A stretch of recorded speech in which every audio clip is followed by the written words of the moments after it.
Shut up and sit down.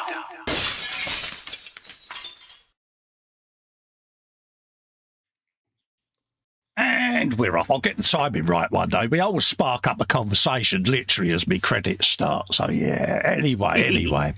Hello, gang. Colin here, Festa 67's workshop, and Fox, model making guru. Welcome to the Friday Frolic with, clues in the name, Festa and Fox. Yes, folks. Your weekend is going downhill from this moment on. So, yes. So, if you'd like to help keep all this content coming and the channel alive, you can do so by supporting the channel at patreon.com/Festa67's workshop, or click the join button below.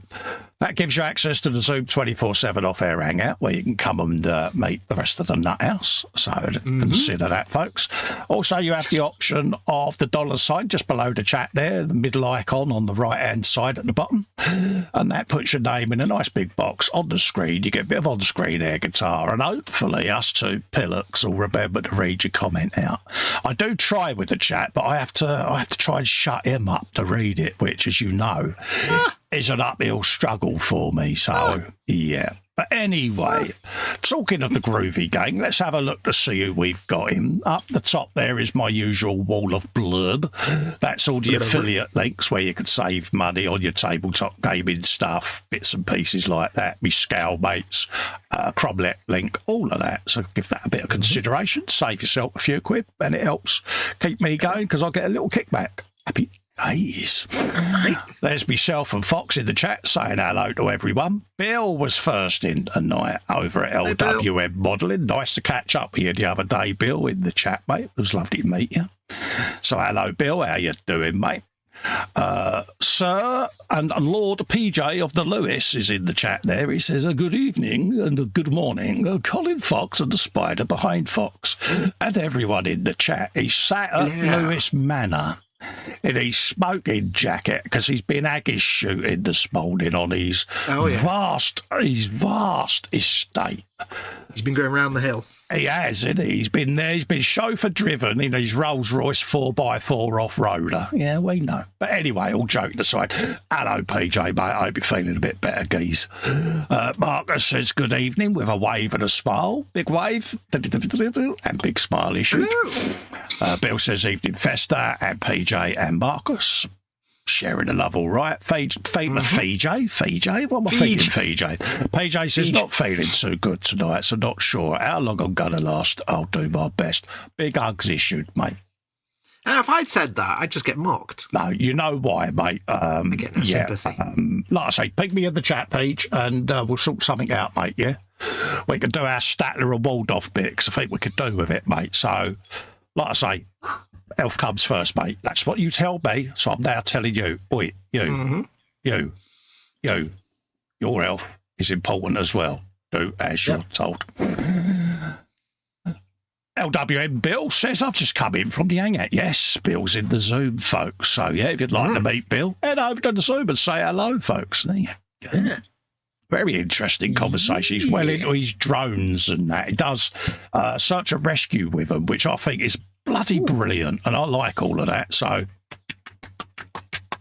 well done for you, mate. That's one of those things that you think about. You think it's kind of obvious to use a drone for search and rescue, but nobody ever thought of it until recently. It's like, oh yeah, yeah. It really, honestly, I was riveted, mate. I was. You know what I'm like when I get riveted? I do that jaw open, derpy Festa look. Yeah, like me playing Xbox. Pretty much, you know. My tongue had rolled onto my shoulder, and I was just saying, and I was, mate. Yeah, it's quite an interesting topic.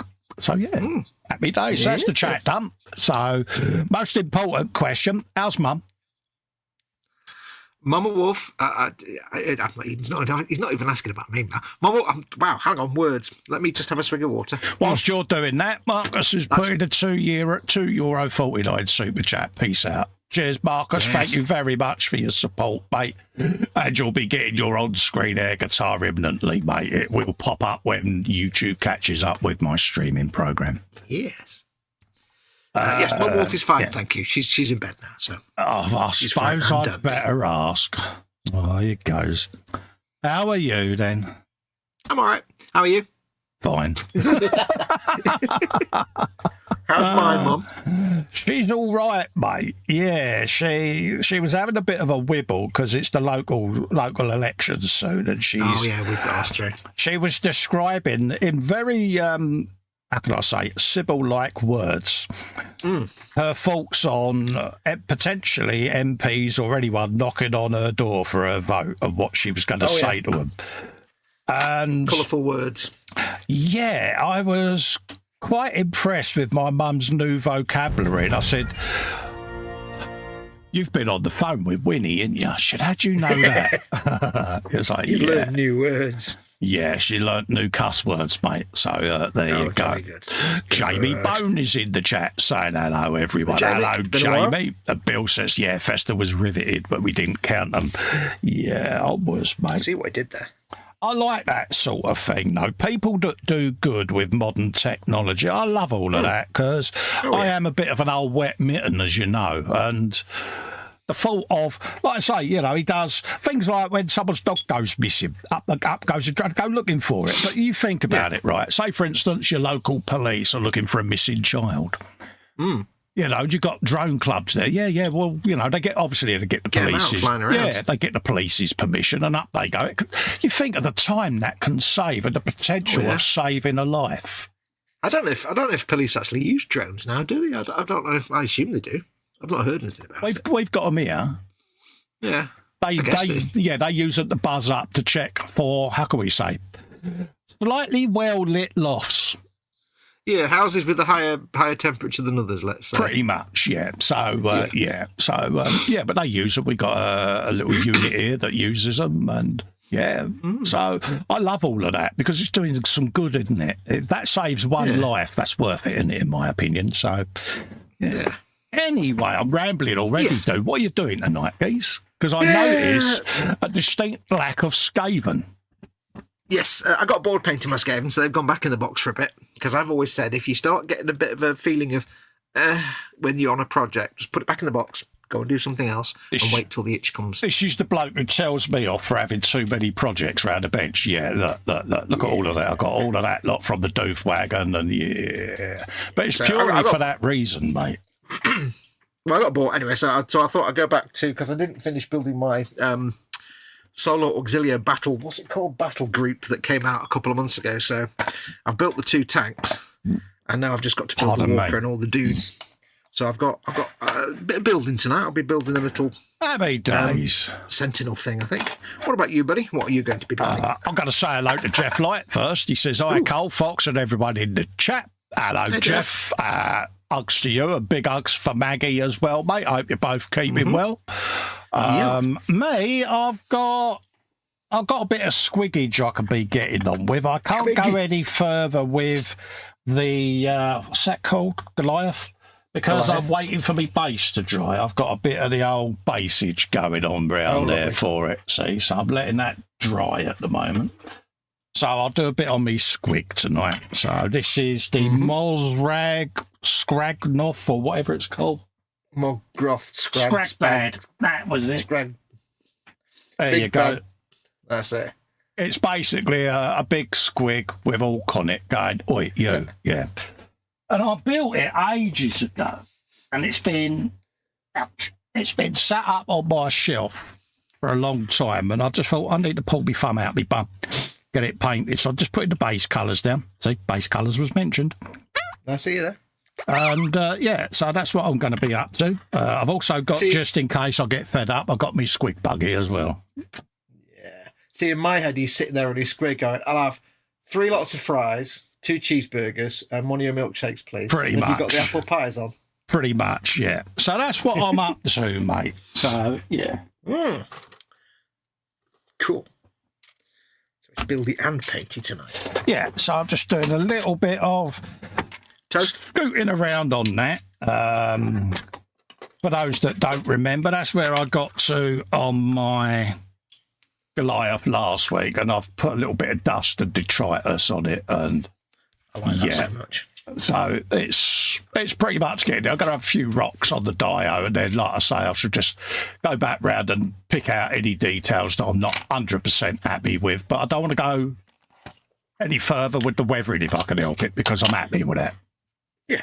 Subtle. It looks really good in the photographs. You heard it here first, folks. Yes, it's subtle. Wait, what? Yeah, Wait, what? Oh, no, dude, I said it. Wait, what? And I said it out loud. I'm scared. I don't know what to believe anymore. So that's what I did on that. Thanks for the feedback, by the way. I had a lot of good feedback about this little tarpaulin that I did Wednesday for the KA.Models channel. And there will be a little short video going up regarding how I did that. I've grabbed the footage from Wednesday's show, and I'm going to edit it overnight tonight, a little voiceover, and I'll put it up on the channel tomorrow because a few people have asked me to do the video. So that's good, man. Yeah, anyone out there that wants to have a go at me for doing the tarpaulin tutorial, I've been asked by me mates to do it, so leave me alone. Hey, yeah. I just get fed up with negativity, mate. Gets on your tits. I don't know why somebody would tell you off for making content, seeing as you're a YouTube content maker. That's kind of what you do. Oh, because I've got a list of admirers as long as we are, mate. You know what I mean? You make content on your channel. Well, I'm not using it to hold flowers. It's hilarious, mate. It's like, yeah, and? It's like, yeah, what? Most people get told off because they don't make content. I know. But anyway, so I make no apologies for it. I can remember once I got asked to do a video on the decal wrap that I did. Do you remember the bubble car? Mm-hmm. So I did the video, and I had people complain, bloody hell. So hold up a minute, it's got nothing to do with you. Yeah. Yeah. It's like, well, I've done a video about this. What, you mean a video teaching you how to do something? Yeah, because that's what I do. What? Yeah, so... Oh, yeah. Oh, the pleasures. I'm disappointed because you explained how to do something on a video. Points of view. Points of view. Why, oh, why, oh, why? For some reason, although it's nothing to do with points of view, I've now got the music from What the Papers Say going through my heads. Oh, really? Do you remember that on ITV on a Sunday? It was like about 20 minutes long. I know it was in the middle of the night, wasn't it? And they'd have all the actors reading out and they always read The Sun as like... I can remember watching Peter J and Brian Walden on the Weekend World show. Do you remember that on the Sunday? Oh, Brian Walden, yeah. Prime Minister. I can still hear the intro going in my head now. Nantucket Sleigh Ride, it was called, the piece of music. Yeah. It's a great piece of music. Yeah. I've got it in my head now. Why did I know you would know that? I knew that. TV theme tunes, I'm all over that stuff. Anyway, you've got some bragging to do, haven't you? Have I? No. Yeah, because I may have scrolled up in one of the chats earlier. Come on. What? You won a pin or something. Come on. Oh, come on. Get it out of your system. I know you want to mention it. Come on. I wasn't going to mention that. I was a runner-up in this month's DRPA challenge. Every month on the Duncan Roads thing, they do a monthly challenge, and it's a different theme, and you post up a picture in the forums of something you've done. And somebody, the winner gets a gold pin and an hour hangout with Duncan, and the runners-up get a silver pin, I think. Or a bronze pin. Have you changed your pants ready for your hour hangout? No, I'm not the winner. I was a runner-up. Oh, right. Sorry, I thought you was getting your Fox pants ready. No, I was a runner-up. Oh. And I was quite surprised. I didn't expect to be, because some of the stuff that was submitted like last month for the April thing was March thing was awesome work. Yeah, but like I say, big congrats, mate, because, Thank you. Thank you kindly. But, yes, so that was nice. But yeah, there was some awesome work this month. Are you wearing it now? No, it's not turned up yet. Oh. It'll be a while yet. So, yeah, I've been sort of sub to the DRPA for quite a while, but I've never actually bothered with the forums. I've never gone to the forums. Yeah, I thought you had stopped it because, I kind of stop it and start it as and when, I've got free funds and stuff. Yeah, pretty much same here, mate, yeah. Yeah. Or, when there's something that I really want to be able to watch, I'll sub again for a month. If I've got the funds, I do a month. If I haven't, then I'm afraid I have to stop. So. Yes. But I was like, oh, yeah, I forgot there's a forum, so I might as well hang out on the forums for a bit. Yeah, why not? It's rude not to, mate. Yeah. Good little forum. Right, does that go like that? Fair play, mate. Fair play. Thank you. I was quite surprised. I didn't think I'd win anything. So. Yeah, but you got to be in it to win it, ain't you? Let's be honest. So fair play to you, mate. Yeah. There you go. Yeah, if you don't try, if you don't jump in, you might not win. Yeah, I'm not that good yet. Not by a long shot. The nice thing is with those little challenges he does every month, it's not always like, the best painted thing that wins. Sometimes it can be, a beginner build and stuff. He's quite, because it depends what he's judging it on. He might be judging it on like, colour or inventiveness and stuff. So it's not just limited to these are the best ones we've had this month. It's here's the ones we like the most this month. So it's quite nice. It's quite democratic. Yeah. Not always the hardcore stuff that wins in that group. I mean, you can think of some places where if they had monthly competitions, you'd have to be like an award-winning painter to win. Yeah. Otherwise, don't bother. It's like, DLPA is like go on merit rather than how good you are. Plus, it's God. Can you imagine if I'd have won an hour with Duncan? Oh dear Lord! Oh, you would be insufferable, mate. I just feel sorry for Duncan, to be honest. Yeah, I don't honestly think he realises what he's letting himself in for, to be honest with you.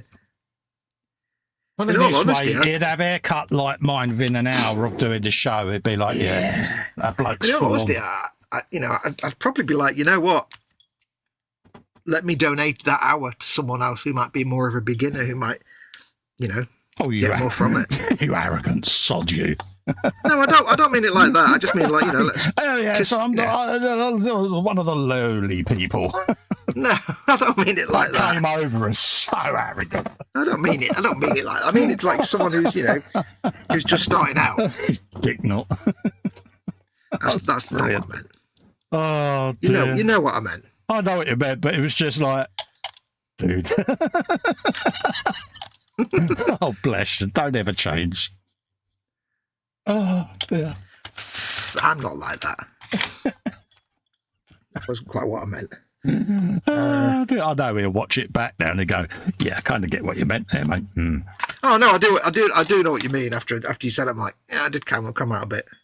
That wasn't quite what I was meaning to say. I know what you meant. Luckily for me, I know you, but there might be people that don't. It's like, yeah.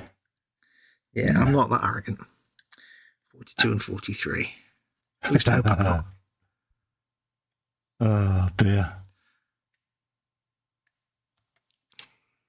Hey, mate, you get the chance to go and do it. Go and do it, mate. Be good for you. Yeah. But just imagine you don't be, I love you, Duncan. Can I touch my camera? You're right there, Fox. He called me by my name. I called him. Me. No one else, just me. He's like, you seem real upset, Fox, what's wrong? I called him Mum by mistake. Yeah.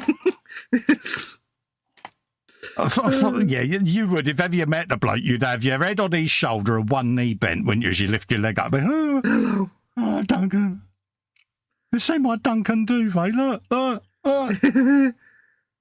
The funny thing is, it still makes me laugh when he said one day, they were talking about how you can, if you go to Warhammer World, somebody was saying, you wander around, you see staff wander around, including people like Duncan and Peachy and stuff. Yeah. This one, he used to work there.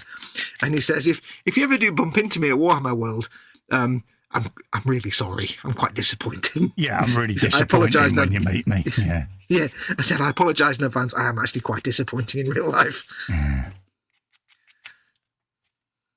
He's human at the end of the day. That's what I like about the bloke, if I'm honest.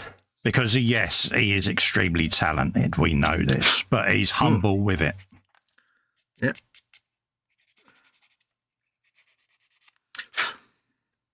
And I have to say, and that, like, no disrespect to the people that are doing it, but since they've lost Peachy and Duncan on the Warhammer TV thing, everyone else they've had since isn't the same. Well, they've all just kind of got the most annoying voices you can't sit and listen to. Yeah. They're not like relaxing to watch, and I can't watch them anymore. I don't watch it now, no. No, I mean, I haven't watched them really since they started dumbing all the painting tutorials down to battle ready and parade ready, because they're both terrible. Battle Ready is we're just going to use contrast paints, and Parade Ready is almost as good as it used to be, but not quite. So really, that's just killed every paint job I was going to do. Then no, I'm mocking you. I know. But yeah, I get what you mean. Yeah, it's not the same, basically. Not as good as it used to be. Well, we got in the chat. EC Idaho's in saying hello. Crafting Budgie Man. Mama's in saying hello. EC Idaho says, Oi, Festa, have you seen Fallout? I've watched one episode. I've started episode 2, but if I'm honest, I'm struggling, mate, to keep me interested because it's not really doing it for me, I'm afraid. No, I mean, if you've got no familiarity with the game, it won't be as interesting initially as someone who's played the game. Don't matter whether I've got familiarity with the game. I'm just finding it a little bit bland, mate. Yeah, that's what I mean. That's what I mean.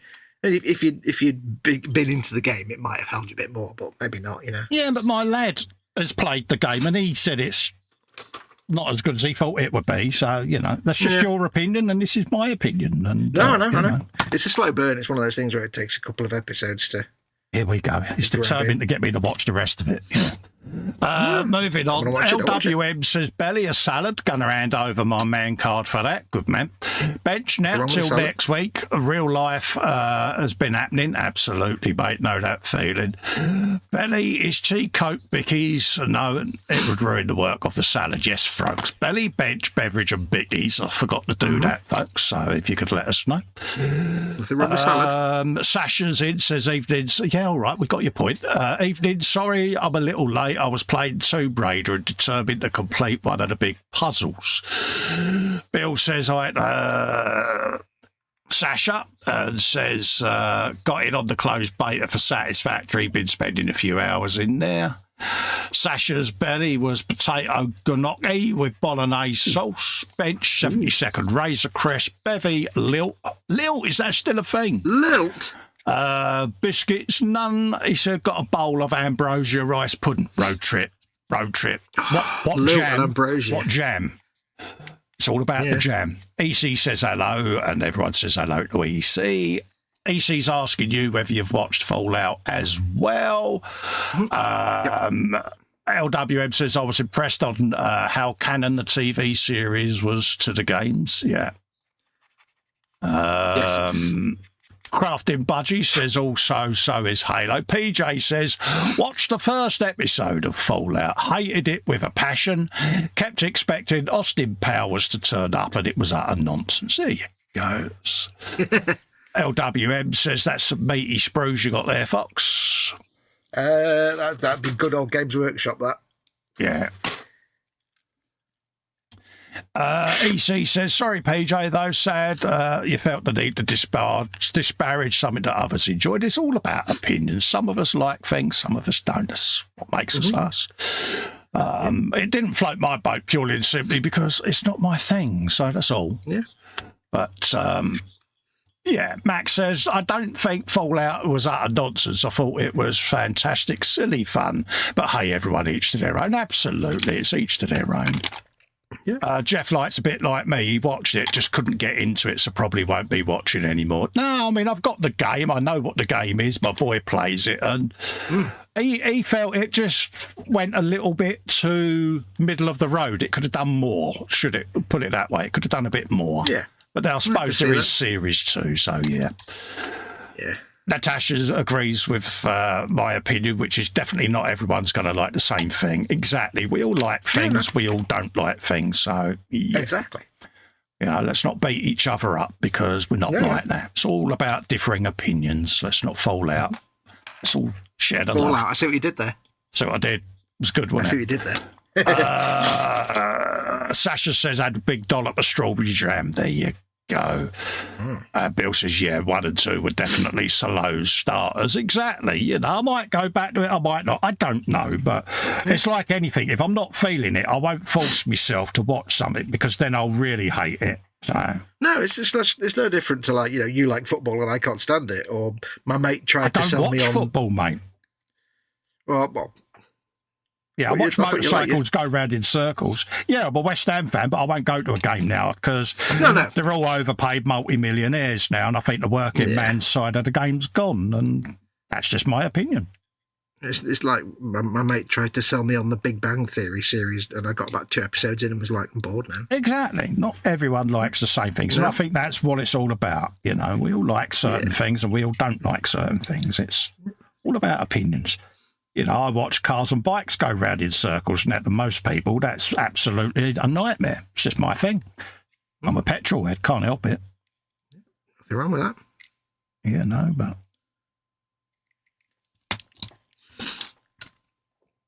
I thought I really enjoyed it because, you know, I love the games anyway. Binge watched it, haven't you? But then, yeah, I do love the games passionately. So all I'll say is you binge watched Bluey as well. So, well, yeah, I don't deny that at all. haven't played the game yet, though. No, I haven't. I've got the game, but I haven't fired it up yet. Yeah, damn it! I just admitted that live. You just admitted that, didn't you? Hey, it's free on Game Pass, so... I got it as part of my achievement points quest.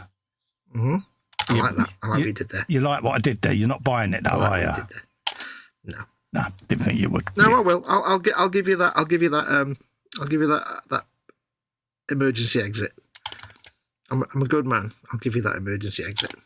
See what I did then? Yeah. I enjoyed it. It was. I was quite happy that it was so incredibly accurate to the source material, which is, given the fact that the Halo TV series was just complete and utter garbage.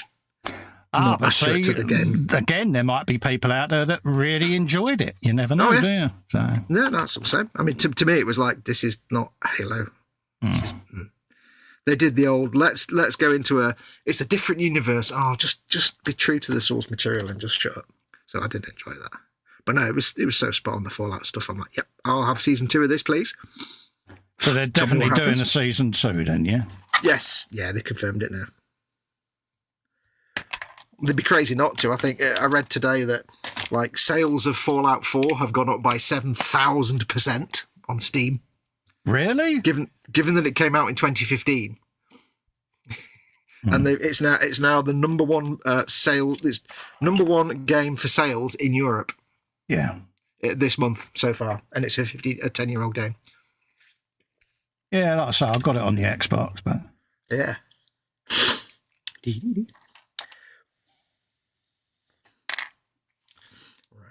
that's those done. That's the beauty of it. It's all about choice at the end of it. I need the Culver in. Yeah, I'm a big Halo nut, but I've not watched season 2 yet because I've not got Paramount at the minute, but I just didn't enjoy the Halo. It was like, this is not Halo. Didn't feel it at all, yeah. It's they've veered off from what Halo is too much. Damn it, Bill, you must have a sixth sense. I'm binge watching Dexter at the moment as well. I'm on season 6 at the moment. Isn't that weird? I started binge watching that last week because it just appeared. It was like, Andy Preston is in saying, hi, everyone. Hello, Andy. How are you, mate? Lovely to see you.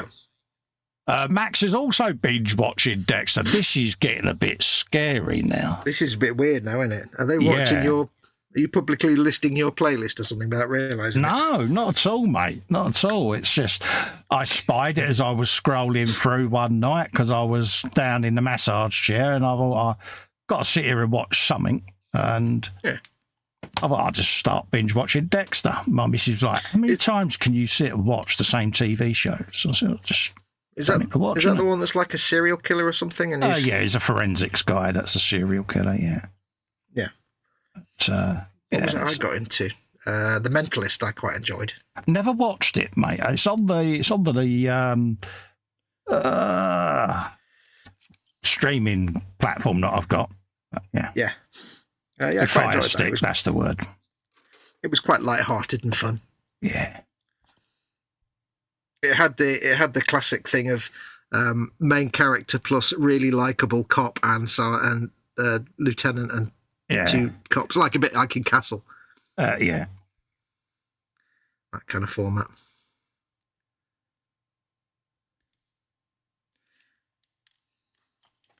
Yeah, there's not really much on the streaming platforms at the moment. So Don't you dare say Bluey. Well, I was going to say there's 20 seasons of NCIS that I'm still working my way through, so there's that. Yeah, I've watched that 3 times now, so it's like, yeah. Yeah. I'm liking Quinn. Oh, you're liking Quinn, yeah. I'm enjoying Torres. Torres is all right, but he's not come out of his shell too much yet. But I like the thing between Torres and the British guy whose name I can't remember. Yeah.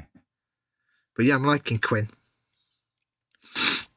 So you've gotten over your, oh my God, the Ziva, yeah. Yeah.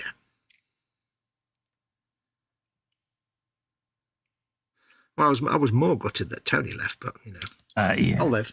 No spoilers. They're doing. It's old enough now. They're doing. They're doing a spin-off. All right, when you do a spoiler, okay, I'll remember that. Well, it's like 8 years ago. Yeah, I know, but there might be someone out there that hasn't. Yeah, they're doing a spin-off show actually with Tony and Ziva. Did you know? I've just read that today. Apparently, that'd be fun. Needs it. I think their characters were still ripe for exploring a bit more. Yeah.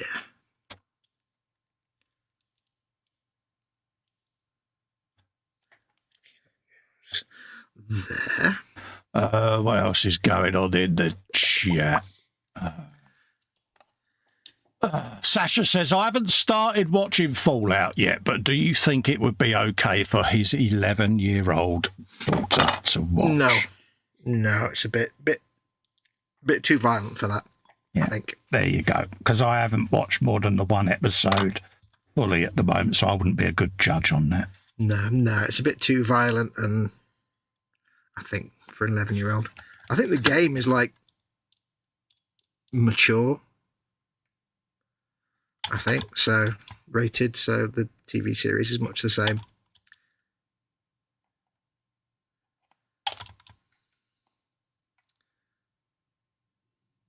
One of those, Paul, you know, sit and watch it yourself and then make the judgment as to whether you think Ivy would be okay with it, mate. You know your daughter better than anyone else, mate, you know, so. I was just about to say that. It's like, you know, it might be no worse than what she's already watching, depending on what you let her watch. So, yeah, I agree with Cole there. Check it out, see what you think. You'd be the best judge, mate. Mm-hmm. He's sensible. Mm-hmm. That's all I used to do with my lads when the wife used to say, oh, they've asked whether they can watch this. I'd sit and watch it. And it'd be, yeah, they'll be all right with that. It's one of them. You get to know your kids, don't you? Yeah. I mean, it doesn't pull any punches with, like, you know, blowing people's heads off and blowing holes in their chests and all that kind of stuff. So, yeah, it's quite gory. Depends on how your child is with squeamish stuff, doesn't it? Because, you know, some kids will enjoy it, others will have nightmares about it. So, yeah. And there are swears. So, yeah.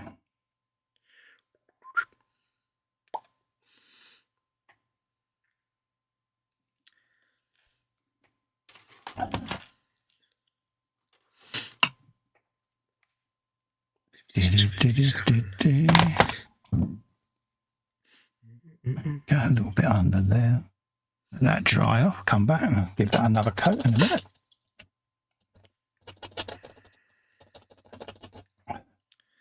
Two thin coats.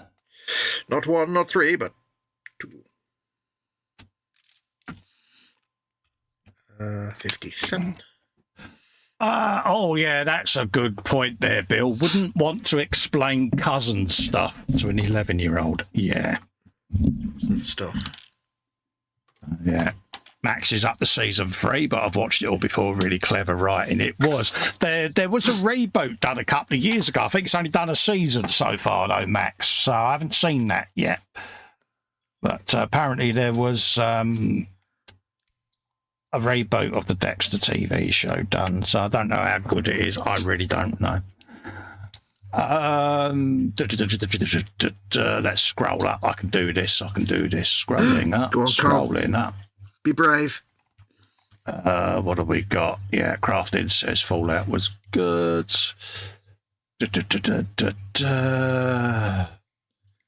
Let's have a looky-loo. I'm very proud of you. You've come a long way. I have. Absolutely. PJ says, yeah, if you liked it, no probs, but I'm just, he still has his opinion. Absolutely, you're entitled to it, mate. Don't worry. We're not having a go at you, mate. We're all huggers here. Well, I'm not an official hugger, but I'm sure if I met Paul Stewart, I'd have no choice but to be a hugger. I love the fact that the least huggy person says, we're all huggers here. Yeah. Bill says, I was worried when I heard Todd Howard was going to be an executive producer, but obviously they listened to what he had to say and he did the opposite. Yeah, or they did the opposite. Yeah. Max says, oh, God, the Halo TV series. I'm having PTSD seeing Master Cheeks. I've not watched the full Halo series either. Again, I watched a little bit. Is it as bad as the movies? Was there movies on it? No, it's a TV series based on the game, but it's not really the first series. Is not really I saw Halo Fall of Reach. What was that? That's a game. Yeah, there's a game and a book, and the second series is. Yeah, I can remember seeing the films, Fox. I've got them on my server, mate. There's no movie. Oh, for God's sake! I'll send you the link to it after the show. Yeah, there was a couple of short films they made. I've got it on my server, mate. I know I've watched it. I'm not going mad, mate. I ain't got dementia, Fox. Yeah, no. Send me a link. Bloody right, I will now, just to shut you up. Well, I've not heard about that, so. But yeah, no, they're not. It's not a good series. They're not. I mean, it's all right by itself. It's just it's not really.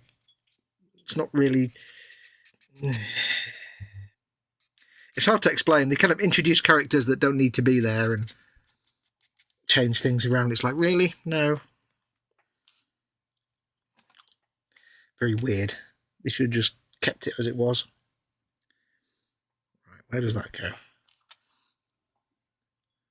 Max McGinn says, no, me neither. I think it was called Dexter Halo Nightfall 2014. Halo Fall of the Reach 2015. Oh, yeah, they were like little web series they made. Yeah, I know I've watched them, Fox. Yeah, little standalone things. Because they were kind of accurate. They were good.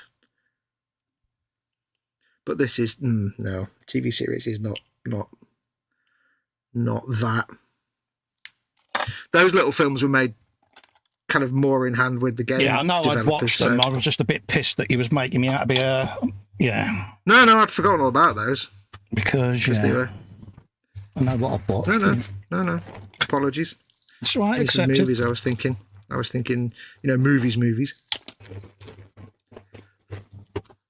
Yeah, they were done with the developers, so they were a lot more on the nose. Left a thing on there.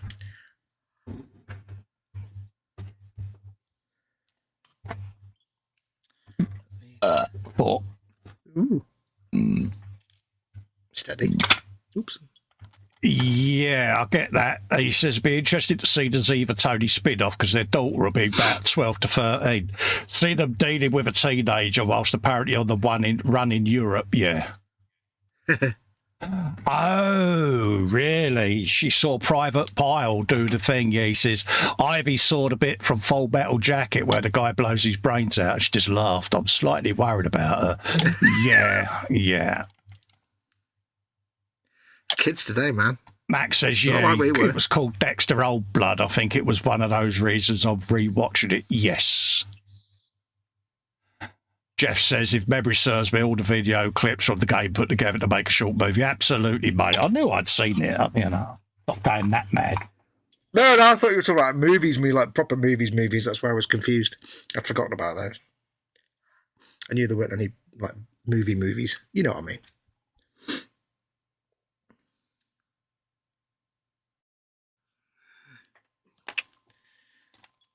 Don't leave nubs.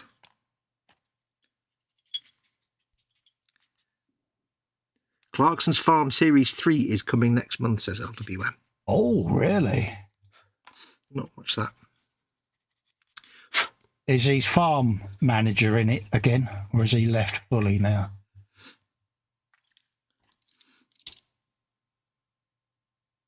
Kyle, was it? Caleb? Something like that, his name, but yeah. It was a good dynamic, actually. Was it a good show? Yeah, it was actually, yeah. Clarkson is just Clarkson, you know. He is as scatty in real life as he is on the telly, but... Yeah, it was actually, because he is totally and utterly inept. We know this. Yeah. But yeah, I think it was done well, to be quite honest with you. I don't know how his farm manager managed to put up with him so well, because, yeah, it was a credit to him, actually. If I remember rightly, he came out of it really, really well, that farm guy, his manager, so, yeah. I kept meaning to check it out, but I never kind of got round to it. Yeah, Bill says the training camp in Full Metal Jacket's where I did my basic about a month after they finished filming. There it was also where Memphis Belle was stationed during the war. All good factoids, mate. All day long, having that. Better than any of my factoids, mate. Yeah, go on then.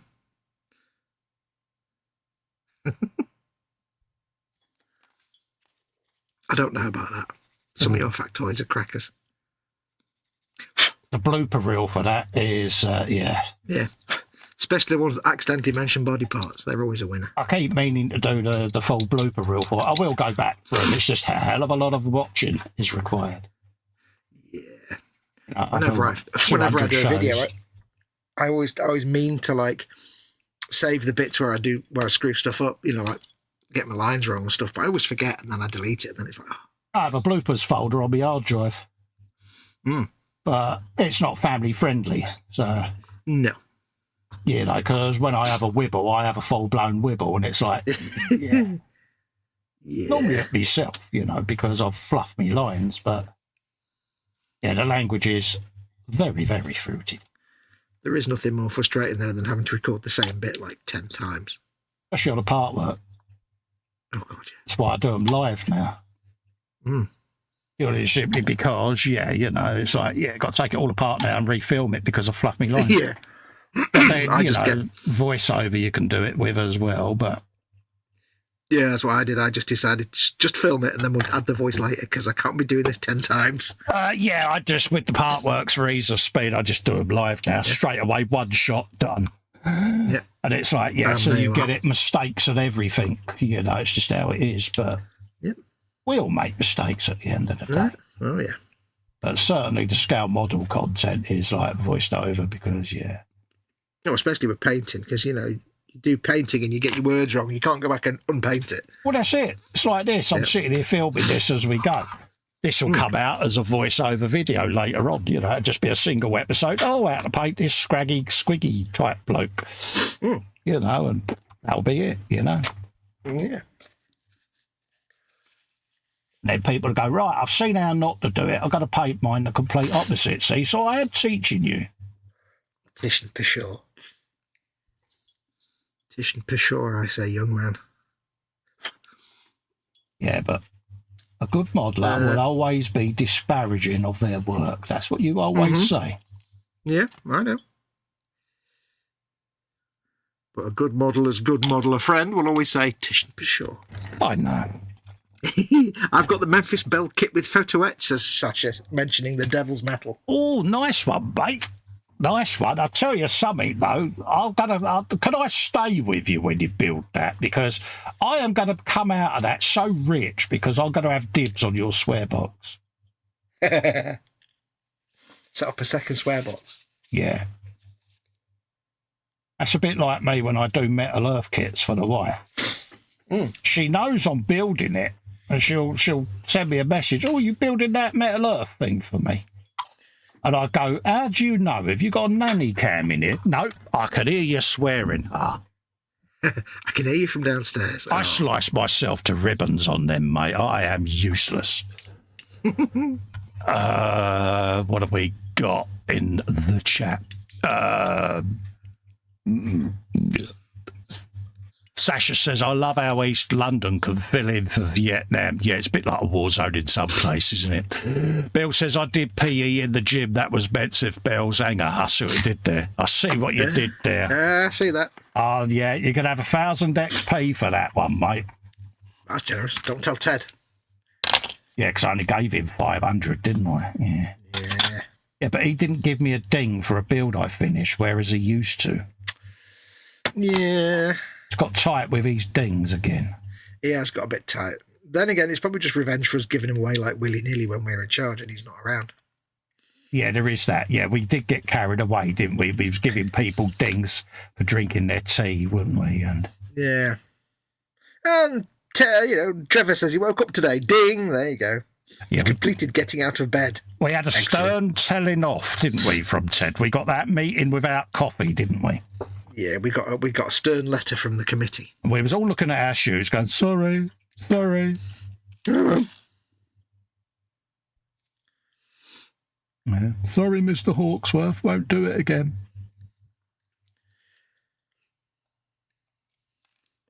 Yeah. Sorry, Mr. Scripps. Yeah. It was the agency teacher. He wasn't as good as you.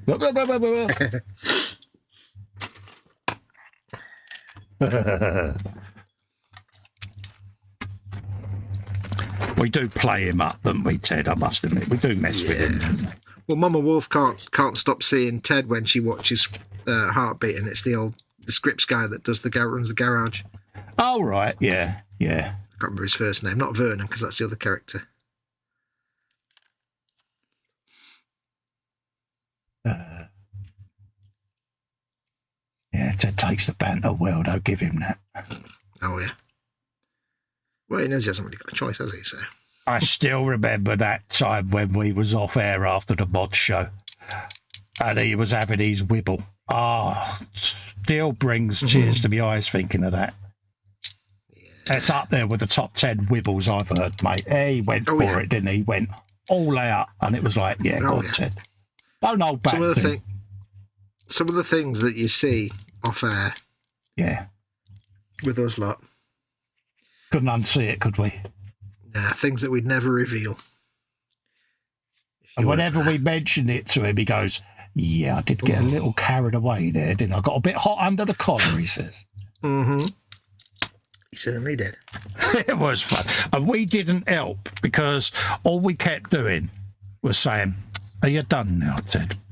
Are you done now, Ted? Just gently prodding, I think.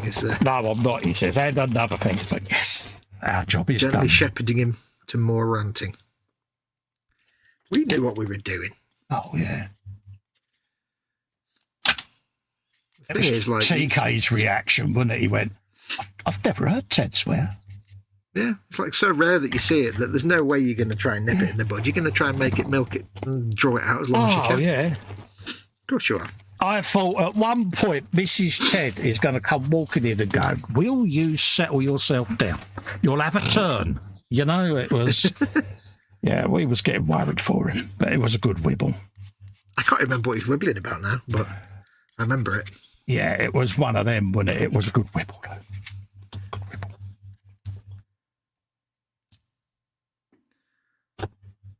Okay, that goes. Oh, yeah. How's your building going? Pardon me. All right, apart from I've just cut the wrong bit off the spring, but never mind. Let's not get the correct part. The accidents. Yes. Sasha says I'm going on a Caribbean cruise with the contents of the swear jar for that build. It's 14 sheets of PE. Oh, my God. Oh, Lord. Max is off the bed. He says, have a good stream. You take care, Max. Thanks for coming in, mate. Love to Max. Mum and Larry, mate. I hope they're both all right. Send my hugs. You know why. Yep. Anyone remember, says Bill, that cop show with Martin Shaw called The Chief? Yes, because it started off with Tim Pigott-Smith as the Chief. It was filmed in my main police station. We were all extras, even though we were going about our normal day job. There was a TV show called Green Wing, and part of it was filmed in Basingstoke Hospital. And when they do a waiting room scene, much to her annoyance, Mrs. H is in the background. I don't know any of those programs. Yeah. So, there was parts of it filmed. The motorbike scene had just been filmed where they ride the sports motorcycle down the corridor in the main hospital. Like you do. Yeah, you know, and so They had just filmed that, and then they was just going around filming some of the doctors sort of walking around different areas of the hospital, and unbeknownst to her, Mrs. H was just coming out of the shop at the time. Yeah. Mm. And yeah. So Hibbs is on telly. Hibbs is on the telly box, yeah. Ain't as good as my mum, you know, with her infamous handbagging, but yeah. Yeah. Well, you wrote Winnie on Crime Watch. On Winnie on Crime Watch, yeah. That's just a guess. I wouldn't put that past her, to be quite honest with you. It's funny, when the Hatton Garden was done, I thought if they say that was done by women, the first two people I'm going to think of will be my mum and Winnie. Just imagine them two as a bit of safe blowing, couldn't you? Yeah. But yeah, a little bit up in the groove there. We can blend all that together as the other coats go on. Just want differentiation at the moment. Oh, big word. How is your painting going? Basic. Just base coats at the moment, mate. Just reds and fleshes, different areas. It's that defining borders mode. Gentlemen, define your borders. Beat the devil out of it. Absolutely, Bob. Hugh Gordon is in saying good evening. Oh, hello, Hugh. How are you, buddy? Lovely to see you in, mate.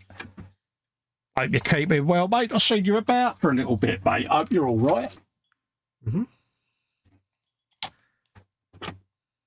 He's probably like, yeah, I just don't want to see you slap it. I know what you're thinking. I've got some bone paint somewhere. Do you think I can see it? You've got some what? Where is it? Is that it? That's the one. Excuse me. And that one. Yeah, there you go. Knew I had some. Bit of Screaming Skull as well. There you go. Knew I had some. Screaming Skull. I was going nuts for a minute. Oh, hazelnuts. See what I did? Yay!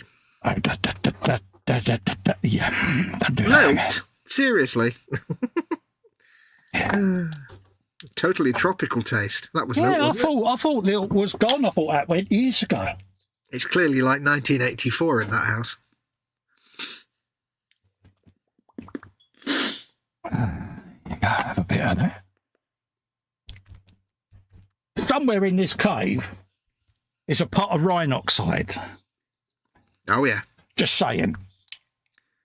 I bought another one during the week. Purely and simply because I haven't located the one I was shaking from last week. Ah. Do you remember you heard that ping and went, what's that? And I giggled. Oh, yeah. That was my pot of rhinoxide disappearing. I heard it ricochet. But wait, how do you ping a whole pot? Because I twitch, and when I shake things, my grip goes, you know this, folks. Right. Come on, fair's fair, mate. So, yeah. Yeah, luckily the lid didn't open. Well, as far as I know, it didn't open. Right, hopefully it didn't open.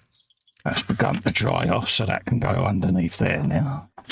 So that can sit on its bait, and I can just keep one eye on that as I'm doing the stream and just see whether it starts to talk to me. I've got gravel to go on there as well, yeah, and a few bits of rock, but nothing too massive. What was your tech? Was that your Agrellan stuff that you got? Yeah.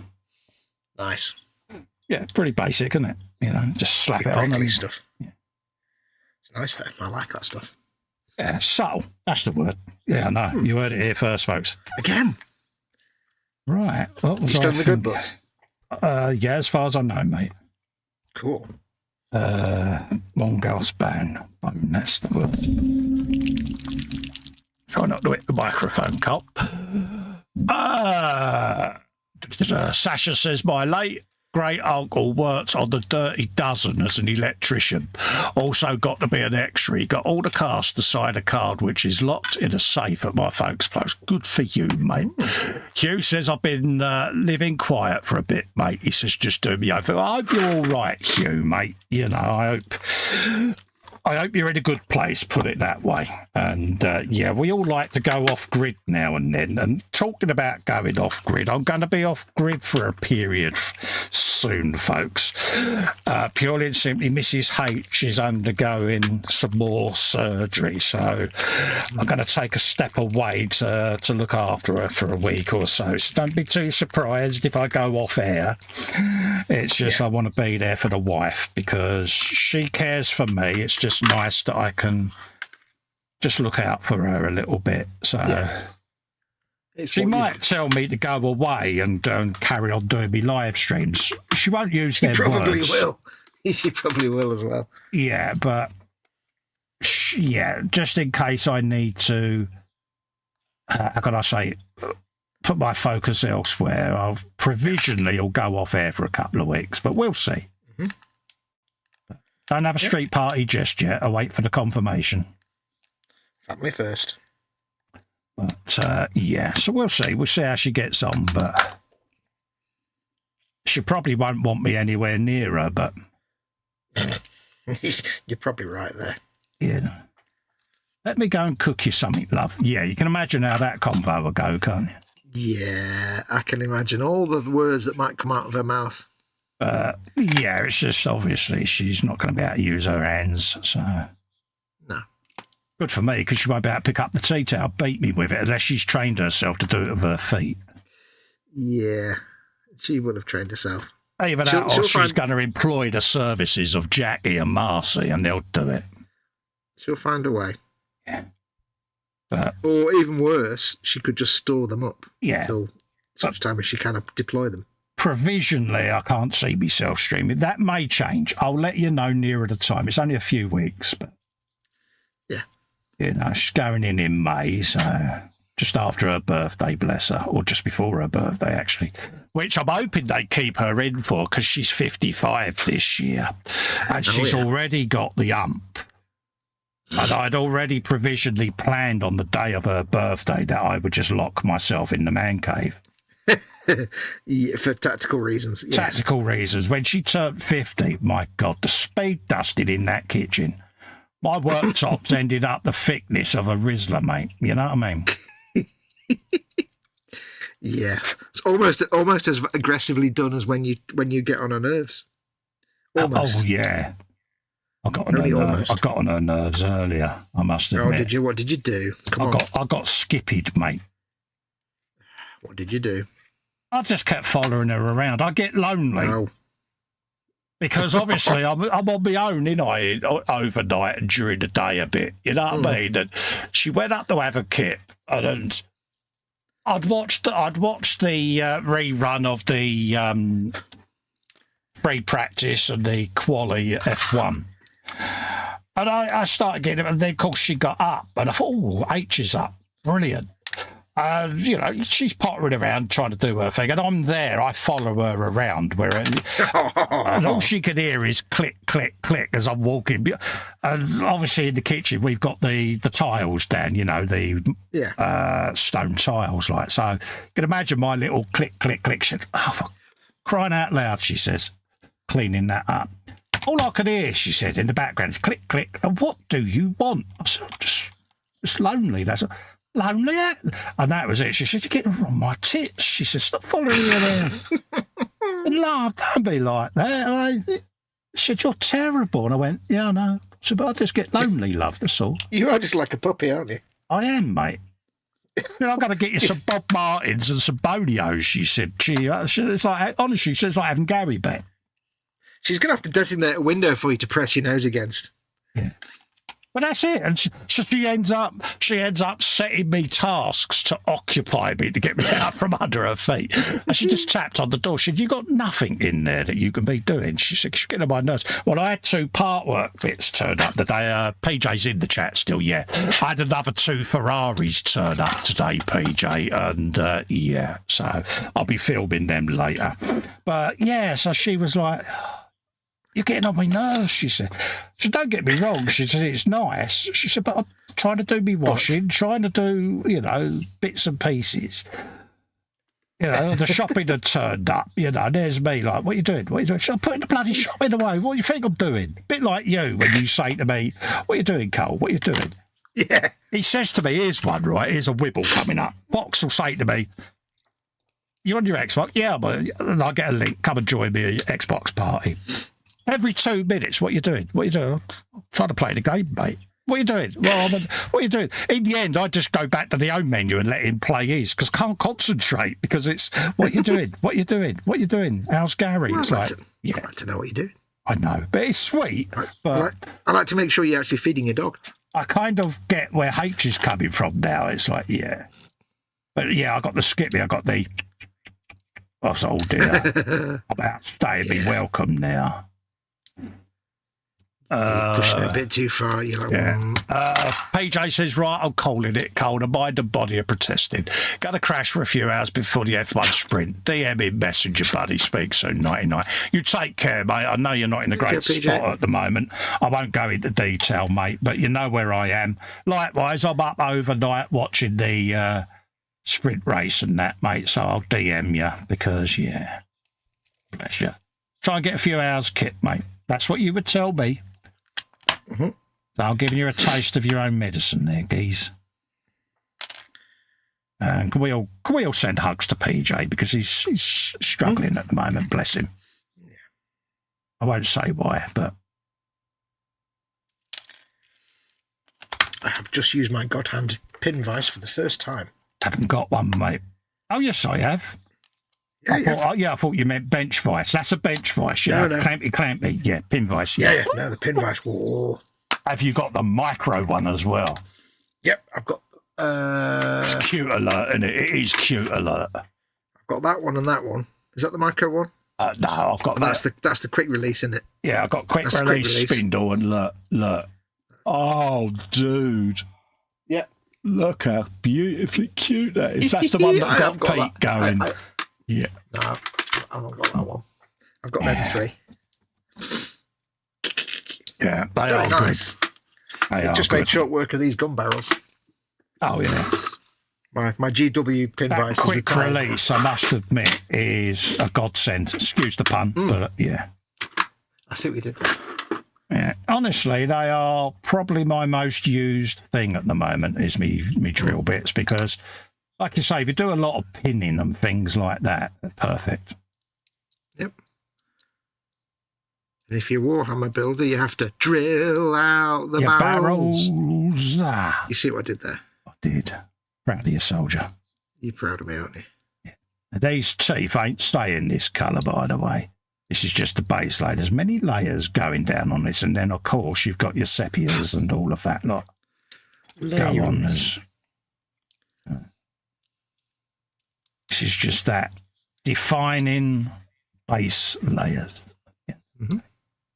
This is the stage of every paint job that me and Fox hate. Oh, God, yeah. Because everything looks flatter than a witch's tit, let's be honest. Yep. And you look at it, and you go, there is no character, there's no shading, there's no...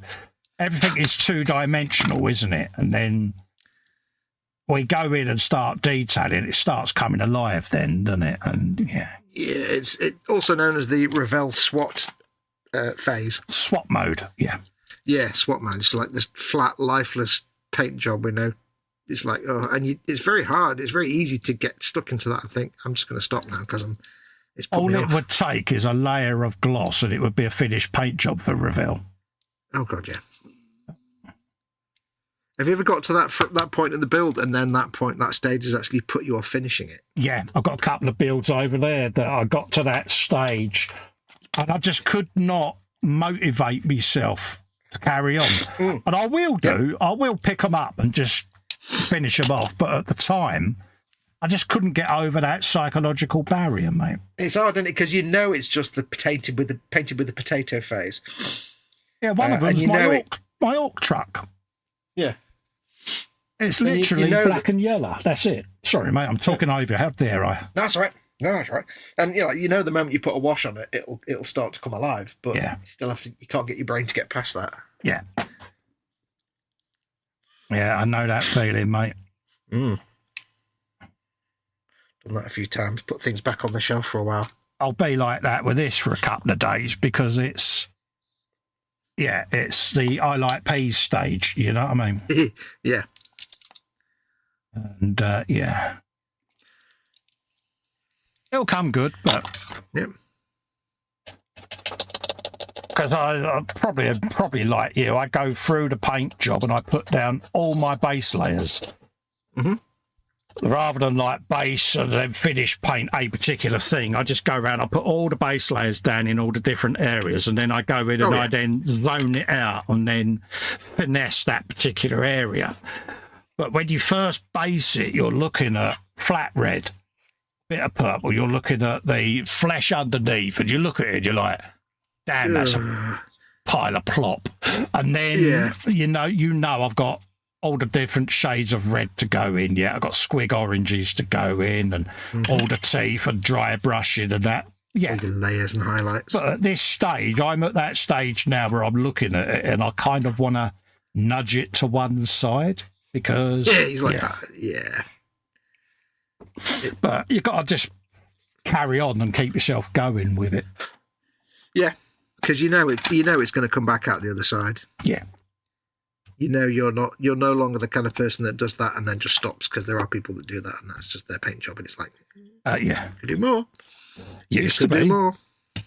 Used to be when I first started these, because I didn't know the brush paint inside back then, like I've learned over the last few years, you know. So yeah, same here. You know, and you look back, and this is why I keep all my old painted models, especially with the Warhammer ones, because I will look at some of the early builds I've done, and I shall go out and buy a duplicate of that build and paint it how I'm painting at this stage, just to compare. Yeah. Because it gives you a chance to see whether you're doing things differently. And, you know, I had a nice comment from Si on Messenger. Now, you all know Si is a Golden Demon winner more than once, and he was talking about the Goliath. You know, about, you know, really enjoyed sending it to you, mate. You've done it justice, mate. You've massively improved. And I took that really as a nice compliment, because, you know, you look up to people with painting skills like that, like yourself and that, you know. I've got to say like yourself, because if I don't say that to him, he will cry after the show on my shoulder. I would not equate myself anywhere near the same league as because he would be going, look, I want a pin off of Duncan and that, you know. Yeah. No, I'm joking aside, but I am not even remotely anywhere near that kind of level of painting. When you get Reynolds, feedback like that, I take that on the chin. I take that as a huge badge of honour almost, you know? Yeah. Pride, that's it. I'll take it with pride. Because it means a lot. It's a compliment coming from someone that has won very prestigious awards. And they start complimenting how you've come on. He's not saying I'm the best, don't get me wrong. I've come on leaps and bounds. That for Si is a big comment, because he doesn't give them out easily. No. So, you know, and that's not because he's an arse. He's not. He just is very guarded with his opinions, because,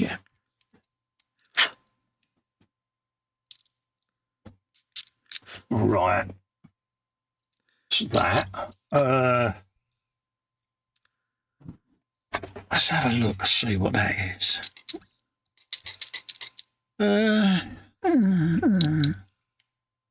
Okay, because on some squigs, the spikes on their backs are quite dark. Okay. I've got loads of different reds to do yet, so I'll do them after. It's up to you what the spikes are. They could be bone, it could be scales. What do you want them to be? That can dictate your colour, can't it? Well, they look like spiky horn growth, don't they? Going down his back, down the middle, but...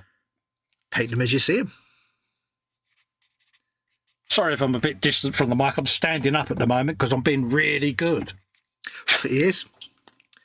But yeah, I mean, going on from what Festa was saying there, that's why, you know, both Festa and I, and others, constantly go on about, you know, saying in our groups and other groups, if you see somebody posting up a work and you want to offer them critique, you do it constructively, because we know what it feels like when you get nice feedback and somebody tells you you're doing a good job, because it really motivates you, and it puts a little bit of wind under your wings, and you think, oh yeah, because everybody who's a good, I don't mean good as in quality of work, but good as in a good person, artist type person, hates their own work. Nobody appreciates their own work unless they're completely arrogant, and they don't count.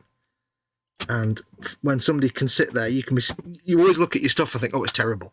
But when somebody comes along and gives you positive feedback, even if it's constructive, and said, if it's giving you advice how to get even better, it feels great. And we always advocate, when you're doing that kind of feedback. Yeah. And it's, we know what it feels like when you get bad feedback that's just like snark.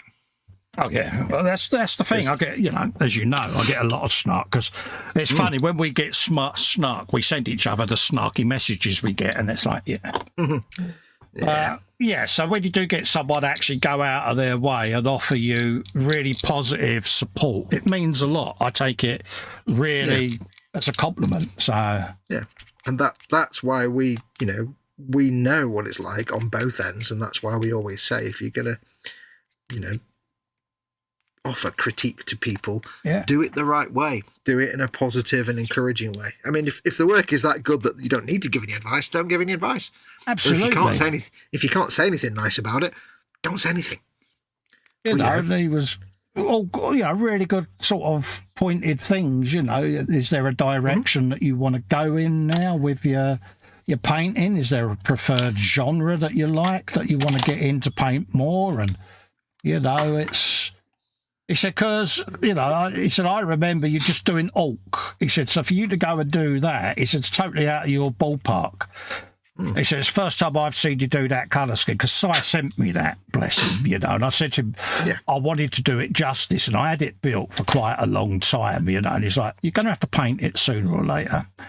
And I went, yeah, but you sent me it. So coming from you, I want to be at a stage where I've learnt a bit more than I currently know now, so... And then that was it. And then I started painting it. And he's like, dude, he said, it is really nice. He said, because I know, he said, it's out of your comfort zone. He said, because you've gone a completely different faction with it. He said, so fair play. And he was watching the night I painted the glyph. And he was like, dude, you just went straight in and done that. He said, and it was mint. He said, I'd love to be able to do that as quick as you done it. He said, I'd take months to do it. He said, because I'm too fussy. He's gone the opposite way, hasn't he? Because he is so... into his painting. They overanalyze when they get to that level, don't they? Yeah, you get a kind of a caution in what you're doing, and you start... I mean, we all do it ourselves. I mean, I'm not as adventurous now painting as I was when I was a teenager, and none of us are. And I think when you get to like size level, everything you do is like critically thought out and carefully done, whereas, to us mere mortals, we'd be like, there you go. Well, that's it. I mean, really good. I had never brush painted until me and you started doing the Lehman Russes. Yeah. Because everything was airbrushed up until then, and I had done a few Orc builds, but they weren't great, the paint jobs weren't brilliant, and they will get that old. But at the time, it was learny, a new thing, but... As I've gotten more into it and got to know the blending side a lot better, especially with these paints, it's kind of opened a bit of I wouldn't say a creative monster, because I get more creative when I'm building than I do with my paint jobs. Yeah, but it's opened up a little Pandora's box of stuff you'd never would have thought you'd tried before. Because I look at how I can use my existing paint range. Like when I did the Harlequins, I can look at it and I can know that if I'd gone over that with that crimson, it would give me that real deep purplish blue colour that I wanted. Yeah. And it was almost trying to use it as a chameleon style paint, where it was like colour changing, and I'm lucky I've got that over from when I did me bikes, and I apply that mentality to my brush painting, which I didn't at first, because I thought brush painting and airbrushing are two different things. Well, you're still using paint at the end of the day. Yeah. But I didn't think that doing those real finite glazes would work or carry on a brush painting job. It's only because I had to relearn the technique to do it. So, and it's also partly as well because in both of our experiences, brush painting 20 years ago was an absolute abortion. It was just terrible because the paints were terrible and we didn't know anything. Exactly. Especially for me. I mean, my experience was painting with Tamiya paints as a teenager, so I thought I couldn't brush paint. I've only been brush painting since I 5, look 6 at years. that and look at some of my early York jobs. Don't get me wrong, they're passable. They do their job. But, I mean, when I de-old my booster blaster, because I painted it originally, and it was like 4-inch paste brush, you know what I mean? And I de-old it and redone it, and was happy with the different checkers I got on the rugger truck, or whatever, that Snazbang or whatever it was. Yeah, the spring Snaz buggy or whatever it was. Snaz wagon, yeah. Different checkers and that, you know, and I was like, okay, I'm picking it up now. And then I started applying that to the other builds, and then obviously this one. I thought, well, I'm going to try this technique, and I used a lot of the Lehman Russ technique that we did on it. And it's come together, so I'm comfortable now that, you know, I can happily do the basic paint jobs that I do, so... Because it's familiarity with the process and the thing you're using. It's like anything, you know. It's not just a question of skill or talent. It's a question of, you know, just learning to use the materials that you've got in front of you. Well, it's getting me closer now to that stage with the Insane Blade. Yeah. Because I'm more comfortable now. So, you know, that's why I'm leaning towards Insane Blade this year, because... or starting it, because, yeah. I mean, that's why I always say to people, you know, anyone can paint like I do. I'm not a great painter, but anyone can paint like I do. It's not a question of skill, it's a question of knowing what to use and how to use it. Exactly.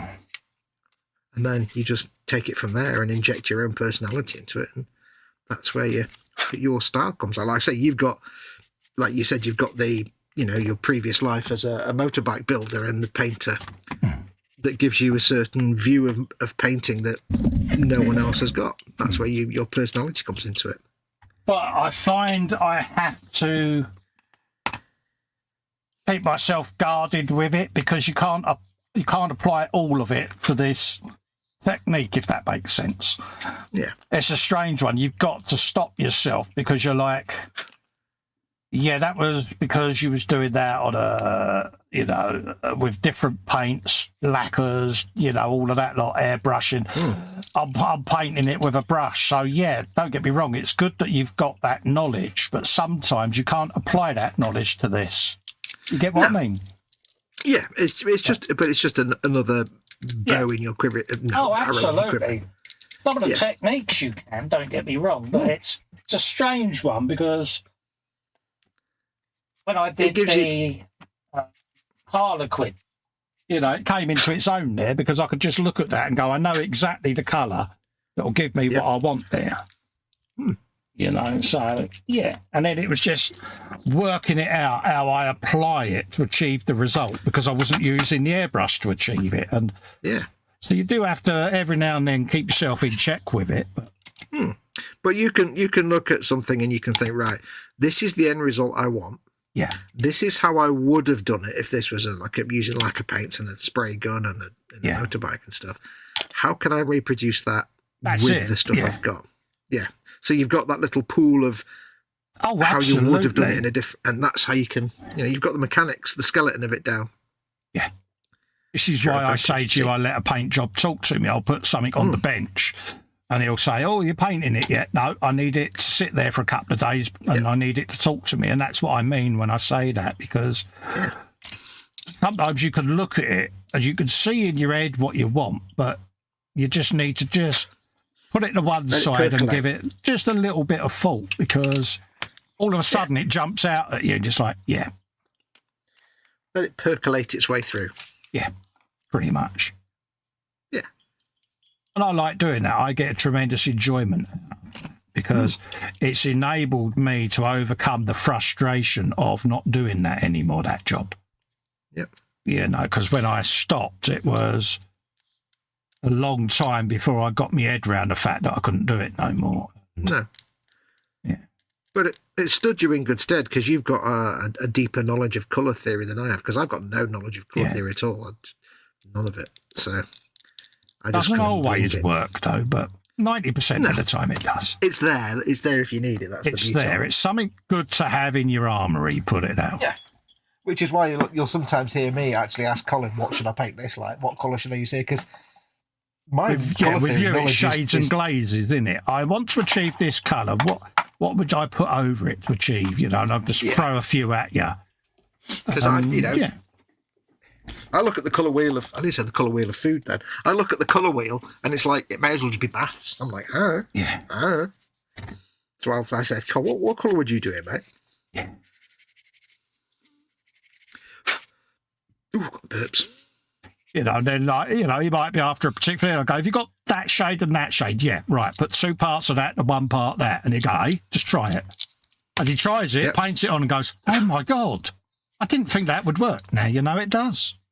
But the best thing is, of course, when he does that and he starts naming Citadel paints left, right, and centre. I'm like, down the hole, you're down the hole. Notice how I avoided naming any of you rotter. Yeah.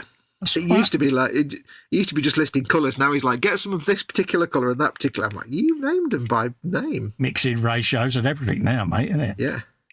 Yeah, you're like, I've been You're still further down the hole than I am. I don't deny that. Somebody's got to go first and set up all the, jacuzzi and stuff. This whole debate, see what I did there? See what we do. We're all down the hole. Not as far as Max. Max is so far down that hole. Max is the hole.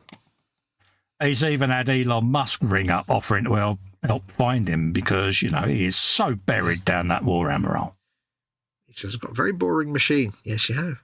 I actually think Max doesn't want to be found now. No.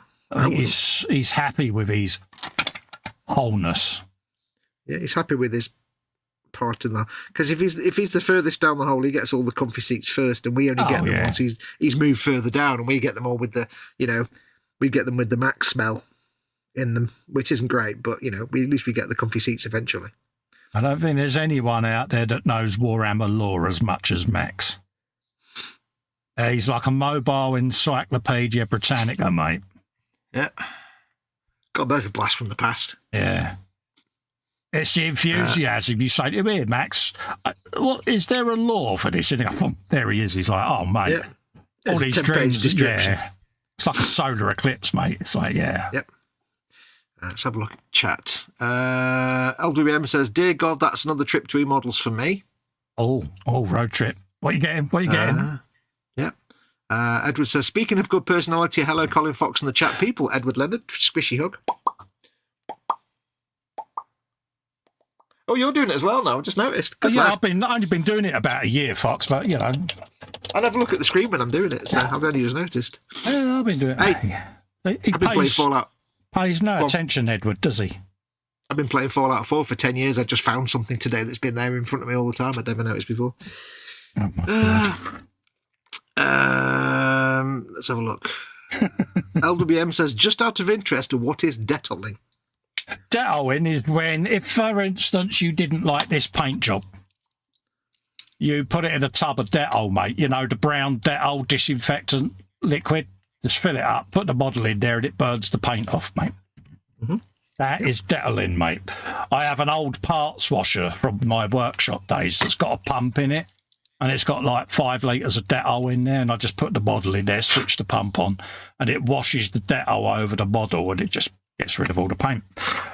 Don't, whatever you do, take it from the Dettol and put it in a bowl of water, because you'll end up with wallpaper paste. Use a toothbrush, just get the Dettol off. Then use a fresh bowl of water with a toothbrush and wipe it over it. Best thing I tend to use after Dettol is IPA, to be quite honest with you, just to give it a degrease. So yeah, it's a really good paint stripper. It works on most paints as well. Even look at that. I didn't even feel that, and I've just cut myself. Yeah, it's a bit like when I take my chrome off, I use Oven cleaner, and it'll takes the chrome off of a kit quicker than you can blink, mate. I've done it live on air, and people are like, "Really?" People are like, "Really? What?" So yeah, Dettol in, mate. Man's best friend. Plus, it smells nice, and you can put it back in the bottle and keep reusing it. So, I literally just stabbed myself with my brand new blade. I didn't even feel it. I've got an X-Wing to paint or finish painting, but I've actually decided that it's going to get Dettoled. And I should just start it again because Nothing wrong with that.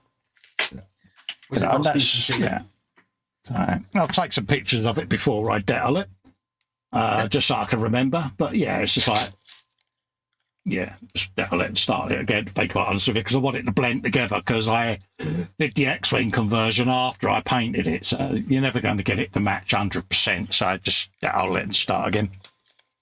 It's only paint, isn't it, at the end of the day? Yeah. Right, what was I going to do? Foreskin. Orc skin. What? Yeah, no. Yeah, moving on. Plus, when you Dettol something as well, it makes your whole house smell like the school corridor in 1978. Yeah, it's a good Which is shout. great. Yeah. Yep. It's like you're back at primary school and little Timmy just blown chunks in the corridor and they've had to wipe it up. Or maybe mum's rubbing it on you on a cut because you fell off your bike and you've got road rash. And yeah, I used Dettol, we used purple powder. Yeah, same principle, mate. Yep. Every day's a school day when you're in Festa's workshop, says Bill. Yeah. Right, put the blade away on the knife. Oh, we're not using it. Fox did a stab at E. Fox did a stab. I didn't even feel it. It's such a sharp knife. Well enough. Right. What was I doing? I was doing that thing. A little bit of plastic card, I think, to cover that little gap, because why not? Why not, indeed? They've designed this weapon to go on this little walker. Yeah. Which is great, apart from if you want the walker to sit, the weapon to sit straight, it doesn't, because it doesn't actually fit. Oh, that ain't on. No, it's like it has to sit, because this ammo canister actually doesn't, it gets in the way from the sides. That's a bit rum. You can put it on, but if I want the weapons to be swappable, it's going to be a bit of a pain. Oh well. Not to worry. Maybe I won't include that one.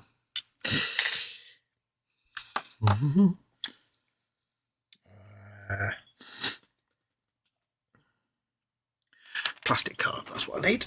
Oh, it's plastic card time. Get your plastic card here for £8 a pound. Plates. What's that? What's that? No stickers. Plate. Ooh. Plate. Underneath the arches. Yes. You having fun there, Spud? I am, mate. I am. Good Just chillaxing, mate, because you know how it is. Oh, yes. We're never too old to learn, Bill, says Jeff. The tips are fantastic. Doesn't sound good to me, Fox. Lol, vomit and a cleaner. You kind of have to be in 1970s British primary schools, really. Absolutely. Certainly do, mate. Yeah, it's a very British thing. Oh, yeah. There was always some kid being sick in the hall, and they had to get the Dettol out and a bucket of warm water and some Dettol. You know, that moment the teacher said, "Are you right over there, David? You're very quiet." And they would be sat there, wouldn't they, rigid, with their cheeks slightly blown out, and you thought, yeah, there's going to be vomit. There's going to be. Yeah. It's like any cat owners out there. You know that minute when you're sitting there and you hear your cat going, boop, boop, and you think the cat's going to throw up, and you have to go and run and find the cat. Yeah. It's that.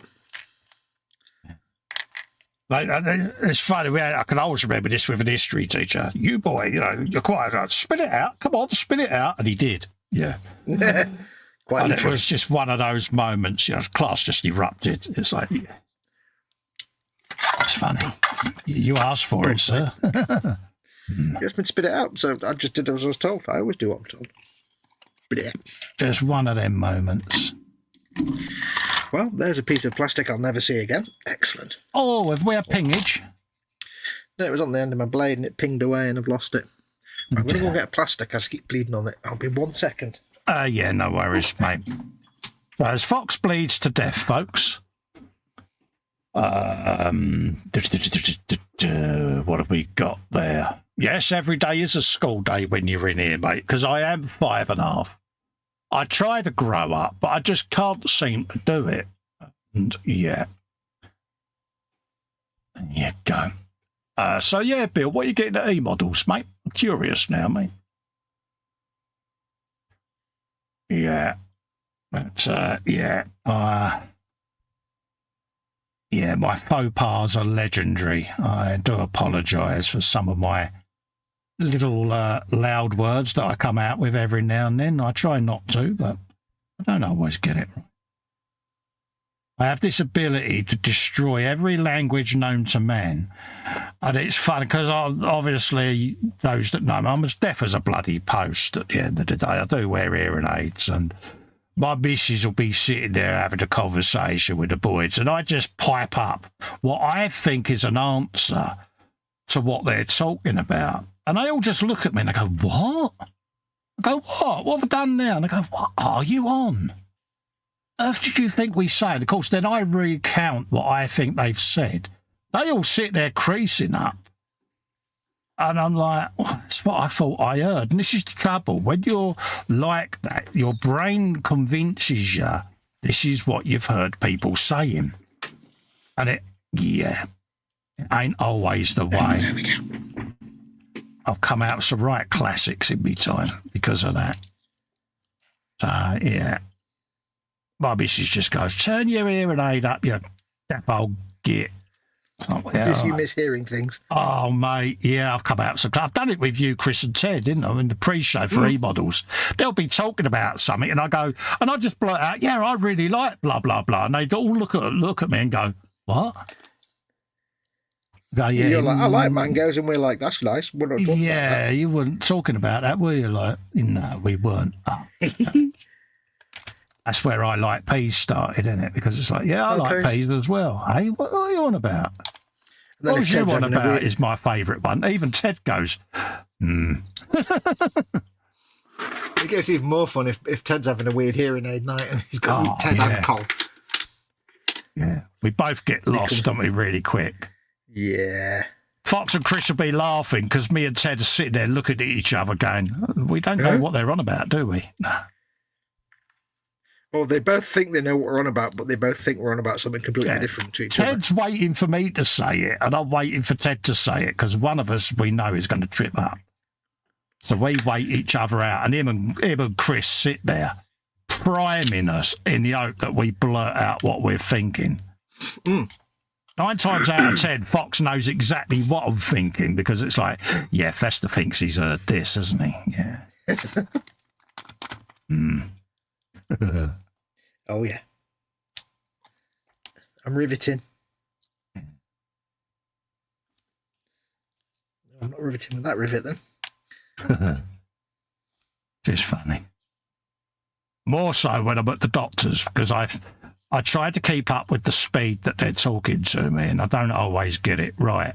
And H is my proxy with my medical stuff, because, you know, she's my ears, and you know, if I'm in a state where I'm not competent enough to make a decision about my care, either I'm in a dark place or I'm just so dosed up on meds. So she's my proxy.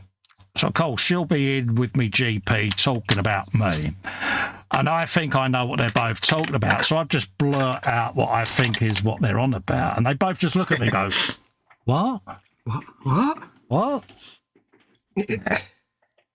And then do you do that? Pam goes, perhaps we need to adjust this on his meds. He's a bit, Do you do that? I don't know if you do, but do you do the thing that Mama Wolf does, which is where she just kind of switches off because she says to me, I say, why do you never pay attention with the doctors? Well, they always say the same thing anyway. Yeah, I zone out. I leave it to H to deal with. What Pam does is she's my GP. She just looks at me and goes, just nod, love. H knows what I'm on about. And I just go, yeah, H is taking all the notes. I just sit there all nice and polite. Yeah. If I'm looked at, if they're both sat there staring at me, I then give them what they call puppy dog eyes, because they now know that they're looking at me for an answer. Now, I've not been paying attention. So then what I do is I think, right, the last bit I remember was this. So that's the answer I give them. And yeah, I just get the look then. It's like, yeah. And then Helen normally goes, see what I mean? This is what I have to put up with. Or why do I suspect you do exactly the same as Mama Wolf? It's which, whenever that happens with Mama Wolf, and she sits there and you can see her face going, okay, something was asked of me. Yeah. I don't know what it was. I'll just say yes. But it's always when I've asked her an either or question. Yeah. Yeah. It's never like, do you want a cup of tea? Yes. It's like, do you want this or that? Yes. Yeah. You didn't hear? No. Yeah. Yeah. And normally I get there is a choice that you need to be making. Is there? Right. Yeah. Okay. And then I normally go brown sauce and mustard. And it's like, no, we're not on about that, love. Right, okay. Would you like to repeat the question? Brown sauce and mustard. Well, Pam's a doctor, love, so. Luckily, H knows me well enough where she knows exactly what I would say, and she just goes ahead, you know. Because she normally asks me beforehand, right, if they say you need to go back under the knife, what do you want me to say? And I normally say, look, I don't really feel like going under the knife at the moment. If it can be delayed, delay it. Because, yeah, and that's what she'll do, you know. She'll go, well, we spoke before we came, blah, blah, blah, blah, blah, blah.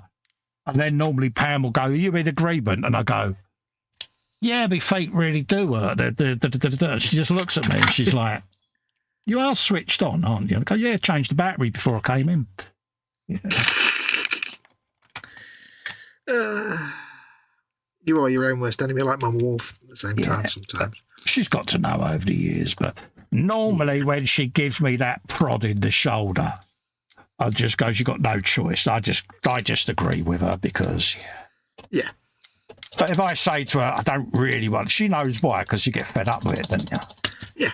But if it's something that desperately needs done, like the tumours, you know, she'll just say, look, you've got no choice, mate. They've got to come out. All right, love. It's not, sometimes it's just you're going to have it done. It's non-negotiable, mate, isn't it? Yeah. Which they're asking you as a courtesy, but you don't really have a choice. Yeah. She's asking me as that courtesy, but deep down she knows that I've got no say in it. Yeah, it's the kind of like, we're going to give you the choice, but one choice is death and the other one is not death. So you've not really got a choice. Pretty much, yeah. But she's ever so good, you know.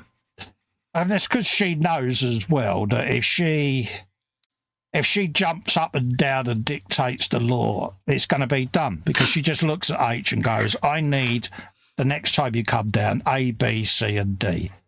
And I've got no choice because she's already told H, isn't she? So yeah. So there is that. Yeah, there's no choice around that one. So I'm lucky. I really am lucky that H is very good like that, because, you know, it's a lot when you think about it. And I mean this in the nicest possible way. It's a lot to ask of your wife, isn't it? Let's be honest, you know. Yeah. She's got her own health and stresses and that, you know, but she takes it all on the chin. But it is a lot to ask of another person to be that engrossed in your care, isn't it, in a way, you know, but be doing all the thinking for you on that. Yeah, side, so I do take that responsibility. Yeah, I do take me hat off to her for that, because it can be intense for her. You know, look at when I had my heart attack. She was absolutely distraught, bless her. Mm-hmm. You know, and that's a lot for your partner to go through, isn't it? You know, just as things were picking up, you know, but it happens. You know, these things happen for a reason. I think that's why, deep down, I'm still in the good books, because it put the frighteners on her. Yeah, it does seem, honest, from what you've said, to be. I think that's I think that's the catalyst. Because since then, you know, don't get me wrong, I am a knob, and she does, you know, she will say, leave my appliances alone, things like that. But you know, she's been different. It's almost like She doesn't want to leave the house having had that discussion or a stern discussion with us. You know what I mean? Yeah. She doesn't want to leave things on a bad word. Just in case. You know what I mean? And I understand that. You know, and accept it. But I mean, not a couple that argue. Don't get me wrong. But if I'm being a knob, she'll tell me. Yeah. She doesn't mince her words. You know, and I need that. But she's not been like that since. You know, she's not given me what I class as a Hibbs rollicking for quite a while. Yeah. Or a good old-fashioned Jack Meadows bollocking. Yeah, you know, because I think she doesn't want to leave the house with the last thing she said to me being a negative. Does that make sense? Yeah. That makes perfect sense. So, yeah, she has changed a hell of a lot. Dare I say it, the mothering side has gone up 100-fold. Because the minute I get a chest pain, she's off. You know, and it's like, love, I've got a bit of gas, darling. You know, I've had me stents, they're happy. I've passed all my ticker tests, you know. But she says there's always that one time that it might not be. So I think she genuinely is spooked by it all. Yeah. And I accept that. So I tend not to, again, it's changed me in a way. I tend not to tell her off for mothering me so much because she's got her reasons, isn't she? And much as it sounds weird to say it, you kind of don't push the boundaries as much anymore. No, I don't. You know, whereas before you'd be like, I'm in the good books, let's see if I can break it. Now you're like, maybe not. You know, I mean, I've had me stents done. They're happy with that. They're doing the job, you know, but she's still got that little bit of apprehension still, and I understand that. Yeah. I wish she didn't, but I can't change it. No. Anyone else out there been in a situation similar and their partners are the same? I don't know, but it's all new to me, so... At the end of the day, you are the kind of person that would say everything's fine when it's not, you know, because sometimes. A bit like your mum and my mum. Yeah. But again, you know, when I had my double-figure numbers, you know, it's the first thing I did. I told her, you know, just had this, I'm on it, you know, and that was it, you know, but she was, you know, do I need to make a call? I went, well, I've got Lex here. He's on the case. Yeah, she does... I think it was a bit of a kick in the bum for her. Yeah. Almost, you know, the mortality side of it. I think it crept in that, you know, this could have been a lot worse, and So without dwelling on the negatives, but I'm all right now. You know, I've had my procedure, but it's always going to be a short, sharp shock when you're confronted with it. Yeah. For real. Yeah, there's still might be a point when a pacemaker goes in. We don't know yet. We'll see. But it is what it is, you know. It's all I would say to any fellas out there, you know. Listen to your body. You know, if you think that you might be having an event, for Christ's sake, make that call. Yep. Because, all right, if you're wrong, you might feel a bit of a twat for a few days. Mm-hmm. But better to be safe than sorry. Yep. Better to feel like you might have made better to think you've made a fool of yourself than you haven't. Absolutely. Than, you know, the alternative. Yeah, don't get me wrong, could have done without it, but it happened. Yep. Nothing you can do to change it. I think it shocked you. I think it shocked you more than it did me, didn't it? Yeah. I think you was quite... Obviously, if you don't mind me saying that, I think you was a little bit frightened yourself, weren't you? Yeah, I was, because it's like... Got you, didn't it? You was a bit... Ooh. Yeah, because like we all know what we're all each dealing with, but at the same time, you know, even you know, I've got my medical issues, and absolutely, you sit there and it's not a question of being like the generation doesn't want to be a bother, but you sit there and you think, it'll be fine. And then, you know, that one time it isn't. Yes. That's what you've got to think about. I didn't know how to say to you, to be quite honest with you, because he bless him, if I go off grid for 24 hours and I'm not in Messenger, I normally get one off of Fox there going, you are okay, aren't you? Yeah. And of course, obviously, 72 hours went by and you was a little bit climbing the walls, weren't you? Yeah. And I was not aware. I was in the ICU still, so... But then obviously H brought me phone up. She said, you might want to have a look at your phone. She said, it's been going off the radar. And there they were, 50 million messages from Fox, all in the nicest possible way, don't get me wrong. Yeah. And I know I had that awkward moment, and I said to H, I said, how do I tell him? She's like a second wife, isn't it? And I went, it is. I said, because... And I don't think you'll mind me saying this. If you do, I'll apologise beforehand. But I'm good. When I say Fox is a sensitive soul, I don't mean he's a namby-pamby, silly little child. But he is a sensitive fella with emotion, aren't you, mate? Yeah. He does worry. He does, and I have my moments. You'll get a little bit tense and a bit thing, but then you go off, you deal with it in your own way, and you come back, you're all fine. But I just, for that moment, thought he's got enough to deal with Mum.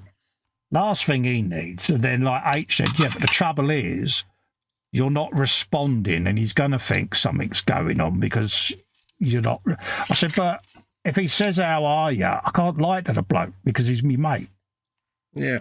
So I'll bloody just say to him, look, you've had a heart attack, you're in good hands, you're in recovery, and you'll be back as soon as. Yeah. Shouldn't, if that ain't enough, just give him my number, I'll talk to him. And that was it. So that's what I did. Yeah. And straight away he was like, oh my God, oh my God, oh my God, he went. Yeah. But within 5 minutes, you would run round in circles and then you calmed down, didn't you? Yeah, once I knew you were being looked after and everything was going okay, holy you shit. weren't about to drop off the twig. Yeah. Yeah, screw the monetisation, but it was like, holy shit, like, blah, blah, blah. Yeah. And then that was it. I said, look, I'll be in the ICU for a few more days, then I'll be home, and then I'll be able to chat a bit more. But I am off grid because I shouldn't really have my phone and I'll get told off. And that was it. Once he kind of knew what was going on. Yeah. And then it was, do I tell everyone in the Zoom? I said, well, they'll only worry, mate. I said, so I'll talk about it when I come back. Yeah. And that was it, really, because I didn't want to frighten me mates either, because they've all got real life as well. So I was terribly British about it, wasn't I? Yeah. Sorry to put the wind up you there, sir, but I may have had a heart attack. I do apologise for having a heart attack, but, Yeah, just to say, my sincerest apologies, Fox. It won't happen again. And it was funny, I was more apologetic to the guys at KA.Models.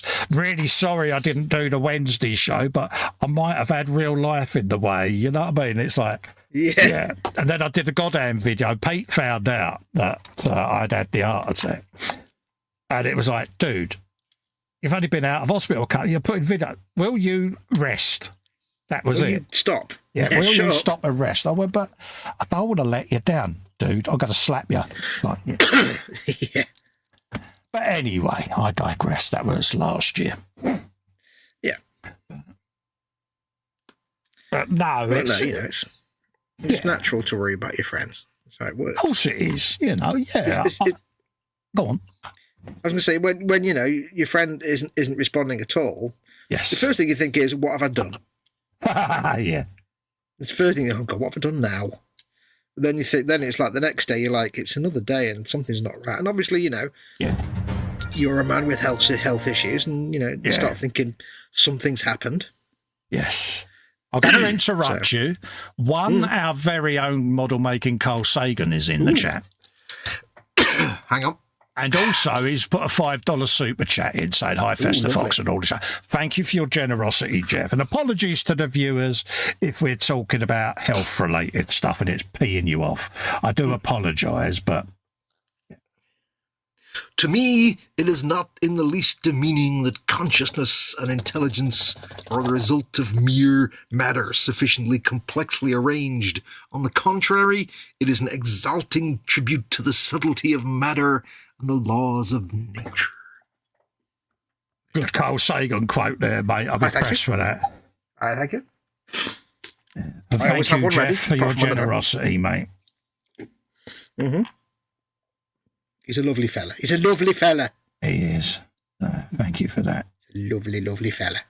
But yeah, apologies for going off topic, but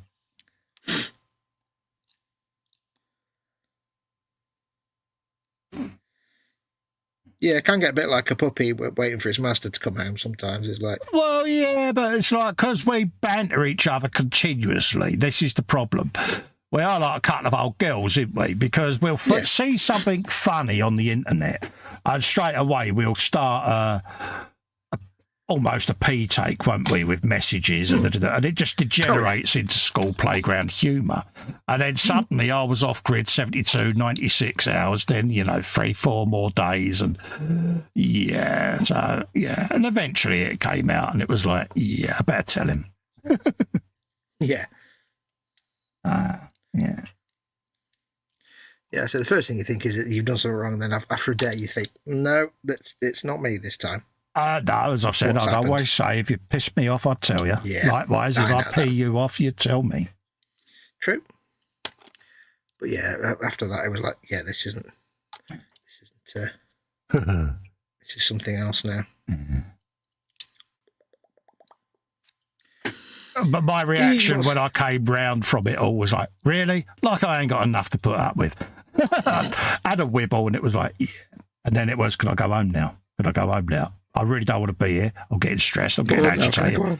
Oh, but your numbers are still high. They'd be a lot lower if I was at home, because I'd be in my environment. I can guarantee, and I wouldn't shut up until they let me home. I got me. They just let you go because they were like, just let him go home. Nurse, just throw him out the window or something, please. Yeah, it was like, Well, they spoke to H at length, and she said, honestly, she said he's not going to do anything he shouldn't do. She said, because he knows I'll kill him. Yeah. If he does anything that might kill him, I'll kill him. Yeah. So give us everything that he needs to be doing and what he shouldn't be doing. And and that was it. And they went, as long as she said, I am his primary carer. They chatted with her. They chatted with Pam. They chatted with Debbie. And he pretty much is going to have to do as he's told. Like, you don't stand a chance, mate, do you? And I went, exactly. He's like, I'm surrounded on all sides. I ain't going nowhere. Yeah. And I give them credit, when I went for my first assessment, they're like, dude, you really have been doing everything we've told you because your numbers are brilliant. And you're like, have you met my wife? Yeah. So do you honestly think they wouldn't be with her? Bloody kill me herself. Yeah. But no, pretty much, yeah. So listen to yourselves, blokes. That's all I'm saying. Yep. As your mate, it can happen to anyone. And ladies too. Could be anybody, not just men, everybody. Oh, yeah, absolutely. It's just listen to your body. If you ain't Don't sure... be like Mama Wolf. Have a broken foot and pretend everything's all right for 4 weeks. Exactly. If you ain't sure, make the phone call. Better to look a dick than it is to... Yeah. Die a dick. Wait, no, I don't know. Does that work? I don't know if that works. Where did I put it? Oh, come on, you blind git. Can't be that far. It's there. It's right here.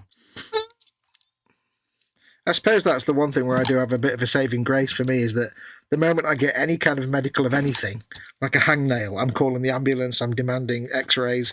Yeah. So if ever anything major happens to me, it'll be dealt with, because I'm such a wuss. See, I'm the opposite, but it's my downfall. I am too stubborn. Yeah, it'll be all right. It's just a bit of gas. It's just this. I'll be all right in the morning, and it ain't always going to be the case. And I kind of knew, if that makes any sense. Because obviously I felt different. But you knew something wasn't right. I knew something wasn't right. I messaged Lex that I felt I was in trouble.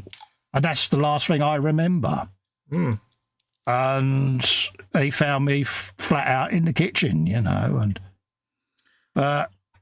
that was it, and bless him, he even now he won't talk about it.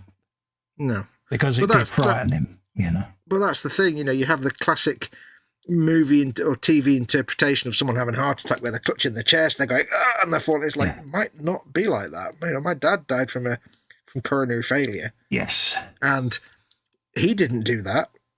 He felt sick. The doctor came around, said it's trapped when he was dead the next day. But that was heart failure. I felt extremely lightheaded. Mm-hmm. Then became really almost instantaneously unable to breathe. Yep. I didn't necessarily have that massive chest pain. I just felt shot down my left arm. And I've always got my phone on me, and I just messaged Lex as this happened. I think I might be in trouble, mate. And that's all I remember. Yep. And yeah, it's one of them, you know, but it happened, and yeah, there you go. I mean, when I used to work for Anchor House and Trust, we did the thing where people pull the cord in social housing. They pull the cord for emergency, and we answered. Yes. So we were trained on, you know, things like what kind of questions to ask and stuff. Yeah. And you know, the things that suggest the person's having a coronary event and stuff like that. So it became apparent that it's not cut and dried. It's not you get this, and this, and you have a heart attack. It could be a lot of different things. Assume nothing. So it's one of them. I think this is why I've gone on a bit of a need to build my stash binge, because subconsciously it puts a fire up your arse, doesn't it? Let's be honest. And probably that's the thing that's come out of it, is I have this sudden thing of I need to get everything in my stash built because I might be dead next week. Not saying that's going to happen, but it does leave you with a little bit of that, if I'm honest. It gives you a little sense of urgency about it, doesn't it? Yes, subconsciously, I think that's what's going on with me at the moment, where I'm like, I'm on a mission, I need to build all of this. It's just my way of dealing with it. It'll change. Yeah. It'll change. I'll be back to normal, but it's just that it does leave you feeling a little bit, I wouldn't say vulnerable, because at the end of the day, we're all a countdown timer from the minute we're in the womb. So, it does leave you with a little bit of that, if I'm honest. I think I don't know whether other people in the chat have been through it, but that's kind of how it's left me in a way, with this little sense of, let's get this all built, because I don't want to leave it for someone else to do, because it's just my stash, isn't it? You know, you're like, there's no way I'm leaving this mortal coil and shuffling off before I've built that flipping space battleship Yamato. So I've got to get all this crap done so I can get on with that. I think that's what's come out of it for me. I mean, I wouldn't say I'm fearful with it, because I've had me stents. Yeah, I've had me stents done. You know, there might be a pacemaker at some point, but I don't eat, drink, sleep thinking I'm going to have another one, because you don't know what's going to happen to you, do you? And if you overthink it, straight away, that's no life, is it? Let's be honest. No. So it's happened. But at least I know what it was. Yeah. You know, they've given you solutions. If it doesn't fix, they'll give you a pacemaker. That's a solution. Pretty much, yeah. You know, so it's not permanent, but it at least gives you a lot more time on the clock that you did before. Exactly, you know, and that was it. You know, I've been on cholesterol pills since as far back as I can remember, and you know, my last tests that I had done, they went, no, everything's doing what it is. And it was funny. I said to you, I don't seem to have had as many diabetes events since. And then I went and had one recently, didn't I, where my numbers went through the roof. You had to open your great big mouth, didn't you? But they're happy, you know, and that's the thing, you know, they're like, no, you're doing your thing, your numbers are good, is it EEG or whatever they do, you know, they're looking good, everything's fine. But I get a little bit of, is it an arrhythmia where things speed up a bit? I have a little bit of that still. I still have the odd episode of that. So they're just keeping an eye on it, but not to the point where it's gone massively bad, but I did spend one night in there since, didn't I, where they wanted me in there just to keep an eye on me, because I was having a bit of a wiggle, but yeah. And then it's like, when did you last sleep? 4 days ago. Oh, that'll be why then. Yeah, that's why. That's your body telling you we now need to look at your meds to try to get your sleep pattern sorted out. And that's where we are now with it. It's, yeah. But yeah, big thanks to the NHS. They do a wonderful job, by the way. Lord, yes. So that's a thanks. Yeah. But can you imagine? I mean, I can't imagine what it's like to live in a country like the US or others where you don't have a free health. I know the NHS is not perfect. Oh, don't get me wrong, but at the same time, free at the point of what's it called? Free at the point of they service. have health insurance, don't they, in the States, don't they? But obviously, if you haven't got it, they'll bump you down to an hospital that deals with. A bit like our dentists, isn't it, over in NHS and non-NHS? You know, in the UK, dentistry is a huge problem at the moment, which is why most of us may or may not allegedly use pliers and home dentistry techniques. I can honestly swear I've never used pliers in my mouth. But because getting to see a dentist is a problem because they're just not taking on NHS patients and the cost is prohibitive. We don't have like the Americans have with the dental insurance and things like that. We haven't got that at the moment. So no, we've basically you've either got private dental practice where you pay for everything, you're paying the dentist directly, or NHS where you'll be lucky if you get on a waiting list. Yeah. So yeah, that's a problem in the UK, but yeah, I dread to think what my situation, especially with my long-term health, would cost as an American. Yeah. God, could you imagine the bill just for me meds alone? I mean, it's not just the US, of course, but obviously US has the most well-known. Yeah, Italy's the same. That doesn't have a national health service, does it? You pay France, well, they've got Australia. I don't think anywhere else has a. I don't know if anyone else has a sort of national like ours. Yeah, because ours is like 95% public, and then there's 5% of private. If you want Spain to pay for doesn't have it, does it? So yeah, I think we're the only Western country, aren't we? Yeah, I can't imagine life. Because the irony and the scary thing is that, like, you know, I've always had access to the NHS. I'm 54 this year, I think, or whatever. I don't know. 53, but it's only like 10 or 15, 20 years before I was born that there was no NHS. Because you're only a pup. I'm 57 in July, dude. Oh, that's 3 years' time. I'm going to be officially age. What were the dinosaurs like, Festa? Were they brilliant or what? It's funny though. I sit there sometimes and I'm like, do you know something? Them old Werther's originals do look nice. Yeah, that's when you know your life isn't. Yeah. Do you watch those adverts for like the glass with the window, the bath with the window in the side, and think, ooh? Yeah. Oh yeah, do that. Yeah, the electric chair that tilts forward so you can get out of it. Yeah. Yep.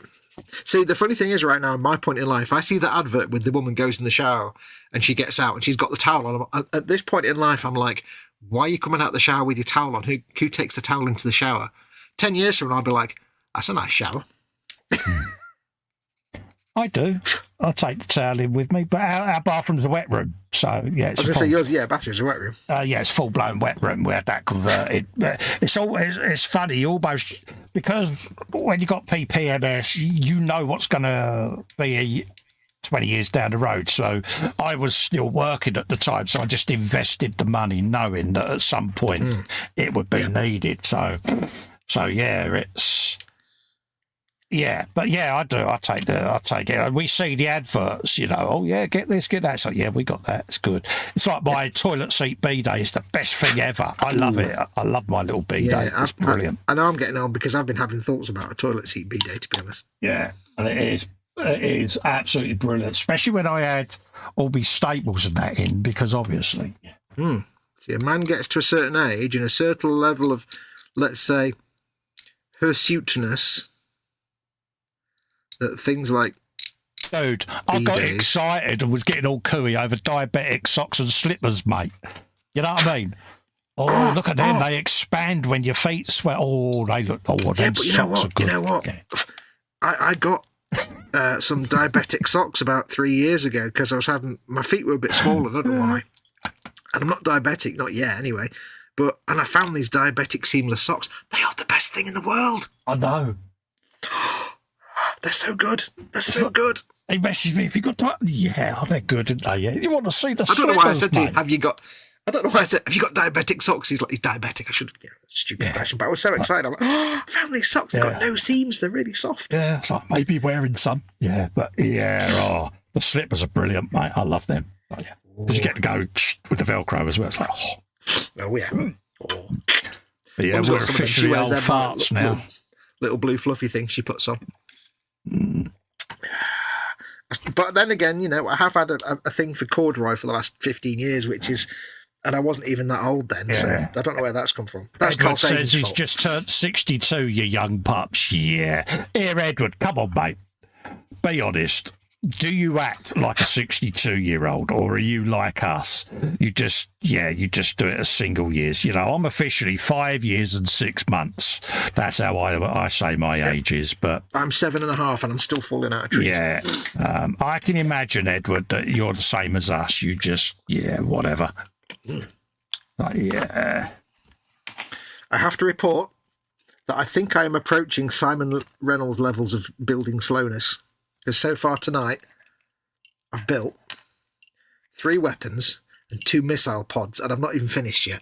Oh, mate, you wait till you get on backpacks, mate. New Fenris is in saying, hey, guys. Hello, New Fenris. Hey, New Fenris. How are you? Lovely to see you in. Welcome. Hope you're keeping well. Oh, that's good for you, mate. I'm using now tonight my God Hand sanding sponges and my God Hand files that I haven't been using up to now because I kept forgetting, and I'm really liking them. But yes, I'm going quite slowly. They are good. Being very careful with these. I want to make them look nice. I don't think there's backpacks in this though, thankfully. Not separate. You want to make them seriously windswept, don't you?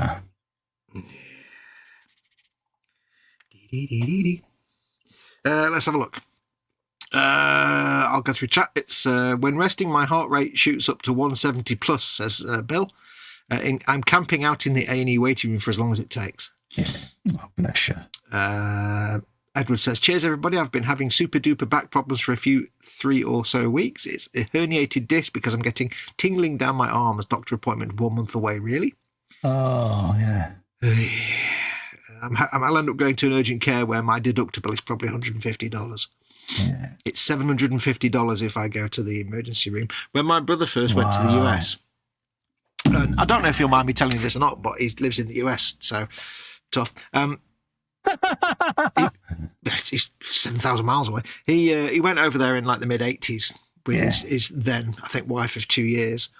And within 2 years, she'd come back and they got divorced. But one of the reasons was she hated it in the US. She did not like the idea of choosing between feeding the baby or having money in case the baby got sick. Yeah, I suppose there is that. They weren't big earners, and this was back in the mid-80s, so I'm sure things are different by now. But she's like, I couldn't choose between, do I feed, do we eat, or do we have money in case the baby gets sick? Yeah. So she came back. He's still there. He's happy as Larry. He's been there for 40 years now. He's more American than he is British.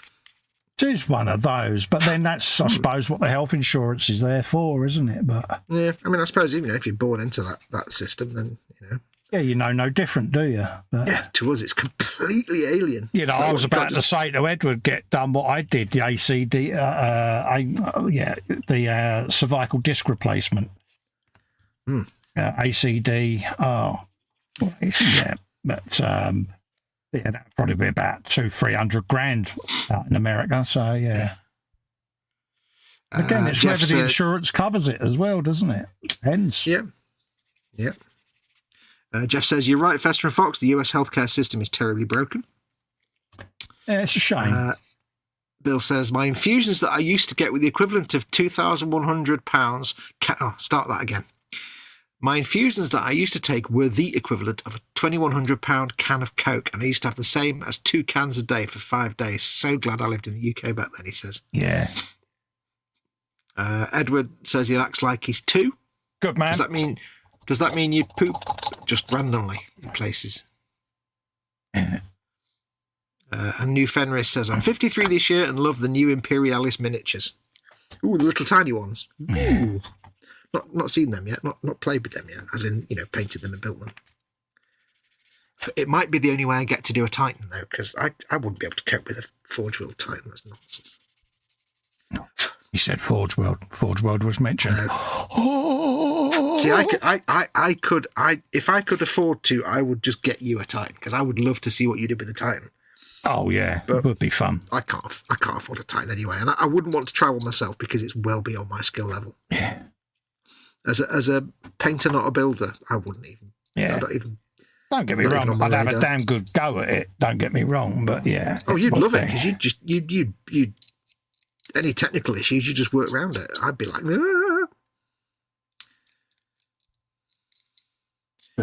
you'd be like, what? It's resin. What's the problem with that? Yeah, but mate, I've got to survive squigwigs yet. You know what I mean? I'm still building up to it, mate. You know what I mean? It's like, yeah. Oh, I ordered. I'm not going to mention any names, but I ordered some 3D prints from, let's say. Oh right, yeah. Let's say a company that does 3D printing. Yeah. I saw there's a company called Station Forge that makes like awesome non-official Warhammer figures and stuff, and they have these guys, the Death Guard guys called Grimguard. Yeah. And they're beautiful sculpts, but they don't print them. They use third parties. You buy them from third parties, or you just buy the STLs. So I ordered a few of these. I thought I'll see what they're like, and then if they turn out to be pants, I'll pay Festa from now on to do them if that's the case. Yeah. But I thought I'll try them out. And I placed the order about 6 weeks ago, and it says, it takes up to 15 days. So like 20 days go by, so I'm hailing and say, hi, any update on my order? It says unfulfilled. This is the third-party company, not Station Forge. And this woman comes back and says, yes, because yours was a slightly bigger order, it takes a bit longer than 15 days. They've gone through production. There were a few misprints, so we've had to reprint them. But they're through production now, and they're pretty much ready to be shipped out soon. Happy days. Okay, that's cool. That was 2 weeks ago. Ah, okay. So I sent the thing today saying, hi, 2 weeks ago, this person told me that they were all printed out, ready to roll and ready for shipping. You're in the UK, so it doesn't take 2 weeks. Is there an update? Do I need to track a number? Have they got lost in the post? And then I went onto Reddit, and then there's a lot of people saying, yeah, they're not great. They often take forever to print stuff, and the customer service is terrible. I'm like, I really wish I'd read all this before I spent that money. Yeah. But I got excited with the Grimguard miniatures and just kind of ordered them, and then. So we'll see. I've not heard back from them yet. Like I say, but like I said to you before, I'll happily print them for you, mate. Yeah. I mean, what I will basically do is. I've got a couple to print myself because I've downloaded the STL, so. Yeah. Well, what I'll do is I'll see what comes through. A lot of people have said they get them, but there's bits missing or they're not great quality. So I'll see what comes through. If they're fine, they're fine. But what I'll do then going forward, if that's the problem I'm going to have with that particular, I went for this one particular company because it looked like their prints were really good quality compared to all the others. Yeah. From what I'd seen, so I was like, I'll give them a go. But if not, then I'll just ask you to do it and pay you the same that they would charge. Yeah, I'll sort it out for you because I know your quality's good. Yeah. I want 6,000 grit. 6,000 grit. Oh, yes. Many a month was spent dialing in them settings, but now they're in there. They're locked in. Oh, yeah. Well, there is one of their tanks the Grimguard tanks that I really, really want. But they don't offer it. I can't find it for sale anywhere, apart from a few places that photographs of the things they print are really terrible. Yeah. So that definitely will be coming to you, that one. Yeah, I'll do it for you, mate. You know that. I think the Grimguard heavy tank, which is a bit like the Rogel Dawn. I've got one. I think there's about 60 or 70 parts to it. Mm-hmm. But yeah, it'll print. Like I say, it may take me a little while to print it, but it's good. Yeah. I'm happy. I'll see what comes through, if anything eventually turns up. Yeah. I mean, if world. Oh, yeah. I mean, if it's another 3 or 4 weeks, I'll just contact the bank and say, can I have that money back, please? Yeah. Yeah, there's liberties, isn't there? Like I say, if they're going to take liberties with you, then yeah.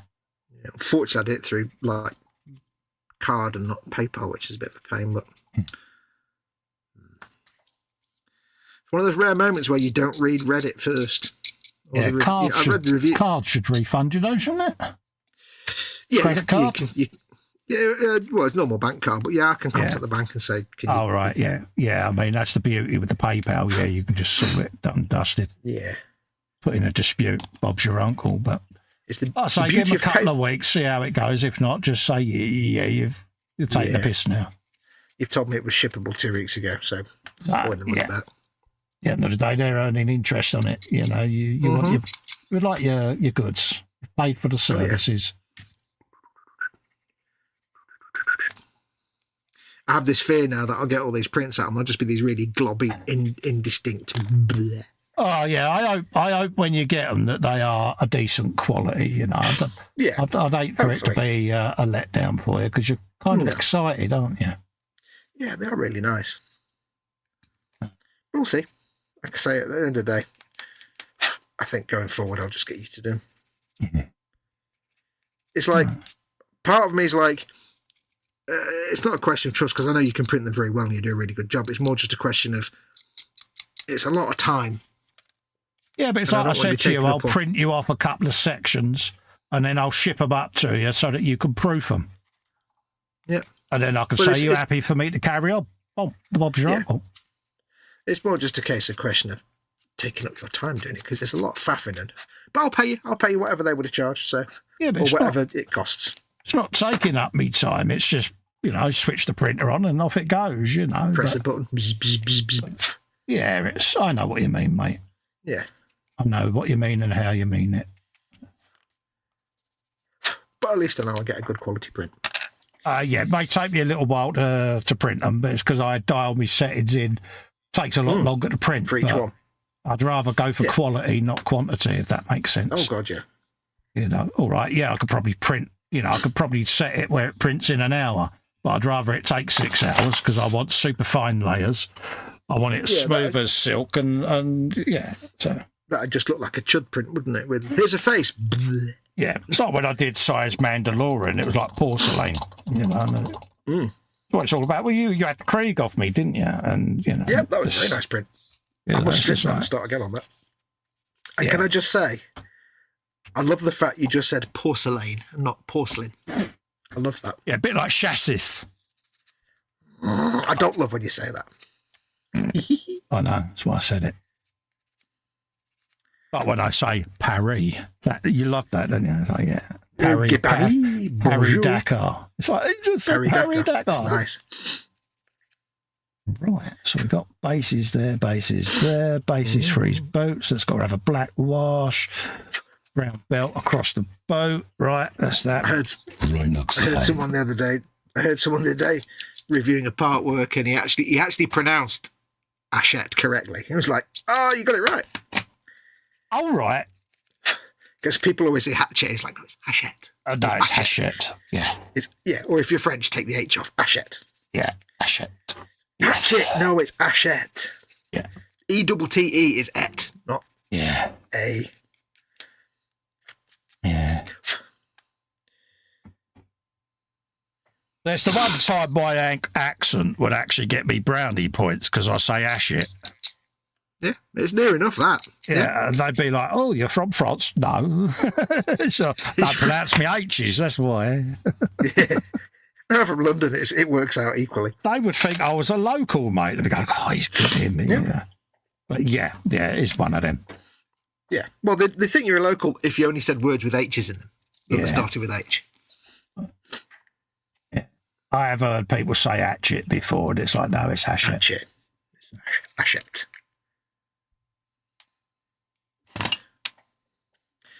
I filled up some seams, some gaps on that missile. There's a missile launcher with a little bit of plastic card strips. I'm painting leather belts at the moment. Or basing leather belts. I'm starting off with Rhinoxide and then I'm going to go lighter and then I'll go over it with a bit of snakebite leather. Oh, yeah. Just to give it that worn look. Nice. I always put my darkest... I mean, it's just my preferred way. I mean, there's probably a better way. Dark but to light. I tend to go dark to light and then put a wash on when I'm happy. This is the way. And then if I need to after the wash, I then do a little bit of dry brushing on the edges. Yep. one day I wish to try. I keep meaning to do it, and I never get around to doing it. I want to try one day. Harley Quinn troop? No, because I really would just end up like just eating my own face. I want to try the hardcore method of painting where instead of doing like a base and a shade or wash, and then, you know, your highlights, you actually start with the dark paint as we do normally, but you just use layering. You don't use a wash. Yeah. So you basically paint your shade first. You paint your shadow colours first, and it's all about layering. Because what we're doing with the wash is we're skipping a stage. Yeah. We're trying to, you know, we're making it easy for ourselves, which is nothing wrong with that. But I think I've tried it. I can't remember. I vaguely remember trying it once before, and I wasn't very good at it. Yeah. But I might try that again one day. That's why I'm looking forward to getting back to doing some figures, some busts, because it gets me back into doing all me glazes. Because I paint them literally layer after layer after layer, and it's such a thin hint of the colour I'm using. It could take you a dozen layers just to do a base skin tone, but it's so smooth. But you get to the point where you can put liver spots on the figure just by flicking the brush. And oh, God, yeah. I love all of that, you know. You can sit there with your toothpick and and it's just them little tonal changes, and I want to get back into it. I stopped because of my twitching and shaking, and I haven't gone back to them for quite a couple of years now, but just want to grab one down and sort of just my own sanity have a go again, because see, this is the limitation I have, and this is why I'll never be like a proper like award-winning level type painter person that does things like that, because I get bored too easily. I haven't got the patience to do like that kind of really detailed paint job. It's like I said to you before we went live, look at how many models I've got around, and people say, you've got so many models. But if you're getting bored and you think, I'm bored with painting this squig, I could just lean over and grab one of my orcs or pardon me, or something else. That's why I like to have a lot of painting projects ready. Never, ever fight through a paint job. No. If you're not feeling it, stop, go and do something else. No, but, you know, I'll never be one of these super duper high detail painters because I just haven't got the patience. No. I'll always be, happily, if I'm being generous, I'll just say tabletop level. Yeah, that's all I try to do. Yeah. I don't go parade ready, I go for playability. Someone wants to play it, it's tabletop ready, isn't it? I mean, even to be honest, even GW's parade ready is kind of just slightly sub tabletop. I think you're better than that anyway. Yeah. You're better than parade ready. But oh, wow. Yeah, I'll never be more than like, yeah, you are. Yeah, but no, it's like, yeah, I mean, I'll never be better than, I don't think I'll be better than I am. I'll develop different techniques. I'm not saying I've given up, but I'll develop new techniques and I'll figure things out and different ways to do things that are easier and more lazy.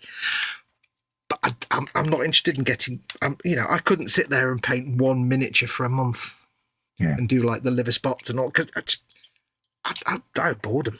Yeah, I do them in the background. That's why.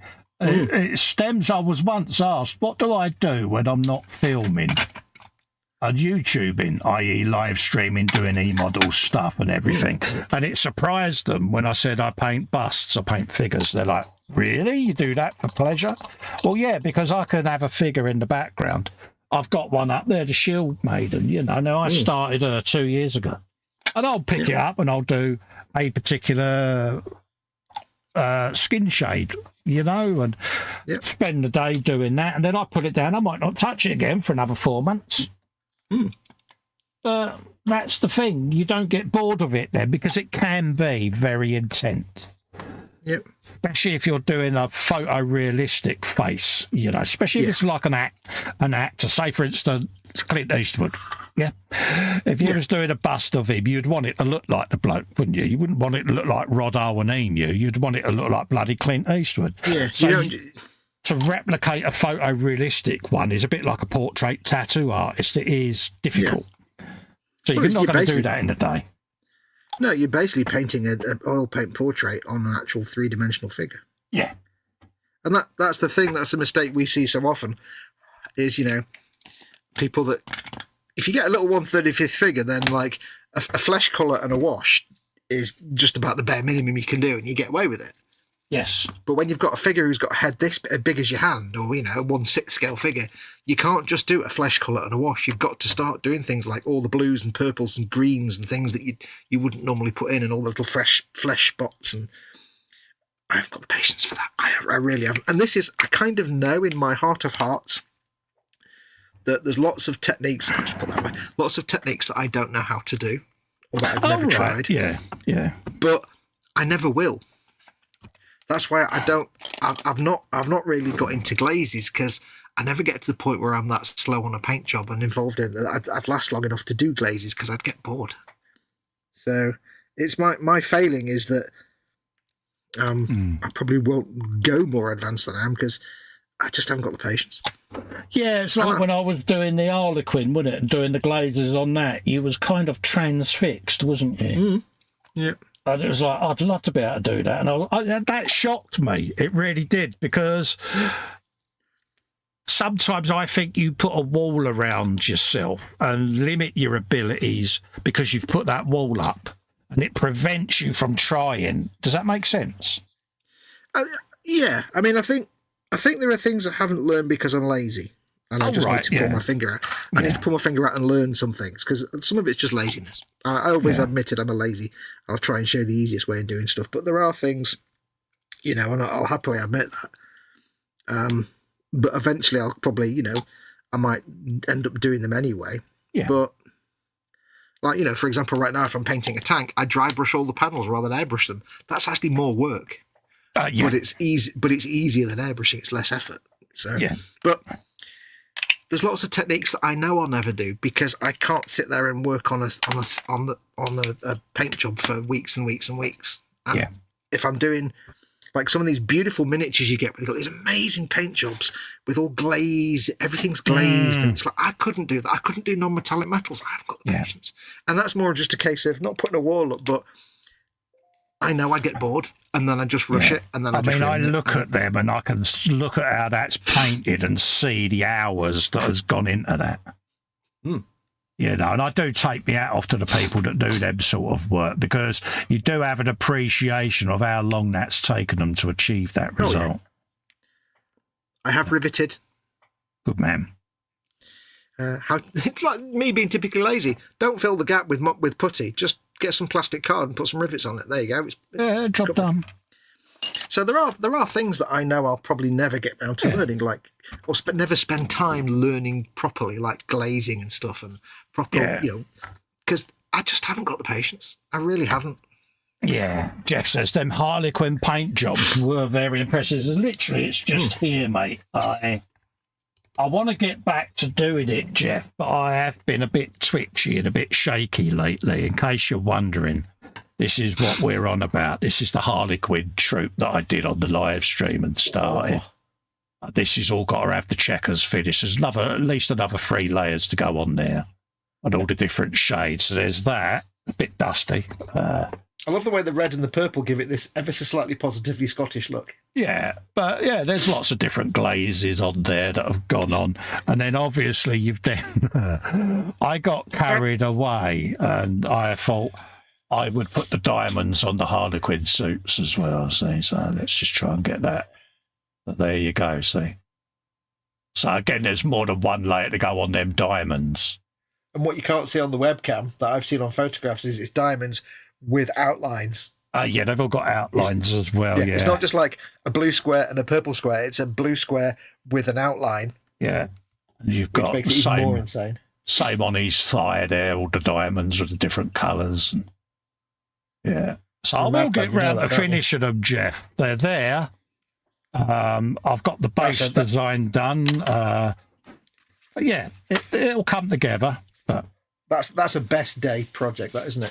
Yeah, that's when I'm having a really good day, that is. Yeah. And at the moment... Better best, that's a best day. Yeah, I've not had a best day yet. And again, I don't want to push myself and force myself to do it, because if I'm having a really bad day, I know I will mess it up. Yeah. But, yeah, it was fun to do. I enjoyed that. I enjoyed the challenge, and like I say, you know, getting the floating diamonds. When I saw the box art, I wanted to replicate it and do these little little floating diamonds over diamonds that you can see on the side there. Yep. Once all the other shades are done of that, and the different colours, it will pop. At the moment, I still think it looks a bit two-dimensional, but it'll get there. There's a lot of work still to do on them. Yeah, you've got stuff left to do on there. You know, I'll come back to it. But I know I would never, ever, ever, ever, ever, ever do Harlequins, which is why I sent him that kit, because there's no way I was ever going to. I was given that kit, and it's like I got it free, and I'm like, I'm never going to pay. I'm never ever. It's never going to. I looked at the box art, I'm like, I don't think so. Nothing's going to happen. You thought I'd call you all the names, and I said I'm going to do it like the box art, and you looked at me, didn't you, or said to me, "Are you sure? Are you sure, dude?" And I went. So, I'm not saying you can't do it, but you might want to, kill yourself in the end. I said, I love the challenge of that. That's right up my street. And he was like, oh, I thought you'd go mad. I went, no.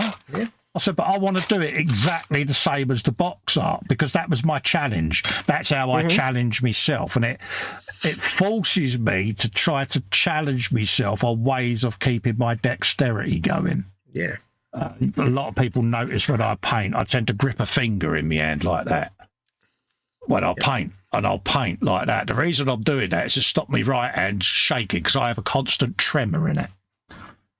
And, there's times I get it right. There's other times I can't control the tremor. That's when I change the paint job I'm doing. Yep. So, the Harlequins will make a return. They really will, because I keep looking at it, and it's like, I will get round to them. I might start working on the base just to get that out of the way, and then, fingers crossed, that might relax me enough to then start doing the paint job again. Yeah. Because that's what a lot of it is. I'm a bit tense. When my demons are at me, I get a bit tense and a bit agitated and a bit volatile. And that's when you shouldn't be doing them sort of paint jobs, because if you've got a shakes... or especially with MS, if you get tense and stressed, it exacerbates your condition. Oh, I like that word. Yeah, it exacerbates the symptoms you're going through, makes them a lot worse. Yep. So you have to learn ways of relaxing and chilling yourself down, and that's where this hobby comes into it. Yep. But my new thing now that I've found is a good way of settling myself down and losing myself from my own mind, which is what I need to try to get away from at times, is the Xbox. I was able to lose myself when my demons were at me recently, but I got my head in a good place because I was able to lose myself in that world. And my second carer that was supervising me whilst H was at work, because I was in a bad place, just kept me going, didn't you, mate? I did. Oh, I thought you were going to say the Xbox was your second carer. No. Oh, thank you. Supervises me when I'm in a bad place, bless him. Yeah. I mean, I've known for years and years, because I've used my Xbox as my, I need to find, where's me flipping round? Yeah. No, there it is. I've used my Xbox for, 20 years as both my decompression chamber when I had a bad day at work and I wanted to come back and, I can't actually go on a rampage anywhere. So I had to, take it out on virtual characters, but also as, like you say, in a moment of depression, it lets you blank everything out and just veg and do something and transports you to a different world. And I've known for years that's what it was good for. So when I was egging Festa to get a console and get a game console of some sort, either, it didn't matter what, it was partly that was in mind, apart from the fact we could also play the same games. That'd be awesome. Yeah. It was also, and a dexterity issue for his hand. It was also a little bit of, I know what it's done for me over the last 20 years. Yeah, see, at first I didn't quite see that it would benefit me like that. Yeah. You were like, well, it's video games. And I was like, oh, really? It's going to make me more stressed, because if I keep getting killed, I'm going to get the ump. Yeah. And, he was like, Jeff's put in a $5 super chat. He says, brilliant tip. I would never have thought of anchoring a finger on the painting hand to the hand holding the model. Yeah, I disguise it very well with me camera angle, I freely admit, because I can do it under the figure like that. So when I'm holding it, you don't always see that I've got my pinky in my hand, see? And I can just be... It's like when I airbrush, I put a rubber band around my hand here. Then I flick the airbrush through it, and I have the lead for the airbrush down the arm of my T-shirt. you know, or my sweatshirt.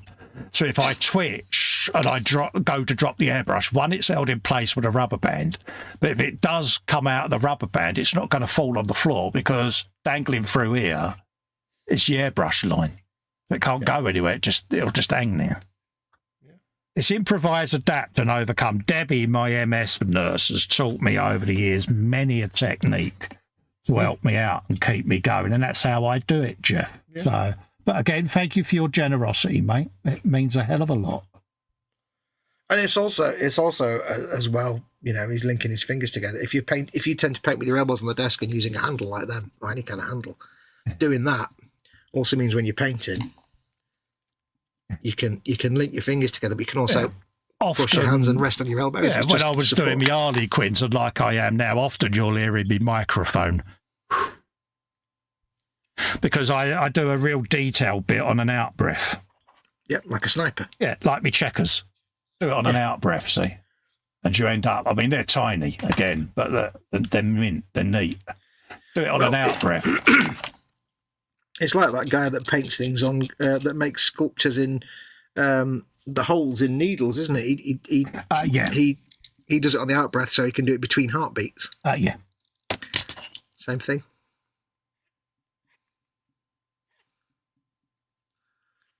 I watched a Pathé video yesterday from 1974. No, 1975. And it was a man with terrible glasses who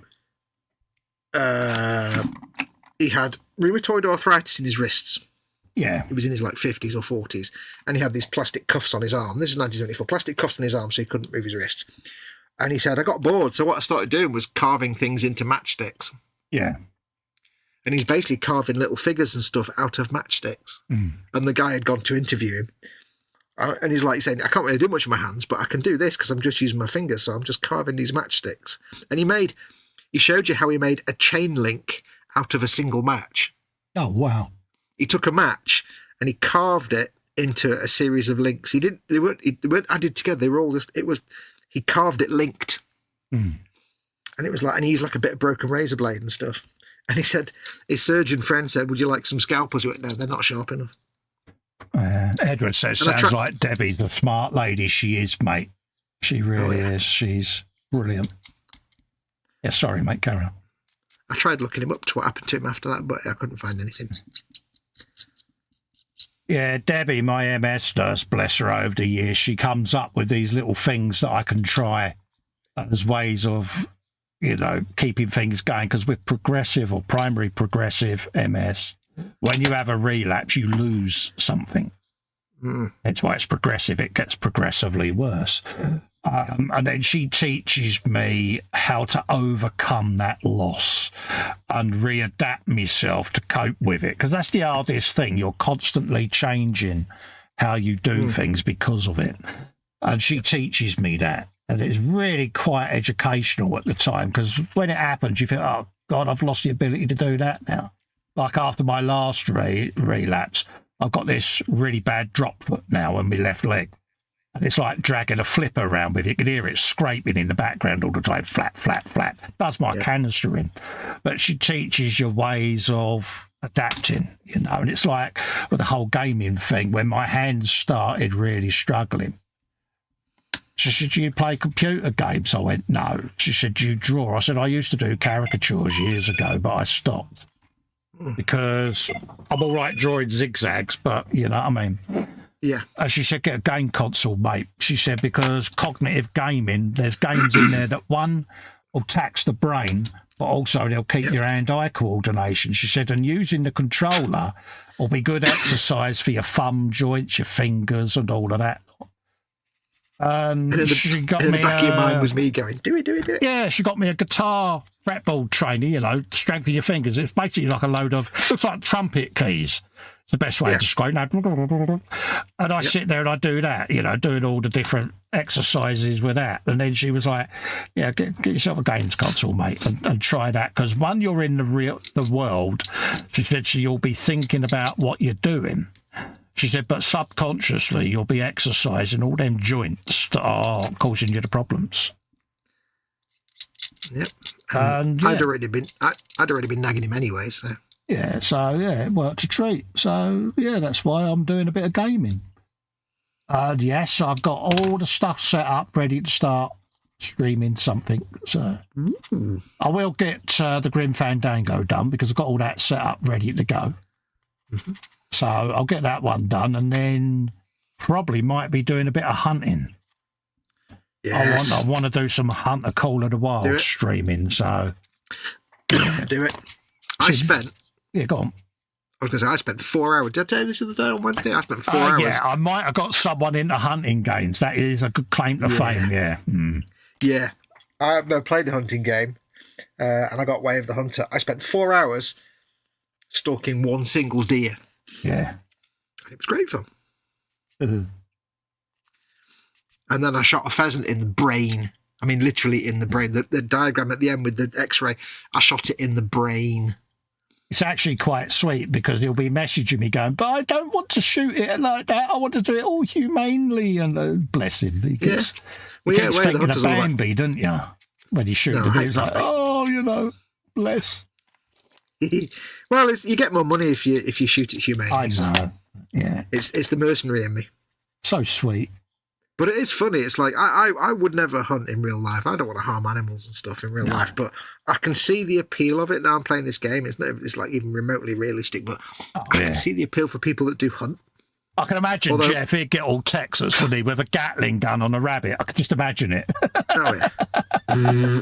Yeah, it'd be like, what rabbit? There's a rabbit in that field. Fire up the warthog. Yeah, it'd be there. Yeah, tank buster coming in. Yeah. I think if I had to hunt for food, I wouldn't have a problem with that. Yeah. I would never hunt for sport though, because I wouldn't, See, Helen's thing that she's always wanted to do is she's always wanted to go full blast shooting range, a bit like they do in America, Yeah. Where you get all the different guns to try, but you also get all the big Gatling gun stuff, and she said I'd love to do that, and I'm saying but you'd have me sellotape to the target. She went, ooh. She went, I can neither confirm nor deny. Would that improve my aim? I was like, really? The fact that you're considering it is scary. Yeah, I must admit. I mean, I've only, in terms of firearms, the only I mean, for anybody watching as American, of course, you guys are born with a gun in your hand. It's like walking or breathing or whatever. To us, it may as well have been an alien weapon, an alien thing that dropped from the sky because we have no idea.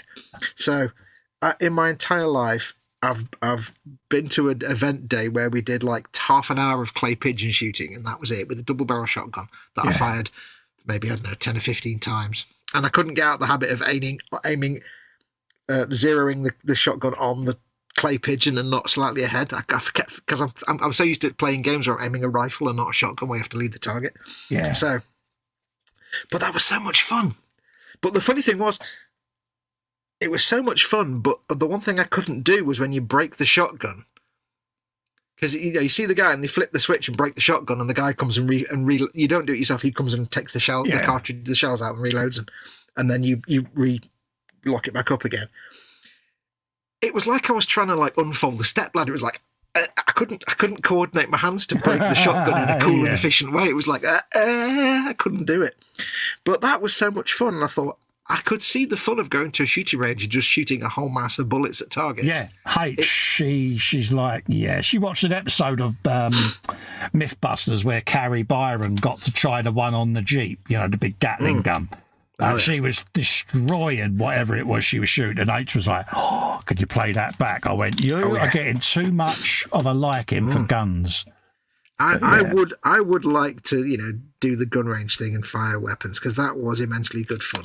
Yeah. And it'd be interesting to see, like, just how what it's like in real life compared to what you're used to in games. And it would be cool. Yeah. But, I'd never go hunting for sport, because I don't do that. But I can see why people do, because it's like them chuds that put the video up when they shot that well-known lion, didn't they, in Africa? It's like, really? Come on. I can never leave it alone. But I can see the buzz though. don't get me wrong, if you're in the middle of Alaska and you're hunting a moose for food, then that's fine. Totally different, isn't it? Because they do their little ceremony, don't they? And thank whoever it is for allowing them to covet the moose, and it's like a ceremony up there, isn't it? And it's totally different. If you're hunting to feed yourself, then that's fine.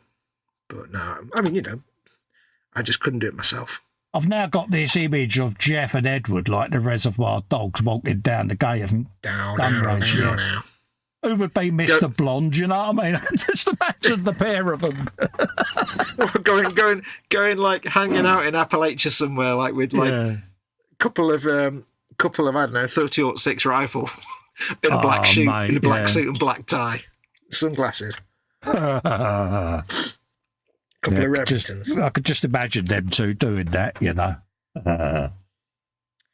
I mean, I'd be rubbish. I'm the kind of person that would take a 50 cal to hit like a pheasant, and I just have an endless collection of pink mist stains. Yeah.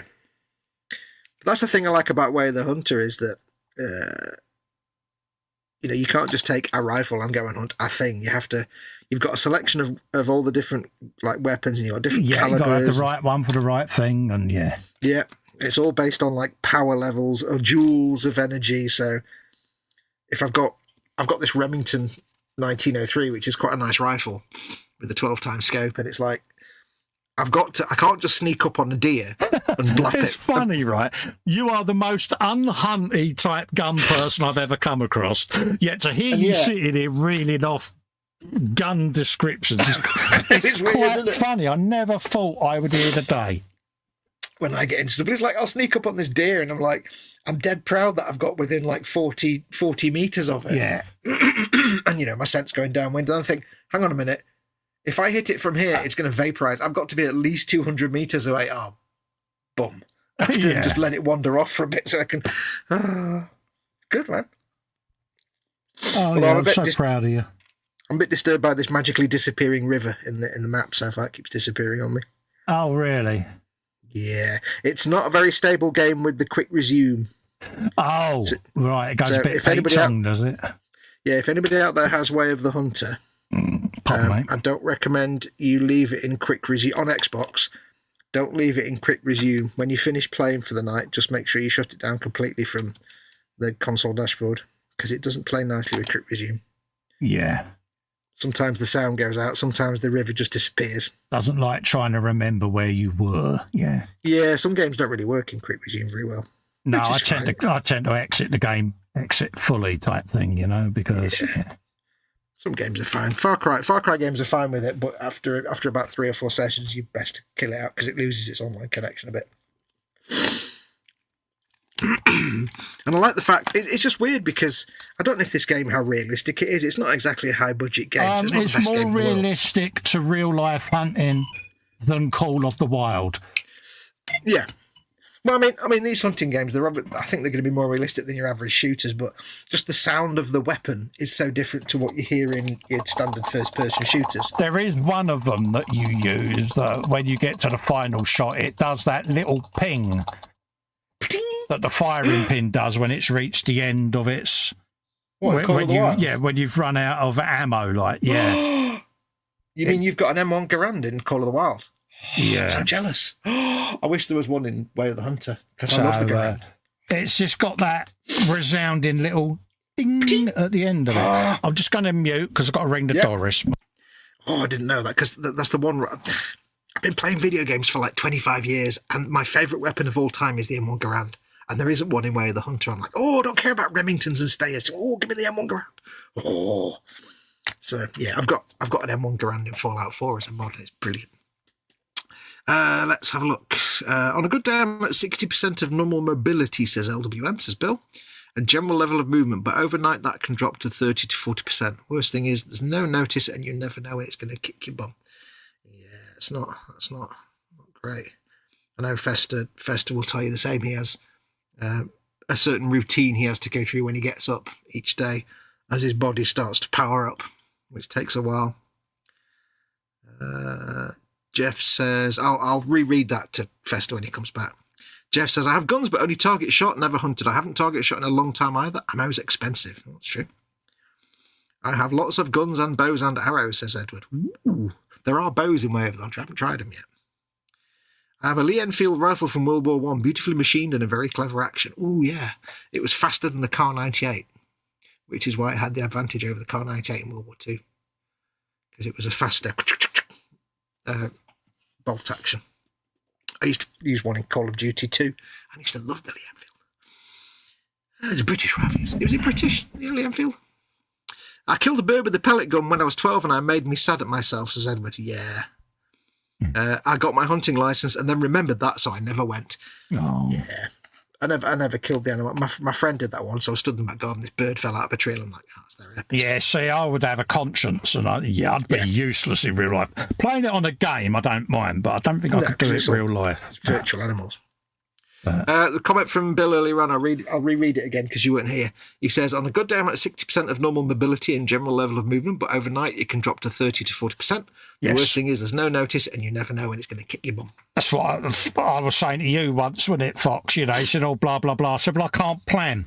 Because tomorrow when I wake up, I don't know what I've got. I don't know whether I'm going to be able to get downstairs, whether I've got to stay upstairs, whether the legs are going to work. Is the brain going to talk to them? It's very frustrating. I was explaining that you have a kind of slow start-up routine, don't you, to make sure it's all working? Yes, I can't lay flat because I've got metalwork in my back, in my neck and that. And I lay on one side with pillars down one side and then all round my legs to keep their pressure points off. But I get up like a pendulum. I tilt myself up, let gravity take effect. So I sit on the edge of the bed for a while, bemoaning and bitching like an old man. Then I'll have a couple of grab handles on the wall next to the bed that I then grab hold of and work my way up to get myself upright. And then I have to stand there and let the blood get through my legs and all. You know how it is. Otherwise, you will go to walk off and your legs aren't quite with you. You'll fall flat on your face. And so it's a lengthy process getting up and about. But once I'm up, I'm all right. It's getting down the stairs. I still come down the stairs on my bum. Because I'm notoriously bad for falling down my stairs because of my drag foot. So I come down the stairs and go up the stairs on my backside because I steadfastly refuse to get a stair lift. Yeah. That kind of thing where you get up and your legs don't quite get up as fast as you do. I call it the club singer walk because you're walking like a club singer sings. Exactly. You're like that drunk bloke that walks down the road, sees a fag packet or a cigarette packet and takes that big step over it, boom, you know? Yeah. Yep. I'm like that, but once I'm downstairs, I'm content. But if I can't get downstairs or I've got a day where I've got to stay upstairs, he'll tell you, I'm a nightmare. I could wibble all day long about it. You get bored as well. You're like, I'm bored. Because it's good, better, best. On a good day, you do this. Bit like what Bill said, where your mobility is low. I have good, better, best. You know, on a good day, I might be able to edit a bit of video from upstairs. On a better day, I could come in the man cave and maybe glue something together. Yeah. And, you know, on a best day, I could be sitting here painting something like that, Goliath. Yeah. Or Harlequins. But I don't despair. Because there's no point, because otherwise it's one then, isn't it? So if I'm having a crappy day and I can't do none of that, I'll just find something easy to do. Or I'll just sit and watch motorbikes go round in circles. I'm doing something. I have to occupy my brain. Your sort of saving grace is that you can do editing from upstairs. So because this is all fully networked all round the house, both hardwired and Wi-Fi, but I remote access all my computers and... I've sat upstairs before, right? And I've got into this computer and I've switched the webcam on just so I could look at my bench whilst I'm upstairs. But, you know, it keeps you inspired, doesn't it? He has actually says to me before now, on a day when he's been upstairs, I seem to remember you'd started to print and then gone upstairs and then you couldn't get back downstairs, so you just sat there watching your print. I have it all on my phone. I've got an app on my phone that shows me my 3D printer. What did you do last night? I watched my 3D printer print. Yeah, and he finds it really fascinating that I do that, but why not? That's what you end up seeing, see, so I can sit and watch the 3D printer doing its thing. So, yeah. I'm disappointed that you can't actually 3D print in time-lapse in real life, though. I've had H before, because my resin printer, Jeff will like this, my Elegoo Mars, I've got a Raspberry Pi that I built into it. So it's got its own webcam. So on the local network, it can stream to its own browser page, you know. So I can sit and watch it, and then, of course, the print does or finishes, and I can say to H, here, could do us a favour, get Lex to go in and whop that off the build plate so that I can start my next print job. And I'm upstairs doing all the settings on the printer, and then it just kicks back in because it's got Wi-Fi on it and everything. So I'm happy doing that. She sits there and goes, really? She caught me staring at the bench. She went, that is sad, but funny. Yeah, she did say how pathetically sad she thought it was, but yeah, it's when you're doing that and you're printing out some like large female figure and you're sitting there watching it print out boobs, and she's like, really? Yeah. I've got to check on the quality, love. You know what I mean? I've got to watch it. Yeah, I did one of them as a commission once, and it was like, yeah, don't go for the whole tits and bums figures. No, don't really float me boat, if I'm honest. But don't get me wrong, if it's in context, say, for instance, it's a Viking woman who may be slightly well endowed, should we say, then yeah, I get that, you know, but not for the sake of it. I'm not into the semi-porn anime 3D print figures because... No. There's a thing, I was going to say a big debate, but it's not really a big debate. It's a load of people in basements being pathetic, claiming that in gaming that basically... there's a movement amongst all the game publishers to make women ugly, to stop having attractive women in games. And what they mean by that is basically nowadays women in games look like actual people. Yes. And they're not just enormous chests and big backsides with wasp waists. Oh yeah, I'd be all for them de-bimboing them, if that makes sense. Yes. Because not every woman's like that. It must be patronising for them. I don't know. People even complained about the Fallout 4 TV show. They were like, but why has she got like baggy trousers? It's like, because that's a vault suit. That's what, if a post-apocalyptic future, you wear whatever you can find. You're not going to walk around with your chest hanging out. Yeah. Pathetic. I was like, really? Jess says, brilliant. He says, you got to love Raspberry Pis. You do just about anything with them. Yeah, I've got one that is my media server in the next door, mate, in the lounge. Yeah, it does the job. Yeah, sorry, mate, I spoke over you. Carry on. That's right. One of the most pathetic examples was somebody complaining that the main character in Senua's Saga, Hellblade Senua's Saga, or whatever the new one's called, is not all pretty and, you know, big-chested and stuff. And it's like, it's a game set like 2,000 years ago, and she's racked with various mental illnesses and psychoses, and it's all about her dealing with that in a time when that wasn't understood. Yeah. And also, like, and it's a very dark game about mental illness. Why would she have a big chest and a big backside and a skimpy outfit? Well, exactly. And I just like, Dream Big Build Small is in the chat. He says, hi, builders. Hello there. How are you? I hope you're keeping well. He says, at a certain age, we've got to sit on the edge of the bed and warm up like an old motor. Good shout. Yeah, we are people of a certain age. Yeah, we get to that age where you try and get up and you get the Star Wars failed hyperdrive. And you're like, oh, that's not good. We have a drop box outside that majority of the deliveries go in, but I normally find I'll be sat on the bed and you get that infamous knock on the door. There's a delivery. Well, I have a video doorbell system here that again goes through to my telephone or my mobile phone, telephone. Look at me showing my age. Got a telephone. Here's to my telecommunicator. I can sit there and I could just say to him, yeah, go round the corner, there's a drop box. I'm upstairs at the moment. Oh, I'll wait. I go, no, it's not enough time in the day for wait for me, mate. I said, it's going to take me a while to get down because, you know, I have mobility problems. Ah, no worries. And I just give them the code and off they go, do their thing. Yep. Whereas before, I would have tried to rush down the stairs. It's not got me anywhere well in the past because I've gone and I've done that, forgotten about my foot, and I've stacked it down the stairs, and no, it's just not worth it. So. We're to chat. Bill says, luckily I've got a ground. I'll start that again. Pretend I didn't do that. Go out and come back in again. Yeah. Bill says, luckily I got a ground floor flat with an adapted bathroom because stairs are my mortal enemy. Yeah. Just like Claptrap. Claptrap Can't do Claptrap stairs. there. Claptrap. Yeah, Claptrap can't do stairs. Claptrap. That becomes a major plot point in Borderlands 2, I think, that you can't do stairs. Absolutely.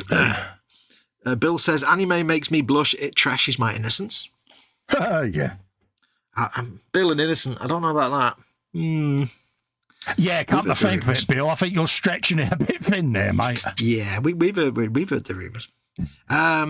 You've got to love Raspberry Pi, says Jeff. You can do just about anything with them. I've done some interesting radio work with them recently. Dream Big Bill Small says to you, Festa. In fact, no, I'll read that in a second. Edward says, I see you joined to Dream Big Build Small. I see you joined Festa 67 group. Also check out Model Making Boomhot on Facebook. Oh, I didn't actually read ahead on that one. Thank you very much, Edward. Absolutely. Yes, Dream Big. I started reading it and I realised it was pimping mine. I was like, oh, I didn't mean to do that. Dream Big Build Small says, what is that thing you put your paint pot in, Colin? Oh, this? Oh, that's one of my 3D printed pot holders, mate.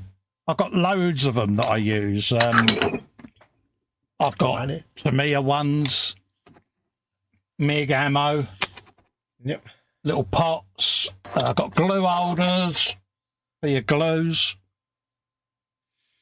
So yeah, it's just something I designed and 3D printed, and yeah, that's what I use, mate. I've got mine here. It's brilliant. I love it, especially for shades. Is the simplicity. You just stick the pot in, you open the lid, rest it against the side, done. Yep. Great for shades as well. So yeah, that's what it is, mate. If you want one, I'll print you one and send it over, mate. It's not a problem. He also says, thanks, glad to be here. It's nice to see you back. Nice to see you, mate. Obviously, if you're in the US, I might say, could you help me towards the postage because I'm on medical benefit now. Yeah. So, I'll print you one out, mate. It's not a problem. He also says, I say he, it could be he or she. Sorry if we're calling you he and you're a lady. Apologies if we've been wrong. Mind you, his icon is a bloke with glasses and a beard. Oh, so well, there you go. Could be a clue. Yeah. Smutty says, Bill says, I'm a born-again virgin. It's been that long, it grew back. And Dream Big Bill Small says, smart, I'm always spilling my paints. And I misread that as spilling my pants. Oh, right. Yeah, no worries, mate. Nearly meant something else completely. Yeah, PM me, mate, or email me off the website or whatever, because I am going to be listing them all on the website. Because I've been asked to. I've had a few people that have asked me to list what I've done, what I print, and they'll happily help me out. So no worries, mate. Chuck me a message. I've even got one for my RP tools holder that I did because why not? See, so I need to make you some rivets. I mean to stop farting about and get round to do that. So yeah, happy days, mate. But I've got all different ones. That one there is for Revell Contactor Clear. I can't remember where my Contactor Clear is. But those little bottles, because they're always falling over with the brush, so I've got to put them in. So I do these things because I am clumsy. Aye. All right. Well, no, the little pot holders are brilliant because there's nothing worse than, especially for Citadel paints, you only ever spill a shade once. Because the moment you spill your shade, you do everything you can to figure out how not to ever do that again. And for the Warhammer painters, thumb palette. Stops you having to paint lines all over your thumb. Yep, I've got mine here. Where is it? So yeah, little things like that. That bit looks like cuneiform, and I love cuneiform. So. Yeah. That bit there is actually, if you've got too much paint on your brush, you can just dip it in there and drag your brush for it. So. Yeah. But yeah, no worries, mate. Let me know. I've got all kinds of stuff that I've got. But I've been asked to list them. Things like the decal solutions holders. Yep. But yeah. If anybody out there's played Wolfenstein, the new Colossus, or the one before it, the New Order, this melter lance on this Imperial Walker looks kind of exactly like the German pistol. It's quite impressive. Just I'll show you that. If you haven't played that game, then you won't know anything about that. He says, I'm a dude named Corey. Oh, there you go. There you go. Pleased to meet you, Corey. You're most welcome, mate. Hopefully you get used to our inane drivel. Yeah. I wonder if you can become immune toward drivel. Yeah. It just becomes not drivel anymore. Yeah. But like I said, just PM me, mate, and we'll sort something out. Get you some stuff sent over. Do you think somebody could get so used to us that it just becomes like just normal, not drivel, like common sense? No, I don't think there's a time when any of them get used to us, because we are a pair of idiots, let's be honest. Yeah. Do you think we could ever do common sense? Or be mistaken for? I take my idiotness to whole new levels, mate. Yeah. Right, let's have a bit of that on the jeans. And then we can start doing some of the patches on the jeans. Patches. Well, so far, all I've done is build the weapons for this thing. Nothing wrong with that. I've not really done much else, but I'm taking my time. Having fun. Being very neat and tidy. Clean water in there. If anybody remembers this, I spent a very pleasant evening yesterday watching on YouTube, watching clips from a series that I'd kind of forgotten about. I used to watch when I was a kid, called Absolutely, a comedy series. Yeah. Channel 4. If you get a chance, spend an afternoon, go and find. I'd forgotten so many of the characters, and it was so funny. I used to love that show. Nobody remembers it, though, apart from the very few people I've met. I was watching a thing last night on the TV show Bottom. I didn't realise it's 10 years ago that we lost Rick Mail. Yeah. You know what surprised me is, they always say that, like, memory's really fallible and it can be easily led. I thought he died in a quad riding accident, but that was like in 1999. 1998, that was. Yeah. Because for some reason in my mind, I conflated his accident with him dying 20 years later. Attack. Yeah, I know, but my brain had decided that he had died from a quad. It's weird the way the memory works like that. Yeah. Yeah, 2014. I was gobsmacked. Poor old Aid Evans, he got all emotional, bless him, and it's yeah, I saw that. 30 years ago that they made that TV show. Yep, I was never into Bottom. I have to be honest. Never floated my boat. I gotcha. I just realised what I just said. I was so hoping you was going to say that. Yeah. It was going to happen, wasn't it? Oh, bless your heart. Oh, it was just like, yeah, led him up the path and he fell off the edge. Whereas Colin was always happy to watch Bottom. I like a bit of Bottom, mate. You do, don't you? Yeah, I don't mind, mate. Yeah, good TV show. Yeah. I can't believe I fell for that. It's the fact that people didn't pick up on the episode names, which surprised me, because, like, Bottom smells, that sort of thing, look at the episode names, and it was all silly seaside British humour. Humour, yeah. The TV stations of the time, in the UK, were notoriously behind the times, and it was just prudish. Their way of getting back at these TV stations. Like, they did it so well. Would it be made now? Yeah, I think it would. I'd like to think it would. Yeah. To be honest with you. So what colour's that?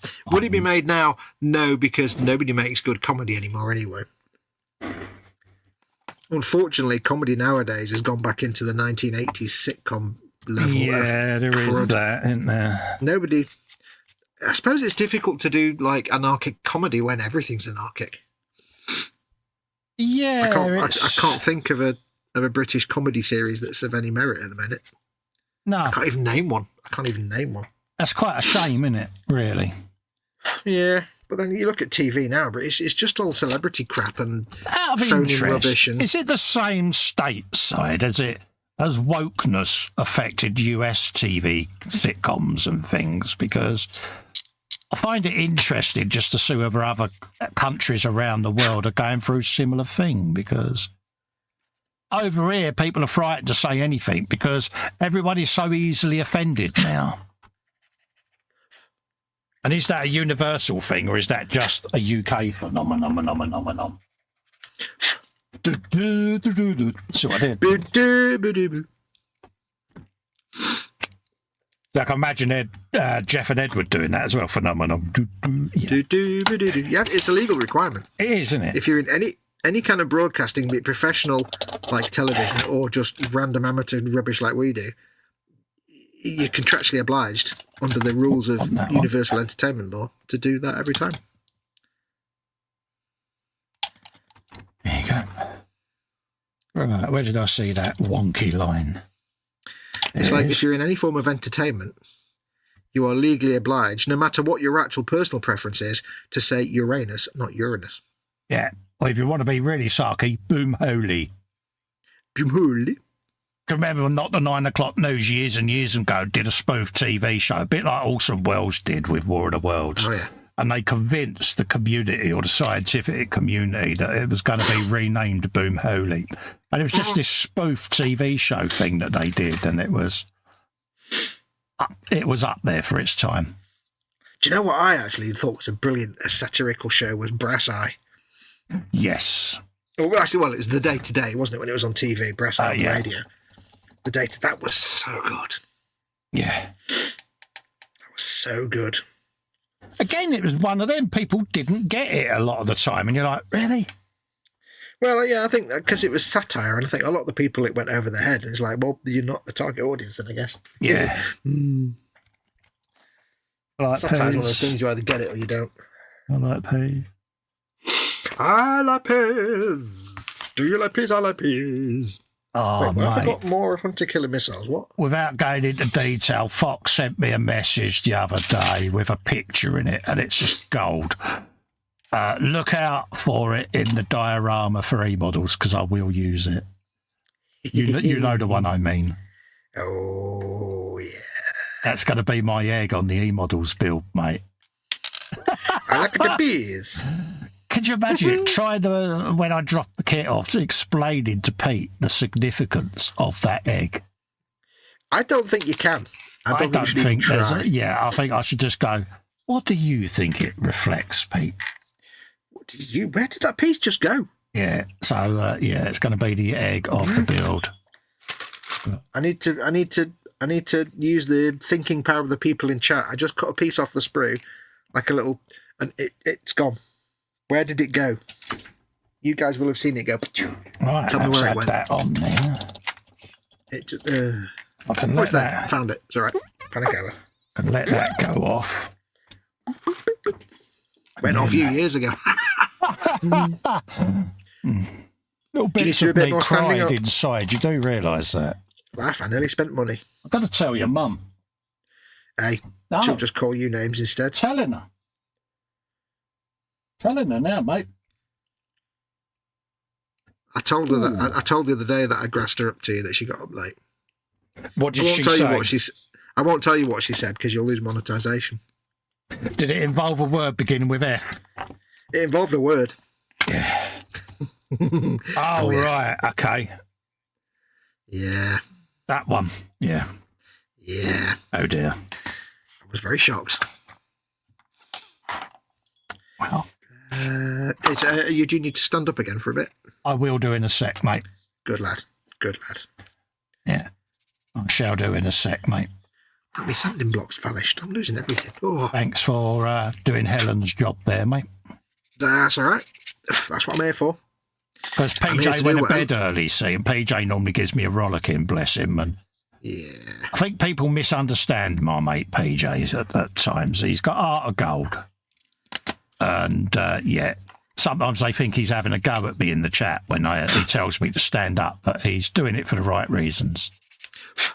He knows me situation well, and he knows that I forget. He knows I'm stubborn. And, he'll just say, "Oh, slaphead, you should be upright." Yeah, all right, mate. That's what the girls say to me. But he has had it before where someone's, "Oh, don't have a go," blah, blah, blah, and had a bit of a pop at him in the chat, and it's like, no, he means well. Mm-hmm. His heart's in the right place, bless him. And yeah, he's struggling at the moment, so I'd like to see me mates struggle. Go for it Painting says, I'm off to the Mosen show, the biggest model show in Hungary. I wanted to say hello, so I pressed the like button. Bye. Thank you very much, my friend. That means a hell of a lot. It really does, because it helps with the algorithm and it helps the channel out massively. So thank you for doing that. Isn't Go for it Painting in Australia? No. Is he one of our Australians? No, he's not. I'm thinking of... You're thinking of what's his chops? Yeah, the other one. Yeah. I can't think of his name now. We've got a few Australian viewers, and I always confuse them with the. For some reason, I always get the Canadians and the Australians mixed up, and I don't know why. We know them when they come in. That's the thing. Yeah. As soon as they come in, oh yeah, so and so from Aussie, but good day, bloke. Yeah, I don't know why I always confuse the Canadians and the Australians. Oh, we got a bit of brass. Is that brass? I do like that. You've got colour. brass. You copper. have. You got a bit of brass. Sounds cool. Have a good time, James. Says Dream Big, Build Small. Absolutely. Have fun and take lots of photos, says Jeff. And Dream Big says England, I believe. Yeah. I don't believe in England. Oh no, it's Canada. I don't believe in. But yeah.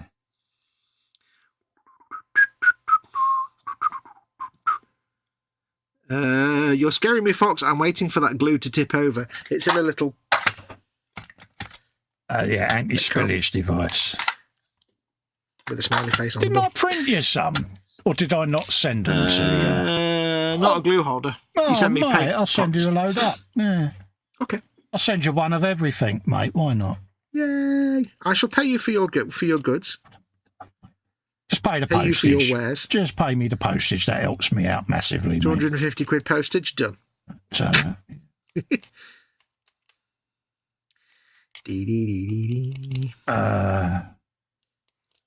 that on there a bit different because they've all got to have washes and glazes put over.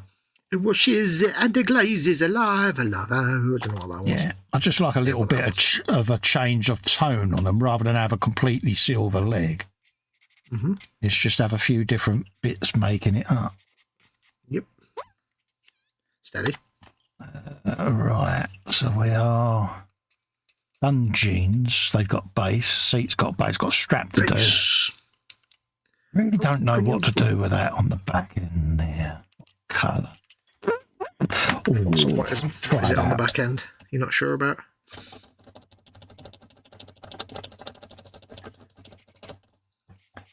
First things first, let's get that clean and then I'll do my standy-uppy bit because I'll get told off. Mm-hmm. Good girl.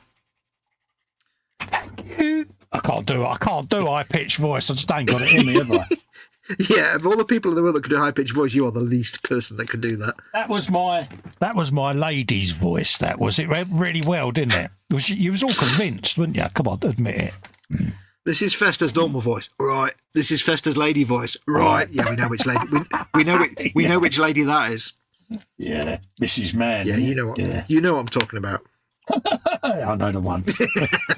Yeah. Yeah. No wonder her charges were so cheap. I'll just quickly paint that strap and then I'll do the standy-uppy bit. Yeah. Ching.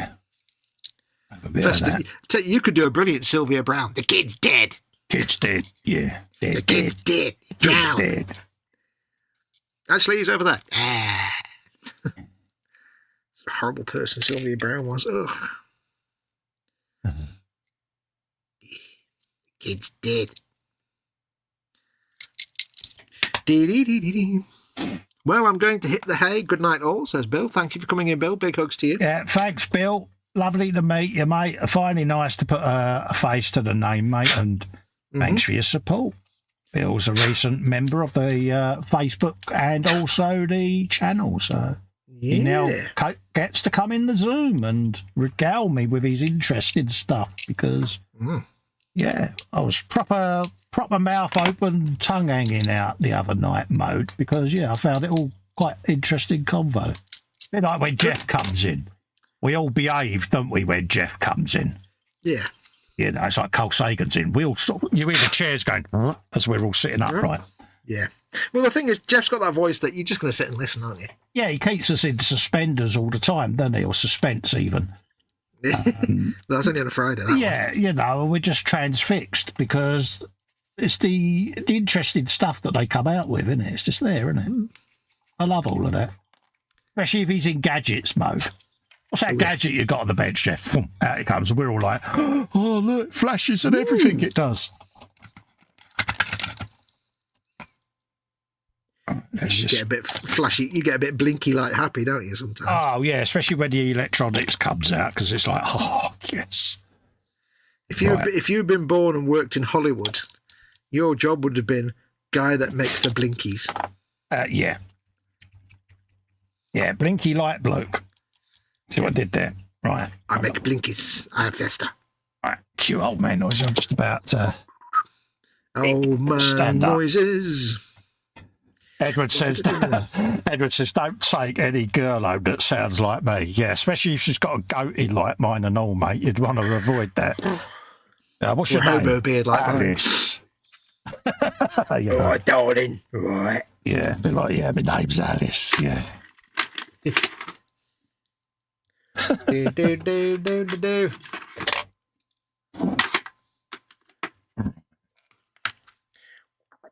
Right, let's drill some more barrels. Drill. Dream big, smell, spare, build small, says that voice makes me think of the orcs in Lord of the Rings. I have got a good orky voice. You've often said this, haven't you? Oh, yeah.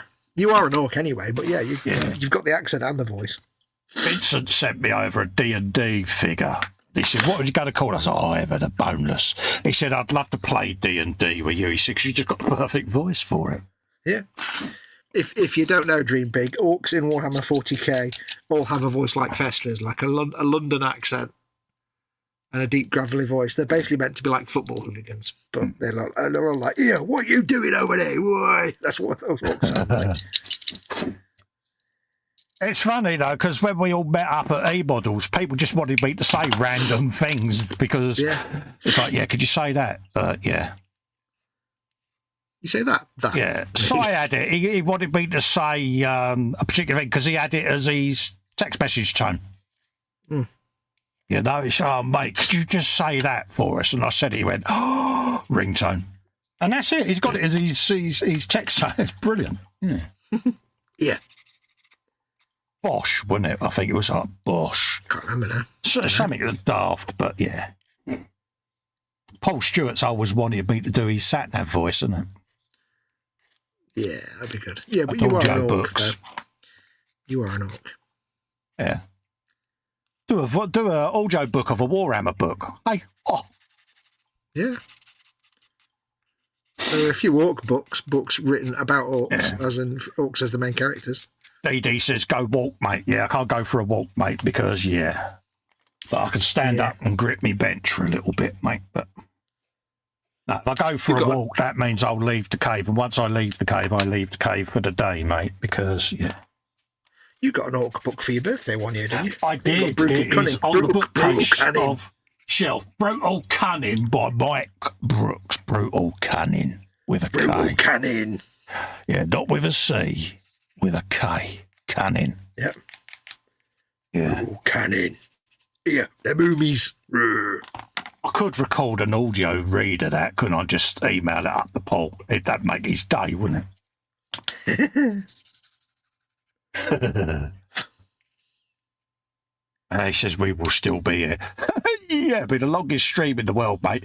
He says I'm reminding you to move. Yeah, I'm stood up at the moment, mate. You can see me hands gripping the bench, mate. But yeah, you need aims. You need aims. No, but it's good that people tell me in the chat, really, when you think of it. It is good, because me and him, once we get chatting, we're like a couple of old maids, you know, we just, yeah. You know, you see them two old grannies talking over the garden fence. That's us two, that is. Yeah, we're both there again. Oh, I said no. I said, oh, I said him. He said, oh, he said yes. Yeah, I said but, him. oh, she said, yeah, but, no, but, yeah, but, no, but. Adjust the chest. It's basically over the garden fence. There's a 1940s joke that nobody will get. Bloody hell. There you go. I'm doing me sitting down thing again now because I've stood up really for making a references millisecond. to 1950s radio shows that nobody will remember. Or no. That's Give that a bit of plague bearer. You heard it here first, Arthur Askey. Arthur Askey. Yeah, where's me washboard? Oh, I'm blushing now. I need to get back into the 24/7 again, says Jeff. Blush you should, mate. We do enjoy seeing you, Jeff. We really do, mate. And I'll be there, mate. But like I've said before, the Zoom isn't compulsory. We've all got real life, mate. But yeah, it is nice to see you. Zoom's just a thing you can use if you want to. Yeah, Jeff is basically a radio host without a show or a channel. Yeah, it's basically like Grand Central Station. It's just like a, some days you go in, it's full up. Other days, there's just a few choo-choos in, But, Grand Central, just with less rats. Yeah. It is a bit mad. It really is. You're a bit mad. Yeah. Well, I know I am because I've got a discharge card that says so. I've got a discharge, but it's not a card. Yeah, that's you're a man of a certain age. Laugh and early spend money. Well, a little bit of that going on, so let's a little bit of that. bung that over there. I can now happily say that I don't need to use my Citadel pin vice bits anymore because I can use these god handles. It's your god hands, free for pound. The one advantage of the GW ones is they are exactly the right size for various different weapon barrels, but I'm surviving. Yeah. Drill out your barrel, wow. Better play, better flash. I think basically we should at some point just do a stream one day where we just talk like orcs for the whole stream. We just paint orcs or build orcs and just talk like orcs. We'll have our throats will be absolutely battered by the end of it. Do we have to paint ourselves green? Well, for me, it's a normal day, mate. You're going to be for you, I'll be the one with a broken throat by the end of it. You'll be talking like one of them, what are they called, castratis, won't you, the time you're done? Well, See, I can't do that. I cannot do that type of noise. See, I can do quite a high falsetto if I need to, but I can't do it now because it's late. Neighbours are asleep and I have to do it loud. But if I push myself, I can actually do quite a high falsetto voice. Yeah. Because I'm able to sing some Queen and some ELO that's actually really high pitch. Yeah, see, I couldn't do none of that. I don't know why. I can do a bit of a falsetto. Yeah, there you go. I can just about sing along to John and Vangelis. What was I going to say?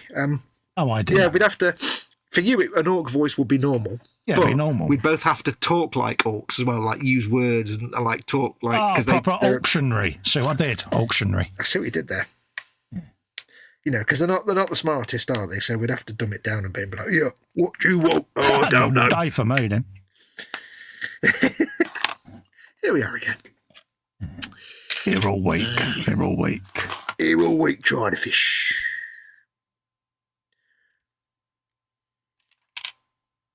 He's here all week. He's here all week. I don't know what that was, but hey, It was words. Yeah, I'm liking these godhand pin vices. You've done well. They are good, aren't they? Mm-hmm. Video is up on E.Models' YouTube. I didn't get the micro one there. Oh, Lammerkid, show me on the dolly where the horrible E.Models hurt you. I have to actually pay for that. I think I will. That's when Pete developed his fixation with my hands. Hands. Have you some of that? Bit of Waywatcher green gone on there. Ooh, Waywatcher green, nice. Let that all dry, and then that'll be dry brushed at a later date. Get some of that. I don't know what that was. You sounded like that pillock out of the Carry On film that had an entire career going. Do you remember him? I remember the stupid one with the twitch that wasn't actually that funny. was him. Yeah, that was my attempt at doing his noise, but it didn't come out quite right. His entire shtick was that weird little twitch. Yeah. Which that guy from Absolutely did a million times better when he did Gwyn the Twitching Welshman, which was even better. Oh, I'd forgotten about that character from Absolutely. Gwyn the Twitching Welshman is so... I found a compilation video last night. I sent it to Festa of a load of his sketches, and it's just... I couldn't stop laughing. It's so stupid and it's so funny. Yeah, but it's the silly little things like that get us to giggling at the early hours of the morning, doesn't it? And then that's it then. It just degenerates, doesn't it, from there on in? I just like nonsense. My missus will say, you two are absolutely nuts. Yes, darling, we are. There's one bit where Okay, these two Fox guys... encourages it. I encourage all of it. Absolutely. I am the bad influence. I am the well-spoken man that is the bad influence. Don't pick on the well-spoken man. So, really? Even Lex calls you sugar lips. Really? Yeah, because you've got a way of kissing up the H. It's like, yeah. How do I kiss up to her? I haven't actually... I've literally said hello to her once, and that's it. That's the best bit. Yeah, you were so well behaved, wasn't you? I was like, hello. Hello, Mrs. Tommy. How are you? Hello, Mrs. Workshop. Yeah. Oh, I'll call you Mrs. Workshop. Yeah. She loves that. She does. She loves all of that. Painfully but not James shy. Workshop, because that's Games Workshop. Painfully shy, so... Yeah.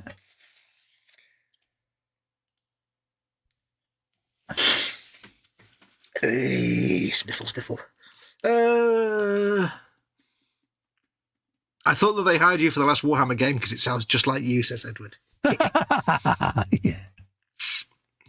I played a little bit of the original Space Marine the other day, and he's like, sounds a bit like Festa attacking me. Yeah, me. Yeah, you. Yeah. Orc chat. Ooh, haha, says Dream Big. I'm going to shut up on the discharge comment. You can thank me now or later, says Edward. And Dream Big says shenanigans are entertaining. It's funny, I was chatting to my youngest lad when he was last over at Easter. And he was saying, he said, I used to love it. He said, when we was kids getting the stories. He said, because you used to do all the bloody voices. He said, you used to frighten the life out of the pair of us. He said, but he was really good at the creepy monster voices and that. And I was like, yeah. Yeah, I'm a creepy monster. Yeah. But it was just that, the kids, wouldn't they? You know what I mean? You liked to bring the books alive for them, you know? Yeah. I would do the noises of the doors, creaky door. I used was that you making the noise, or was that your hips? Yeah. I used to know a guy who bless him, he was a lovely guy, but when he read anything, he would read in a monotone like this. He just couldn't read at all. He would. Oh right, like, yeah. And he had kids, and I'm like, how would you even read them a story? Oh man. That boxer announcer bloke, you know, the one who goes, and for Los Angeles, you know, that guy. You know, could you imagine him doing a story for his kids? Or the guy that does the intro for the horror films. You know, the bloke, he's got that really deep, gravelly voice. Yeah, but you know the one, lost as a child in the darkness. He was a cop. Yeah. You know, like Orson Welles, Carlsberg. Probably the best lager in the world. Wait. Brian Blessed reading his kid a children's story. Oh, it'd be brilliant, wouldn't it? I've just got an image of Brian Blessed reading The Magic Faraway Tree. Yeah. And like using swear words when describing Moonface and things like that. And I've just had a massive... Yeah. Also, I've just had a massive flashback to The Magic Faraway Tree when I was like 6, 5 or 4 or something. Yeah. Dream Big Build Small says you'd be a great D&D DM doing all the voices and stuff. This is why Vincent in Belgium wants me to play it. He sent me a load of dice because I 3D printed him a dice box and game piece thing, like, you know. And he said, I'd love you to play it. He said, because you do all the voices. Because when he said it, he said, all you're going to be, and I was there, I've had a bonus. I'll break your skull with this big hammer. You know, and I just went into his character, and he was like, dude, he said, I'd love to take you to a game. Because he wanted to play the game, but he wanted me to do the voices for him. Bless him. I can see that.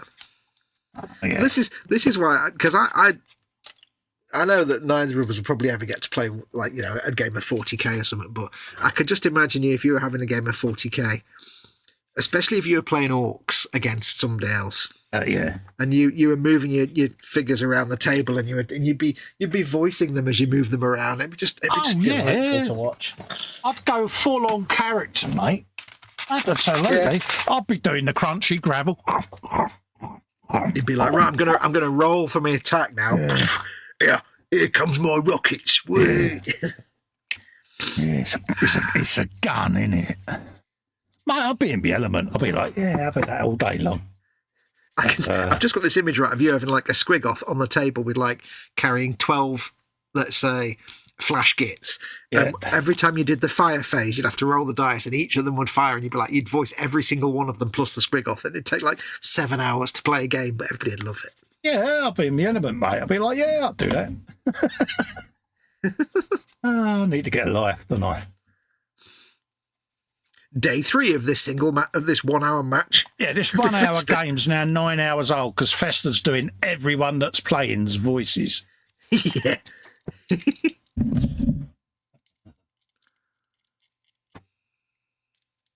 I'd have fun doing that. You know I would. You would. I'll put it. It's actually fun if you listen to Festa when he's been playing his hunting game, Call of the Wild. He narrates it. Because, like, you were saying earlier on, I'm always like, what are you doing? Yeah. And it bugs him. But sometimes I don't need to, because I'll sit there and I'm playing my game. Because me and him will hang out on Xbox, and he'll be playing his game, I'll be playing mine. And we might not even talk. We're just hanging out in each other's company. But he'll narrate what he's doing, and it's great, because he's talking to, like, his dog, and he's talking to the thing he's trying to hunt, and he's talking to his rifle and the thing that's just buzzed him or whatever. He sits there sniggering. I go, what are you laughing at? He goes, you with your voices. I said, well, it's my dog, innit? I've got to feed him. I'll do, hello, Gaz, what Gaz there doing? Chugga, chugga, chugga. It's like listening to him, and he's muttering away to himself, and then, like, for example, you can hear a wild boar, and he's like, he's going to come and attack me because he'll get taken out, and you can hear him going, don't even think about it, no war.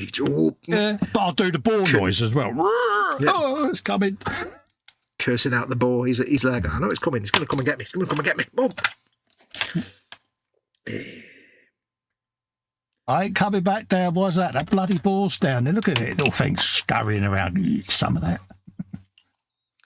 But I have to say, I did hear the most delightful thing recently from Festa, which means he's a true gamer now, or at least he's on his path to being a true gamer. Oh, God, I'm worried now. What did I do? No, because we were hanging out the other night, and it was a bit late, and I said, right, I'm going to have to go in a minute. I've got to go to bed and stuff. Whatever it was, And Festa's like, he said, I'm just going to get to this one thing. I'll get to this next checkpoint here, and then I'll call it a night. And I'm like, you've just done the most gamer thing ever. Although I don't think he said checkpoint. It was like, whatever, hunting stand or something. But it was basically, I'll just get to the next checkpoint and then I'll finish. Yeah. Which is the most gamer thing you can possibly say ever. It's like, come downstairs and have your dinner. I'll just get to this next save. Hang on a minute. I need to get to the end of the level. Sorry, Mum. Yeah. The other one was, I won't be on long tonight. Yeah, no worries. 5 hours later. Yeah, 5 hours later. And then I panicked. I said, H is going to be in a minute. If she sees me still in here, she's going to go mental. And then that inspires him to not get up and change anything. He just carries on. And I was literally got next door with a cup of tea and flicked the chair back, and the door went. As she ambles in, she went, oh, well done, mate. She says, honestly thought, she said, I was going to catch you still in the cave. I went, no, lass. Luckily you came in. I was beginning to nod off, loving it. I was getting all cosy and everything. And I sent him a message, said, literally, I blagged it. He said, I've got to grass you. Did you just turn the monitor off, basically? Yeah. So, it was, She was proper proud. Yeah, it would have failed miserably if you had your sound coming out of speakers, because then it would have been all quiet. Then the dog would have got barked. You'd be like, oh. But the irony is I've just fessed up to all of that live on air, haven't I? Yep. Yeah. It never fails. Never fails, does it? I never let you down, do I, dear? No. Furious brush cleaning. Yeah. Yeah. Post-it note. I can do this. Post-it note. I can do it. have a big post-it note in front of you saying, "We are live. You are live on the internet." Her philosophy, she knows I'm safe in it. It's funny because it's that thing where she's at work, but she knows I'm here, I'm live on air, and I'm just chilling there. She ain't got stress, as she said. No. There is the usage. The only time she gets the ump is if I haven't been up and about and done me pedal exercises and things like that. Yeah. So I understand it because she checks the meter on it every day she comes out. You can't go away with that. You know. But it records that you've got your miles. Yeah, and I'll say, I'll be back in a sec. Just nip into the lab. So I'll come down and right in front of the chair. There's the pedals. Your numbers are a bit low. Come on. Damn it. And I sit there and cursing to myself, squeaking away. I said, I must oil them. She went, no, don't. I said, why? She said, because I can hear them going, she said, so don't oil them. I was like, you jammy mare.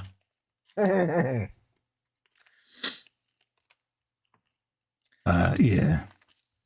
Yeah, she's smarter than you think. She's wise to your shenanigans. She knows all my tricks, mate. She knew all your tricks within 6 months of marrying you. Oh, yeah. I like to think I'm getting the better of her. I can't even say it and keep a straight face. No. The thing is, like, us blokes, we like to think that we are cunning and smart. But the reality is that when we start going out with someone, they've figured out all our ruses within about 10 minutes. Yeah. And of course, Monday just gone was our anniversary. It was our 35th wedding anniversary, dude. That's older than some people in the chat. Yeah. And it's like, well, 40 years ago we started dating. Good God. You know, and it's just like, and it don't, honestly, I made that stupid statement. I said, it don't feel like 35 years, though, love, does it? She went, not for you, it don't. She said, for me, it feels like 135 years. The funny thing is, right, think about it this way. And this is the way I love to think about things. That blows your mind. It's as long that you've been with H as from end of World War II to 1985. Yeah. I know. When did you, what year did you and H meet?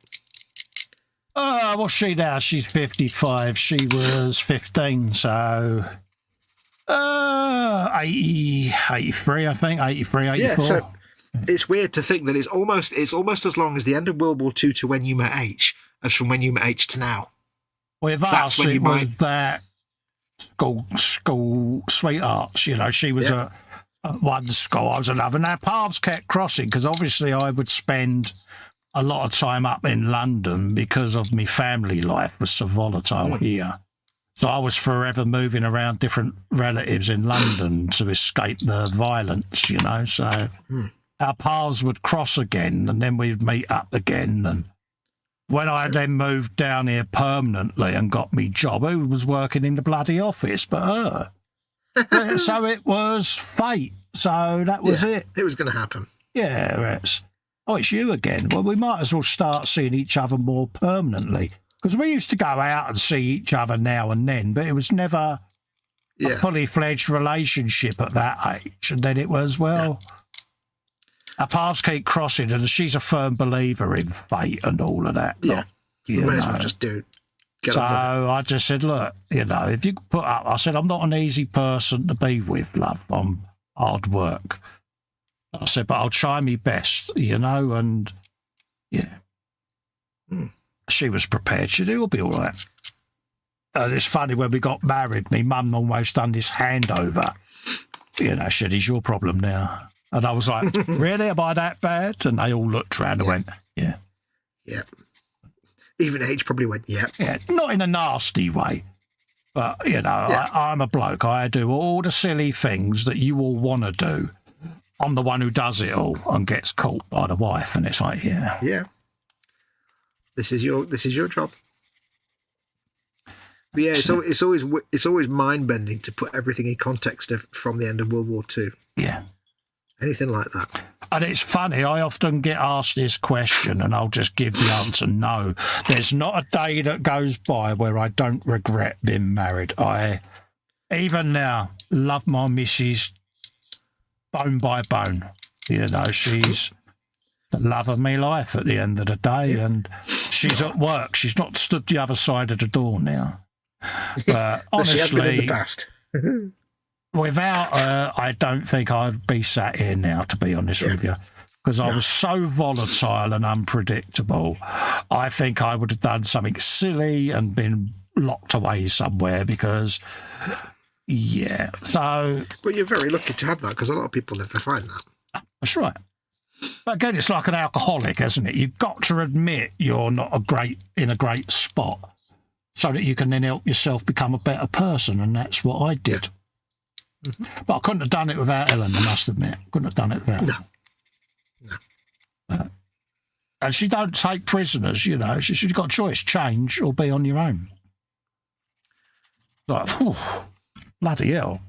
But I know she meant it. Yep. So, yeah. You made the right choice. I think so. And I commend H for that because, yeah. Try not to strangle yourself. She knew what she was getting to.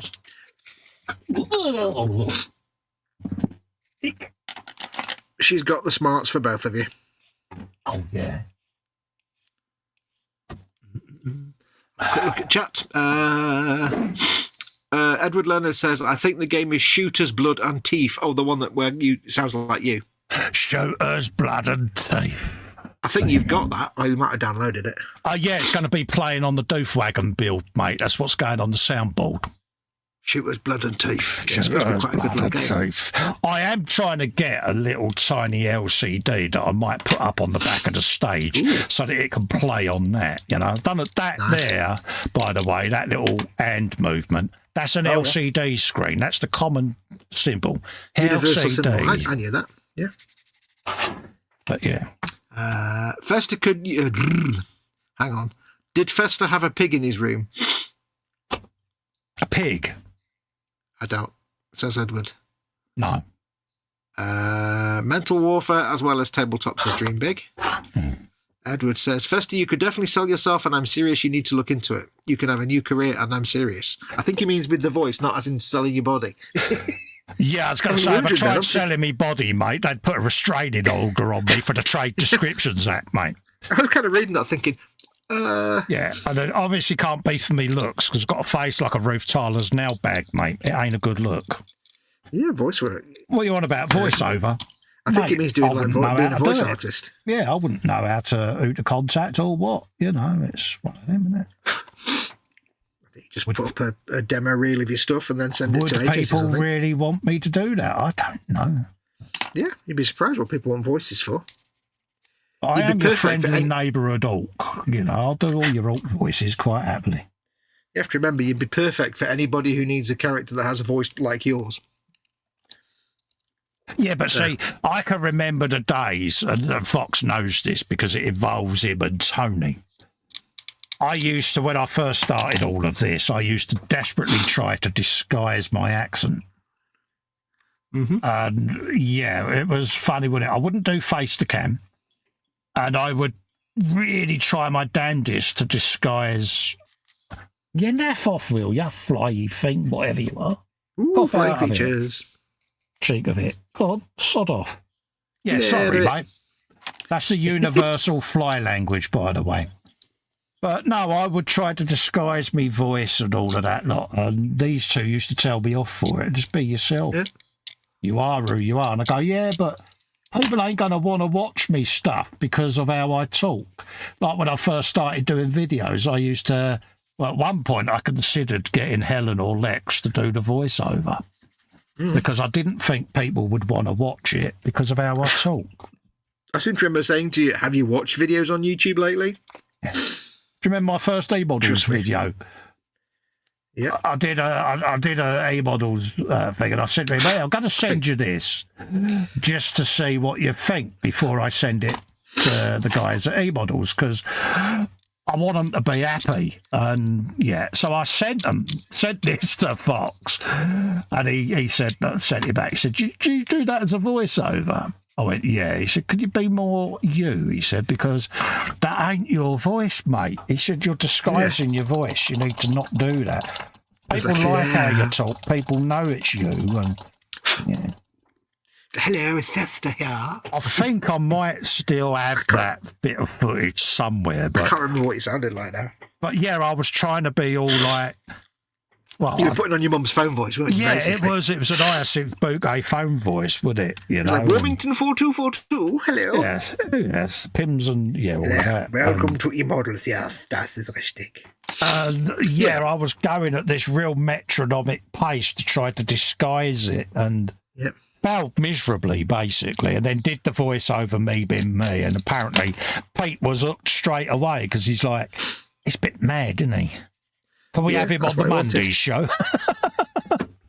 And the factoid got wrong, didn't it? And the rest is history. So, I mean, when it comes to like voiceover work, though, casting agencies want people with all sorts of voices, not just people that speak nicely or people that speak in a particular accent or anything. Yeah. They want all kind of voices, and you would be perfect casting for anyone who needed a voice like yours, or for any voice you could do. Mate, if Dungeons and Dragons want an advert, I'll happily do it. Scared the bejesus out of them, wouldn't it? It's Dungeons and Dragons, isn't it? I'd love the idea that like 10 years from now you've got a regular job doing like orc voices for Games Workshop's audio books. I would love to do something because at the moment, obviously, I am medically retired. I'm on PIP and I'm skint basically without all you wonderful people putting in super chats like you've done tonight. I wouldn't be able to do this. So anything that could help me pay the mortgage and keep the house and roof over my head, I'll do at the end of the day. So if there's something out there, I'll consider it. You know that. Yeah. I would be amazed because I don't see that in me. I'm just a normal bloke with a normal voice type thing. But, well, normal for me anyway, but... Yeah, maybe reach out to an agency and just say, how do I send you a demo tape? And do you know something? I'd be too shy. And that's the thing. A lot of people think if you're doing voiceover work, you have to talk like this. You see, like you're doing the Pathé newsreels. It's like no, they want people that talk with all kinds of different voices. The same way when they cast actors, they want actors that look all different ways. You know, not all pretty boys with square jaws. Just imagine his reaction, right? If he tuned in and there was a GW advert on, and I'm doing your video, go, dear geese, this bloke sounds just like you. Yes, he may do so, but it is actually I. Hello, he sounded a bit like James Workshop then. But it's like, you know. Do you like? You can look at just actors in TV shows and just think of like, I mean, come on, Jimmy Nail. Yeah. Does he look like an actor? No. Does he sound like an actor? No. And yet he's had a great career acting. Yeah. Singing now. Yeah. But you know, you say I'm just an ordinary bloke, but look at people like Jimmy Nail or anybody that's just like not a pretty boy. It's great. Ray Winston. He's another one, isn't he? Mm-hmm. You know, he's made a career out of the gruff Cockney voice, isn't he? So, yeah. And if you look completely ordinary, well, you can be in Midsummer Murders. There's always somebody ordinary in there. They've gone through more of the British acting talent than The Bill, and The Bill used every single British actor ever made. Basically, if you hadn't been on The Bill, you hadn't even started your career. Well, can you imagine me on The Bill? I'm not sure if you'd be the copper or the villain, though. Be the villain, wouldn't it? You'd be both. You'd be copper and a villain. Yeah. Oi, Burnside, you scab. You scab. Clean that up, didn't I? Yeah. Yeah. Reg, you twonk. Yeah. Yeah. You know me so well. Yeah. Ollis, you spoon. I could see you as... People would see you as the big bully character, but you'd be like Reggie's best mate or something in reality. Yeah, Fetch coming down the pub for a game of Scrabble, mate. Yeah. Like Hollis would be afraid of you, but then you defend him in a fight or something, and he'd be like, all right. See you down the club later for a rubber bridge. Yeah. We'll see you down there. We'll go for refs, and then I'll see you down at... what do they used to call where they all lived? I can't remember now. I used to know all the phrases. I don't remember them anymore. I remember refs. Yeah. You never know. Be afraid, Edward. Be careful what you wish for, my friend, because there may be a chance when you tune into the box and they'll be sat there with me Dungeons and Dragons figures and dice on the bench, giving you all the lingo, mate. Be afraid. The battery's going. Hang on. No, you know what I've just seen now? What? You are live on Channel 4. Please do not swear. Welcome to Big Brother. Yeah. With a V. That Big didn't sound like you at all. I got, welcome to Big Brother. The thing I find sweet is even Ted drops his H's now. Yep. My work here is complete. I can just imagine you going, welcome to Series 45 of Big Brother. We've got 3 nonces and 12 plonkers. Here you go. Who are you going to vote for? Sharp. Yeah, Sharp, you charts. Yeah.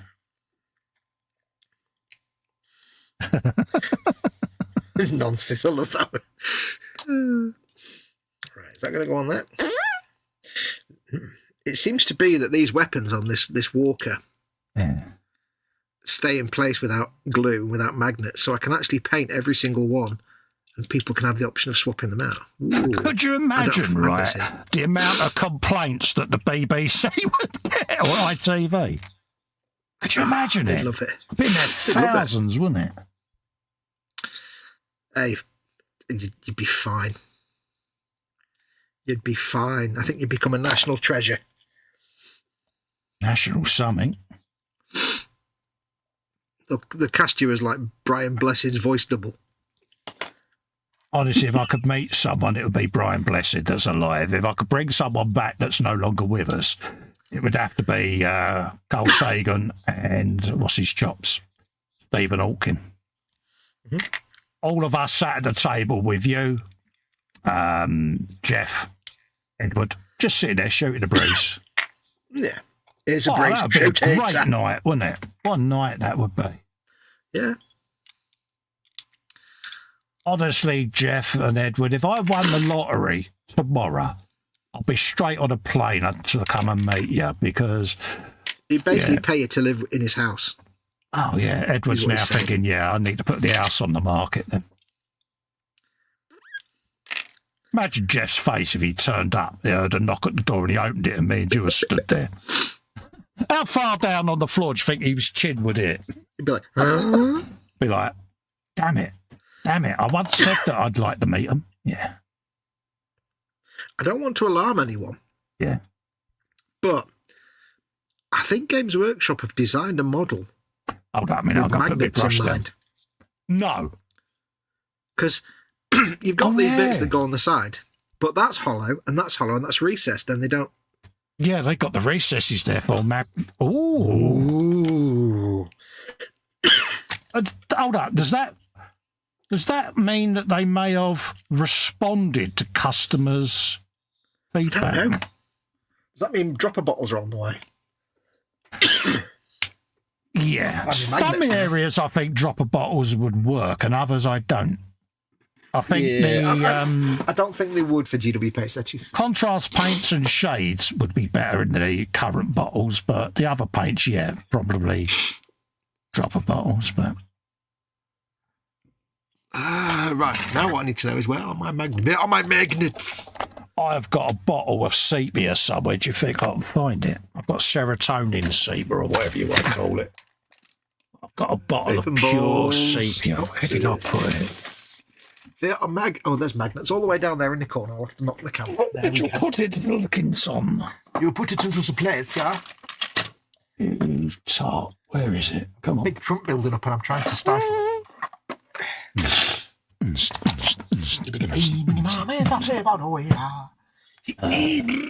I reckon it's going to be in my Vallejo box of Vallejo paints.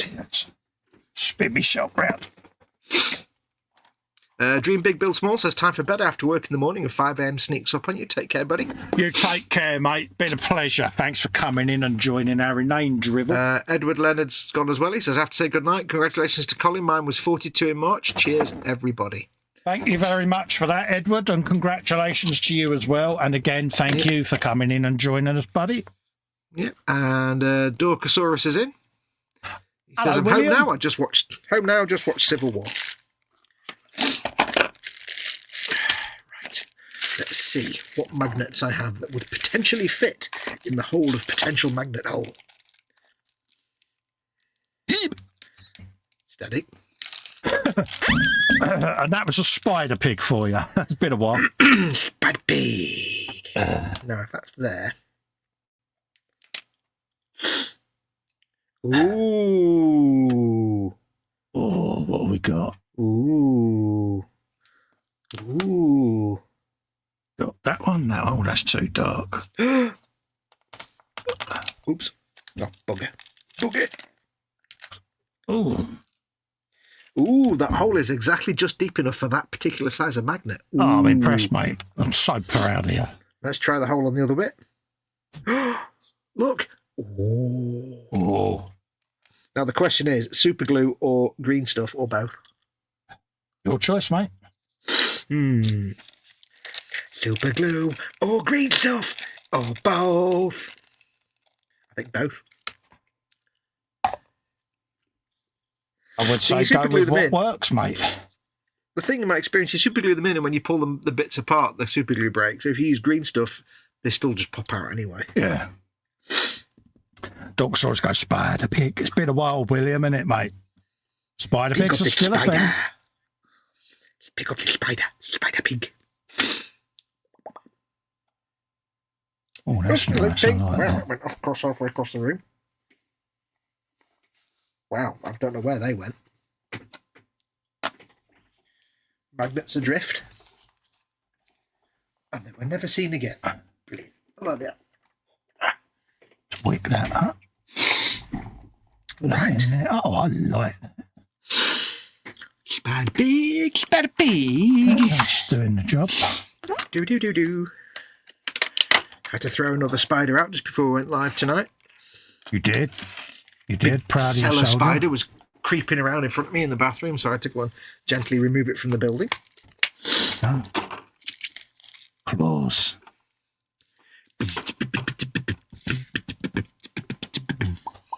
Happy days, right. Spider pig, spider pig. Oh, got that. We've got his pearlies to do now, so let's have a look again. Let's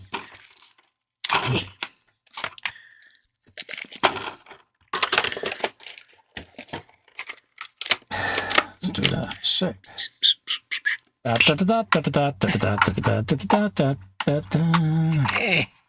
Use some of that. Moment. Now, Get that brush on just there. consider this construction. How we should approach this. You're doing your scientific narration now, aren't you? I think we should first of all take the plastic off, because that's terrible if you don't. Jeff's off. He says, take care, everyone. I have to go now. Bye-bye, Jeff. Thank you again Take for care, coming Jeff. in, mate. And always nice to see you, mate. Thank you for your ongoing support. It means a lot. I'd like to thank the father of the bride for his support. I'll return it. We're doing all right here. It's what? Just gone 4 o'clock. So, yeah, we're doing all right, mate. I think we're... Yeah, we're doing... You're okay? Yeah, I'm all right for now, mate. Yeah. What are we now? 4 o'clock. I'll see how I am at R4, mate. If I'm still good to go, then I'll go to 5. But Okay. I'll see how I am at R4, mate. If I'm getting twinges, then I'll call it. Yeah. The people getting at least 4.5 hours out of us. Wow. I'm kind of in the zone at the moment. I'm painting me teeth, and they're looking a bit dirty and detritusy, aren't they? Though. Ooh, look at that. Ooh, that's nice. The old squig teeth, aren't they? Like, yeah, I like that incisor on the bottom left that's got the real brown at the bottom, like it's really rotten down there. yeah, it's proper gnarly, isn't it? And it's like, yeah. Yeah. You're proper gnarly. That's looking mint. Oh. You have come such a long way. It's dark to light, and then I can go over then and just re-pick some of the light bits out where it's gone through the dirt and detritus. But yeah, I'm quite enjoying it, mate. Like I say, you know, it's early stages. I may have to do a big trump at some point, though. Oh, really? Mate, do one of your usual ones. I'd love for one of them to be done on air because... the ones we always do off air, because it's like, I can feel it. It's mooching about and it's there going... Yeah, don't be as shy. Don't be all... yeah, go for it. Because, people will then see what I have to put up with off air. Just before I go every time, for some reason, I'm always fine until the stream ends, and then we hang out for half an hour, and then I go, right, I'm going now, bye. Oh, before I go, Carl, I've just got something I want to say. And I fall for it every time. I go, what's that, mate? Pop. Yeah, it's like, you scuzzy so-and-so. Scuzzionicus is my name. I'm looking forward to painting the tanks on from these Heresy stuff, though. Yeah, they look pretty damn sexy, to be quite honest with you, mate. Yeah, I mean, if you look at the Lehman Russ, it's a Lehman Russ with trench rails on the back, which is brilliant. But it's all the raised bits is all gold. They have all this like gold like trim, like a very light brass trim on them. All the trim is brass, and it's like nice simple grey and brass tone. We must finish them Lehman Russ. That we started on the Warhammer shows. They're still the same. We haven't forgotten. Yeah, I mean, honestly, I think you could probably finish it without my help now anyway. Yeah, but don't think there's anything you haven't learned since we've something we did together. Well, it's probably the figures, wasn't it? Yeah. Oh, I don't mean not do it together. I just mean I don't think I need to be teaching you anything. I think or showing. I don't think I'm that good yet. No, but you've picked up most of the things I would have shown you anyway now. So, in other words, fly and be free, my little furry friend. No, that's right. I'll do it through the tears then. What? No, that's not what we're saying. It's all right. It's all right. We'd still finish them together. I just wouldn't need to be showing anything, would I? Over it now, breathe. It's like you can do. We did the tracks, isn't he? Painted little things. H will ring you up in the morning. So I come home. He sat there. He's soaking wet. I asked him whether he's sweating. Apparently, it's the tears. I don't love this blanket was dry until I come in and started thinking about being on my own. That's what I think about that. Say what I mean, peeps. Come on. That was a short one as well. I did have a can of beans earlier for my dinner. And he's got the cheek. To say to me about KA.Models. You can tell I've had beans. Oh, mate. Oh, yeah. I'm amazed you're still alive after that, geese. I'm amazed I've still got any kind of structure down there. I actually didn't think you would do it. That's how impressed I am. The thing is, it was so perfectly timed to be the response to you saying about that. I was like, I can't not do this now. This cannot not be the thing. Right, I'm going to try squishing this into green stuff and see what happens. That is where I'm going to leave them teeth for tonight. Because I don't... In a glass on the side. Yeah, I don't want to go mad. He says. Yeah. You can't say that, ever. I don't want to go too far. That's like me saying, I don't want to do too much chipping.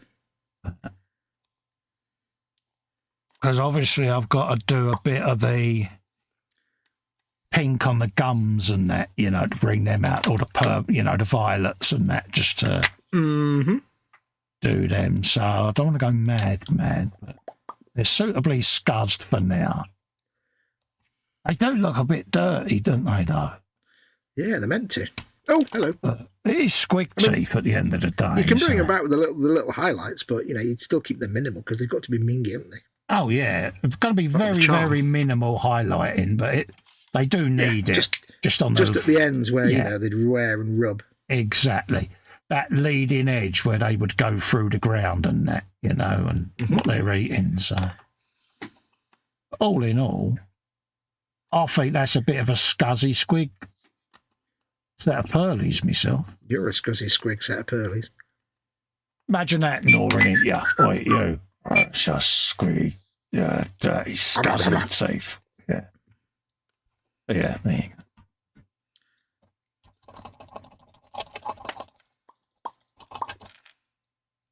Yeah. I don't often use the quick shades, but for that I couldn't be bothered to go for all my Vallejo paint looking for me little bottle of sepia. So I just used a bit of I've that. never tried the Crick Shades. Yeah, I got Is that the Viejo ones? No, it's the Army Painter ones, mate. Oh, Army Painter. Well, that's the one. That's the one. Yeah.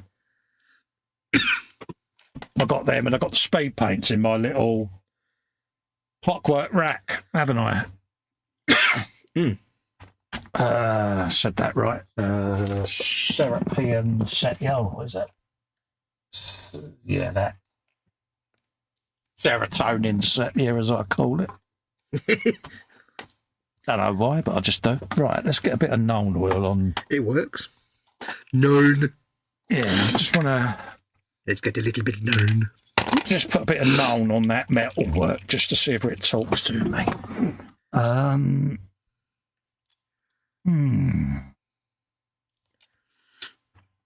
they tusks? They are, aren't they? Oh, there's a skull there and all, so that's handy. Yeah, I think they are. I don't know. I can't bloody see what they are. Morning, Vicar. Could well be. I would have thought they are, actually. Yeah. Well, interesting. Okay. What's that? What? Hey, what? Who? What? Big boy did it and ran away, Fox. The missiles, if you put the missiles on the side bit, they basically point up. Oh. Rather than forward. That's a bit strange, isn't it? Unless I suppose they're supposed to fit like that. I don't know. It's very weird.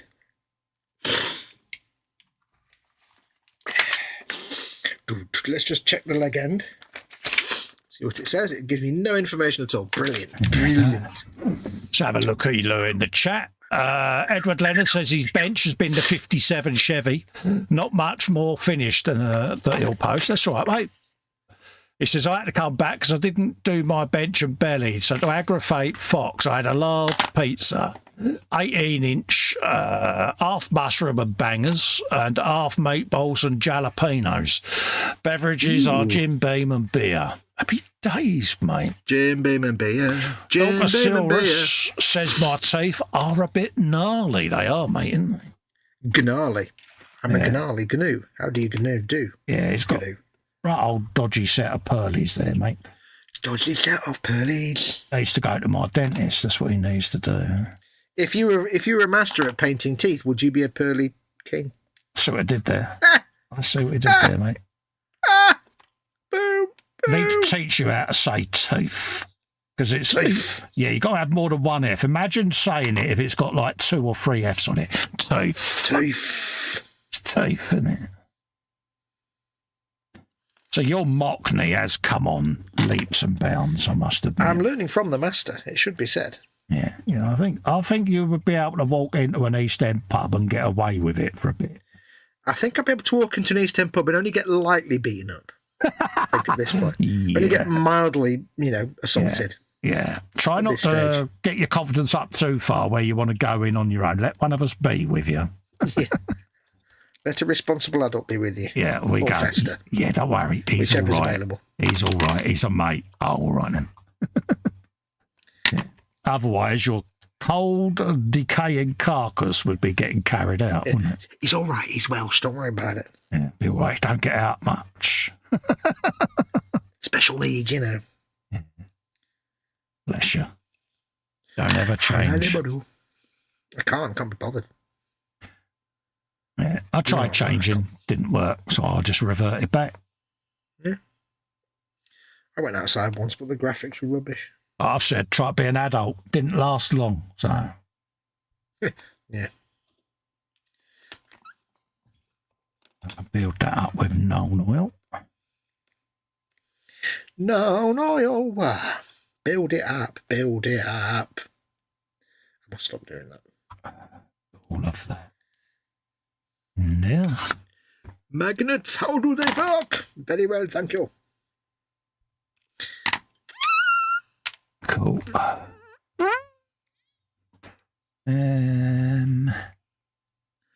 Correction, the missiles don't point up in the air. I just had it the wrong way around because I'm a spoon. Spud. I'm a spud and a spoon. You are a nana. What's wrong with you? I am. I'm all kinds of different fruits. I've got to paint that at the end. That's dribble, that is. Yeah. Dribble.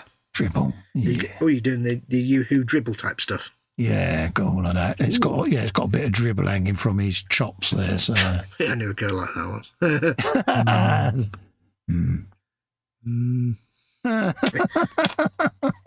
Oh, we knew the same girl. Yeah, focus on the post-it. Right. Goes in there like that, you see? Bad. Pie, mash, and dribble. I'd love to take you to a prop pie and mash shop, I must admit. I'd love to try pie and mash. Yeah. Whether you're down this way or I can kidnap you. Yeah. I'll tell you, next time I'm up your way, mate, I'll bring up a pie and mash for you. Oh.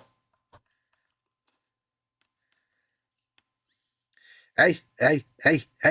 You know, like Mama Wolf's like 85 billion years old. Yeah. She learned a new food that she likes. Oh, right. Yesterday. I gave her some octopus on a stick. Oh, good girl. Because I had my Japanese and I was looking for.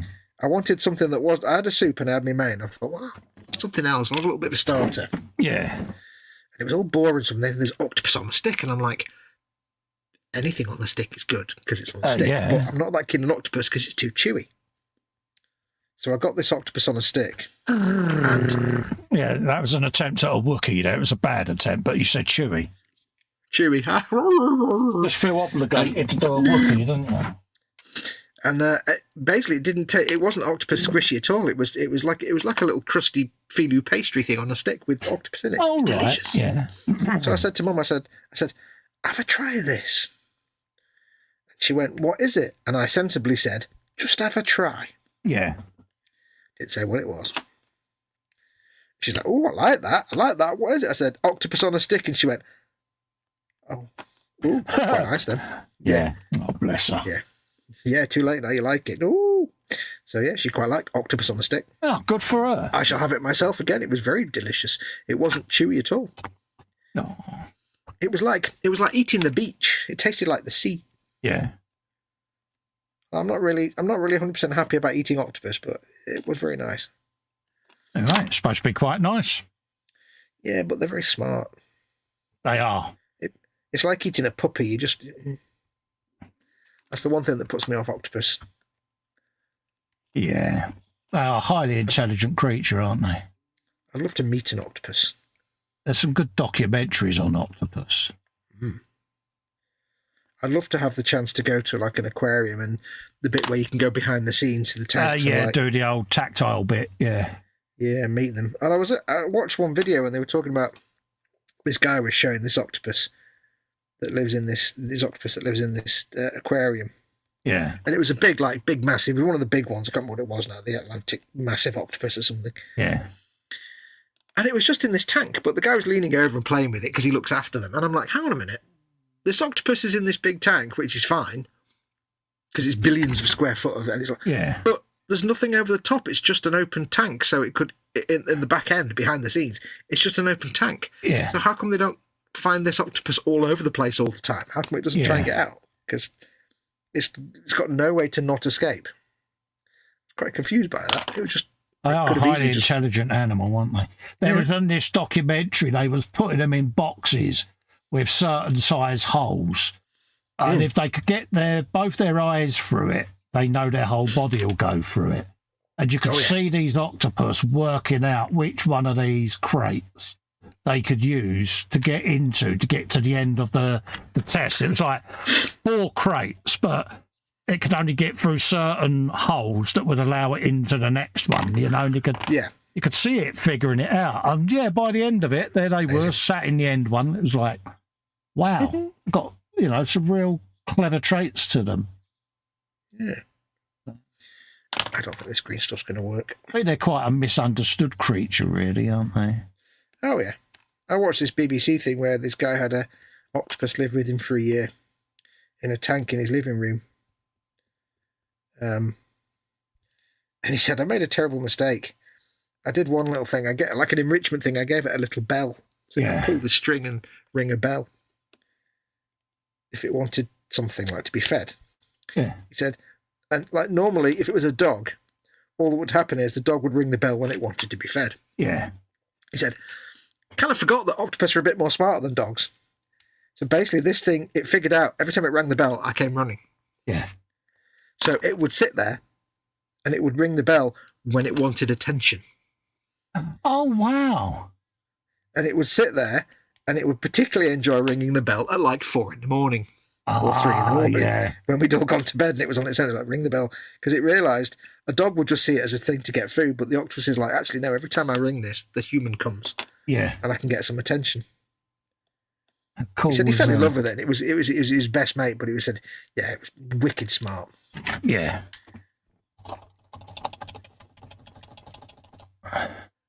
Oh, they are clever critters, mate. Right. You're a clever critter. I see what you did there.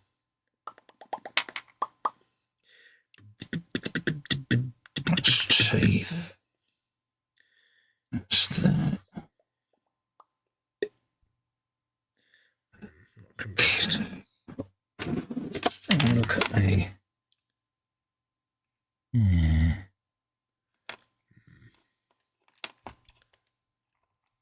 Okay, yeah, get that.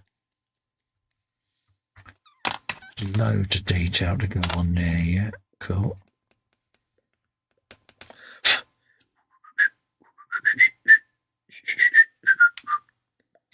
Start working out those.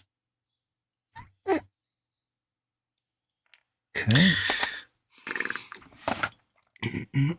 Make up. Where's my little metal things? There they are.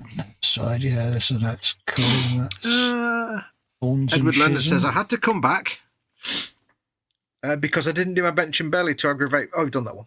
Oh, no, you haven't, have you? Oh, yeah, I read that out, mate. But... Oh, yeah. Yeah, that wouldn't aggravate me, but I am actually very hungry now. It says, bench has been the 57 Chevy, not much more finished. I'll post on the Facebook group page. Come on. And he says, I'm sorry. He says, I'm sorry for making anybody hungry. He also says, octopus is very good. Never have to apologise in here, mate. You're good. Nope. I've always wanted to pet octopus, says Dorcosaurus. I'd love to. Mm. Jeff says to you, come on by, that will be a blast. Oh, mate, could you imagine the chaos I'd cause in America? Oh, yeah. Dorcosaurus says those are gnarly, but I can't remember what we're talking about now. So. He's talking about my teeth, mate. Ah, oh, yeah, that's right. Yeah, they are a bit gnarly, aren't they? Look at them. There's some of that.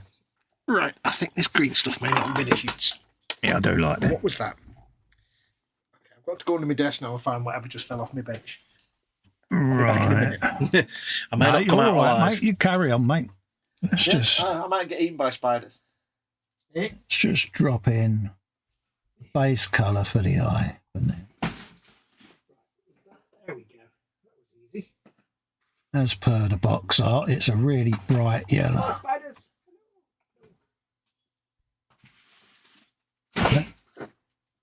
And then I should go back round that with all the different colours. Oh, knees. Later on, just want to get this eye colour in. Yeah, there we go. Much better. Cool.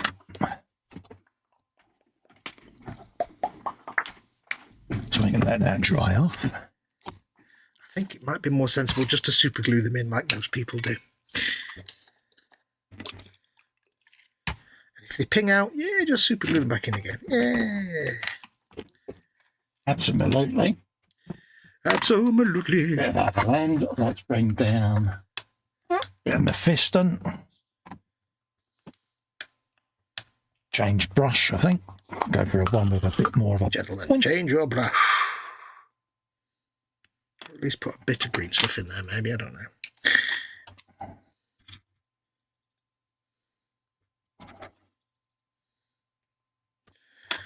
Green stuff is there.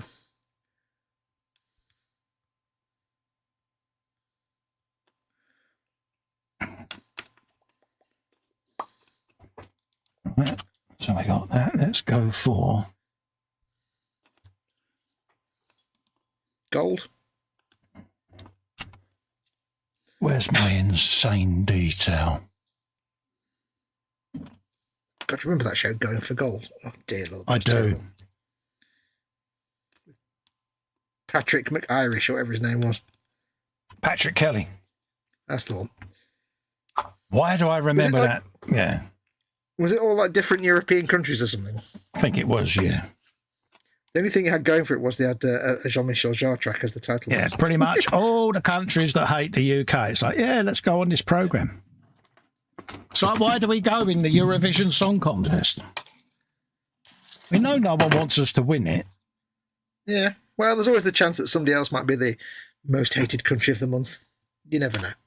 Yeah. There's always the slight chance. Golden rule when doing eyes, turn it upside down. Turn it upside down.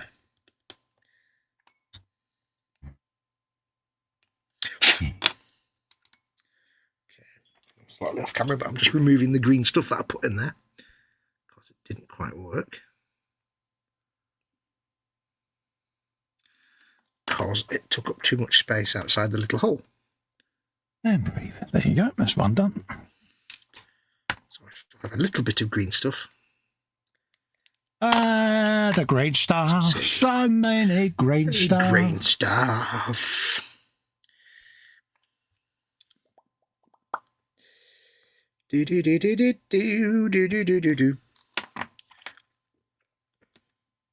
Because really, if I'm gonna like have a magnet in there with green stuff, the green stuff needs to go around it, under it, and over it, and there's not enough space for it to be on top of the magnet because it takes up space where the actual component needs to be. So I'll put a little bit under it and then super glue it in. And if it comes out, you just have to stick it back in again, won't you? Yeah. I do find that sometimes you have like something with a magnet, and then as you remove it, the magnet on the thing pulls the magnet glued into the body of the thing with it. It's like, oh, I did that on magnet on the top of a couple of walkers once. It was like, really?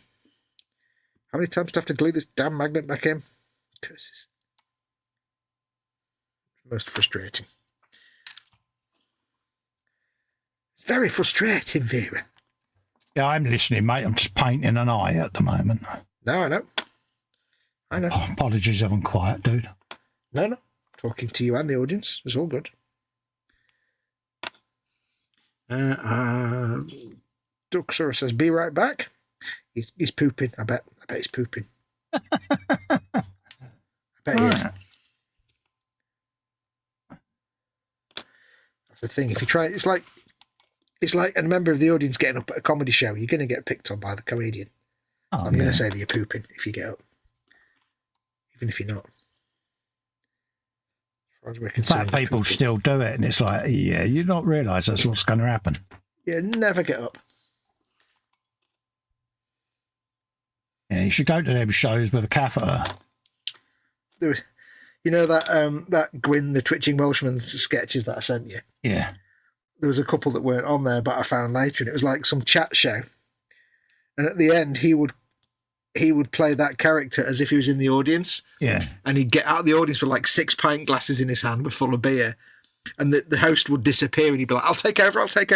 And he'd basically do a club singer stint with his, weird noises and twitching. But then he'd gravitate towards someone, the hapless woman in the audience, and start serenading her. And at one point he finished and he went, she's a lovely girl. Give her a round of applause. She smells a bit, but she's all right. Oh. This one was mortified. Right.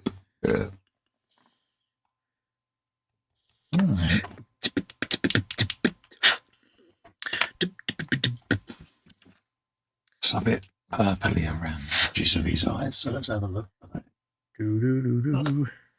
Actually, painting the squig eyes or the orc eyes? Squig. Squig. Yeah, I've done the red dots on the orc eyes for now. Ooh, nice.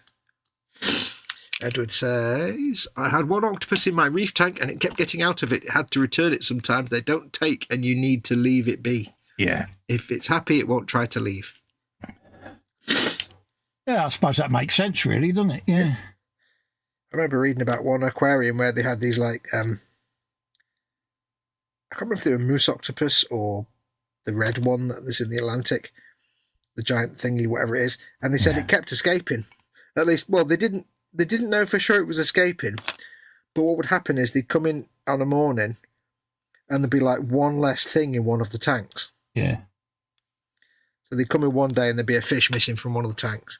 Then they'd come in the next day and there'd be a shrimp missing from one of the other tanks. And they spent like ages trying to figure out. And what was happening was, in the end, they figured out, they put a camera in. The octopus was sneaking out of its tank in a way they hadn't spotted a little hole. Yeah. Sneaking out of its tank across the floor. And then it would basically go into a random tank in the room and like just eat one of the things in the other tanks, then go back to its tank. Go back to its tank before the staff came in the morning. Little blader. Because they were like, how are we like losing things when they're all like, what? How have we lost a shrimp? What? That makes no sense at all. But yeah, it was sneaking its way out. But it was all well behaved. It'd go back to its tank at the end of the night and pretend nothing had happened. A conscientious octopus. Yeah. I would have thought it's probably like it knew it'd get found out. But it's more just, how did it know it must have escaped one now and explored and figured out there were other things in the tanks around it. And be like, oh, I can eat them. 10 points. 10 points for ingenuity on that octopus. Oh, yeah. That's what I mean. They are a very intelligent animal, aren't they? Mm-hmm.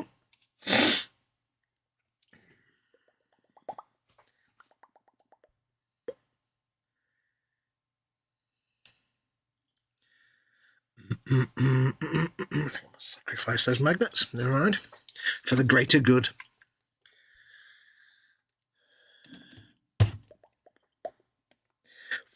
Okay. Green stuff, sort of needed, but not quite. Maybe a little tiny bit, perhaps. Right, now what we need, Right, scenic glue is to redo the lower jaw now in its Mephiston, because now that it's got its flesh base, I can go over it.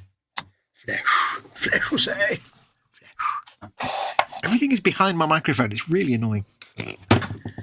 Is it messing with you? Yeah, it's everything is like my microphone. The only one place my microphone can be is in front of all the things I'll need. Yeah, I just have mine off to the left there on a boom arm so that I can fold it up when I don't need it. Yeah, mine is, but unfortunately it still has to sit right in front of all the nearly said a rude word then. All the stuff I need. All the shizzle. All the shizzle. All the shizzle. As they say in Ashton-under-Lyme, shizzle. Shizzle. Yeah. Ain't that one of them sleeveless jackets, a shizzle? Could be. See what I did? It's like one of them part works from Hashay, you know. Shizzle.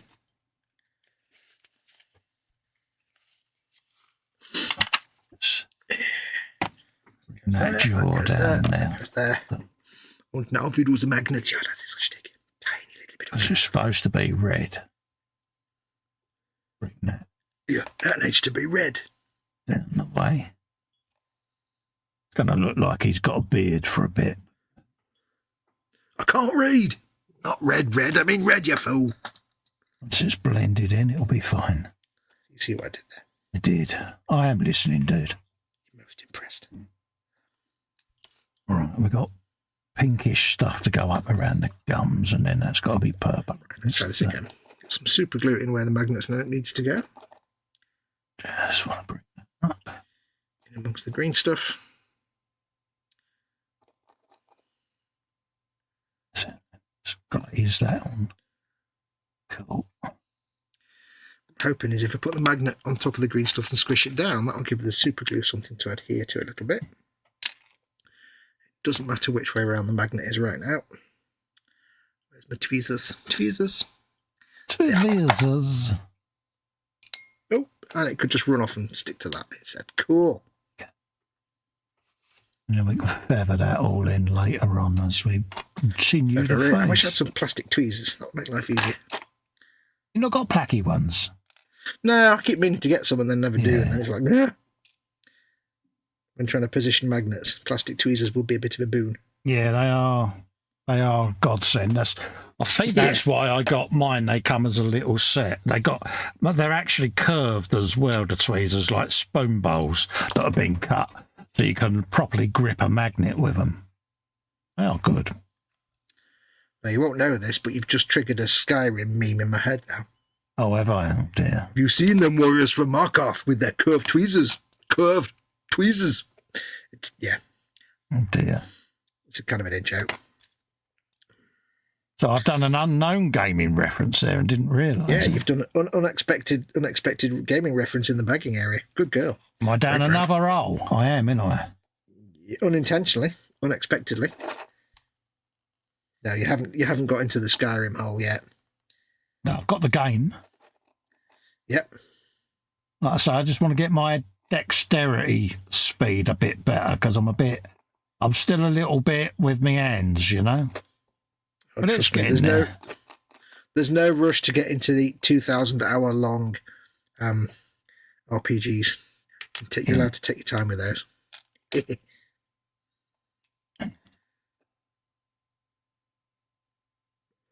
Right. Okay. Then need to blend the edges together a bit. So.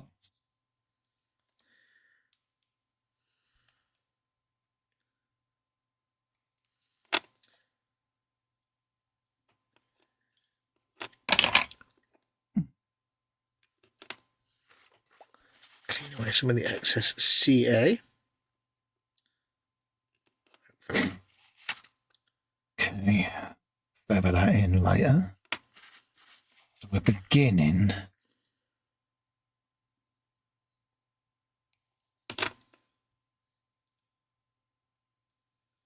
I'm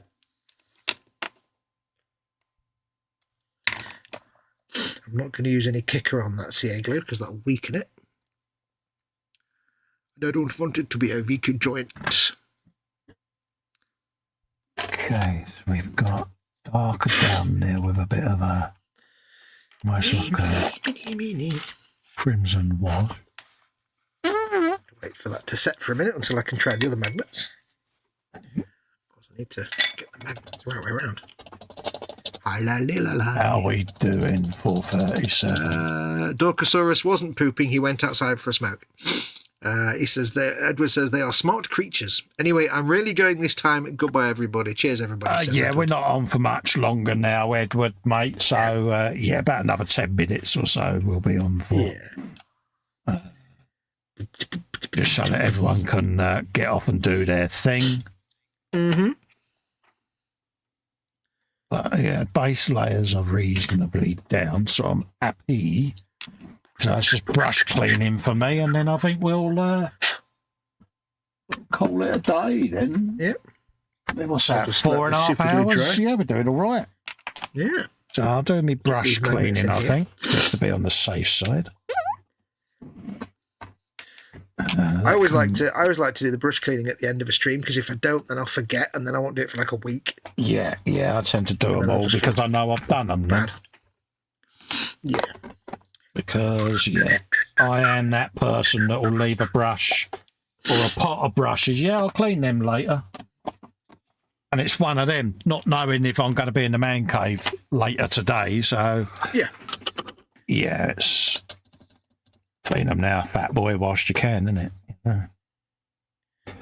I've actually got a brand new pot of Masters stuff as well, so I shall be using that soon. But like me being the tight git I am, I'm determined to get this last little bit out of the corner. So you tight git? Yeah, H would be so proud of me. My Scottishness is Oh yeah. But I get to do that thing that we all love to do: breaking open a fresh pot of Masters. Oh yeah, my big pot's actually running out now, and I've only got a little pot left. I'm not at the little pot because it's not satisfying. Yeah.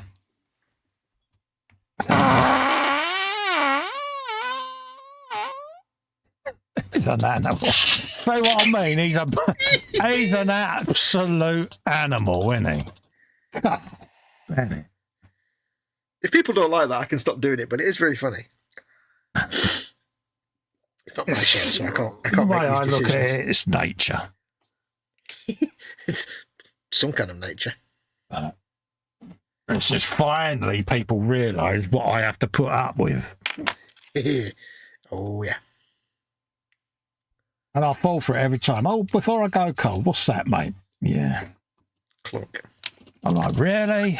Oh, yes, he goes. It's like, damn it. Oh, yeah.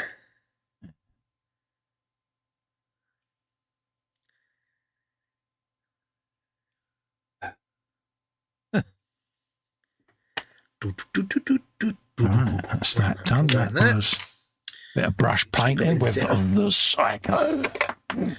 There's only one bristle on that bad boy, but yeah, there you go. I have got. Why am I doing that? I've got a magnet pencil, a photo etch pencil. Why don't I just use that like a spoon? You've been a spy. It's real. I just remembered. I'm sitting here trying to figure out how to get this magnet in the house. I've got a photo etch pencil here, a little China pencil thing, and a pencil sharpener, which I've now just used. Why don't I just use that to pick the little magnet up? Pick up your little magnets. Because whatever you do, whichever way you do it, the magnet will always be determined to go in the wrong way onto the super glue. It will never go in the right way onto the super glue. It will always go the wrong way. No matter what you do, it will mess with you.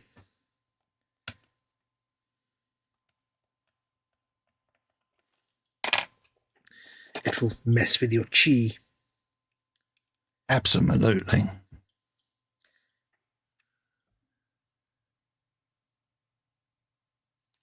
There you go. I'm getting good at this. I take pictures every day now. Like a good boy. Ooh, good boy.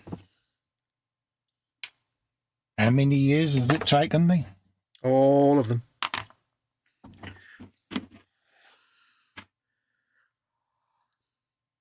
I hope this works. Please, fingers crossed, fingers crossed. Please, please, please, please, please, please, please, please, please work, please work. Ooh, You've been file's magnetic.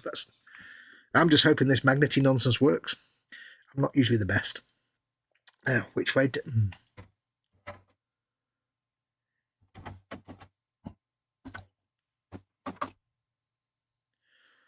Right. So this one goes on the other side. Oh, stuck to myself. Hello. Swig of orange. Why not? Swig of the orange. That goes there. So this... Oh, excuse me. This even. All the gas tonight. You gas never. Beans. That's unusual for you. Beans is what you get for. I did that classic student thing of can of beans and a bendy sausage. Yeah, get it. What you like? Sometimes you just got to be filthy. Oh, whilst I do has to be done. What did I use? What did I use? What did I use? Did you use?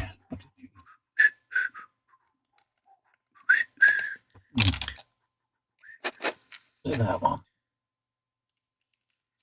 I need more CA really for one magnet. Gosh darn it. It was. I'm so impressed with myself that I remembered that. What did you remember? What did you remember? Parabog Crimson. Oh, yeah, that's nice, that. For fleshy gums and things like that. Yeah, it's just I forgot to do the back end of that exhaust pipe on my Goliath. I was thinking of exhaust pipe on the Scrig. I'm like, never heard it called that before. Good colour, that Caramel Crimson. Very nice colour. Very, very nice. It's like Vimto. A bit, maybe. Yeah, it's got that colour in it. That Ribena Vimto-y type crimson colour. Yeah. When we were young, we used to get like Vimto, and we used to mix it with milk. Oh, I can't say I've ever done that. Well, you know what? It was terrible. But we kept doing it, and I've got no idea why. Did it work? You know, no, it was terrible. It was absolutely it's vile. not something that strikes me as a particularly... No, it wasn't. Yeah. But we kept... And then we'd do it, and we'd be like, well, I've made it now, I've got to drink it. And he'd be like, I don't want to, and you'd just be stuck. And yeah, wishing that you hadn't done it, yeah. Yeah, but we kept doing it because we're idiots. Yeah. Look at that. Magnet. I can't believe GW considered magnets. Consider magnets. it'd be a huge success. Now, I'm not going to magnetise the top weapons because they have a little pintle thing there, a little stick-up nub, and a hole in each weapon. Yeah. And there's not really space to put a magnet in there, so I'm just going to leave them as a friction fit. So, you know, somebody's playing with these, You're they a can just weapon. plonk the weapon on, and it won't fall off unless they pick it up and throw it around. So, I mean, you could magnetise those, but... You're all the weapons. All the weapons. You're made of weapons. You are a weapon. This is how it starts with us two, folks. This is just going to go on now, the pair of us. On and on and on. But it does mean with only 2, 4, 6 magnets, I can get all the weapons options for this. Oh, nice one. Which means maximum profit, always. Yeah, can't argue with that, mate. Nope.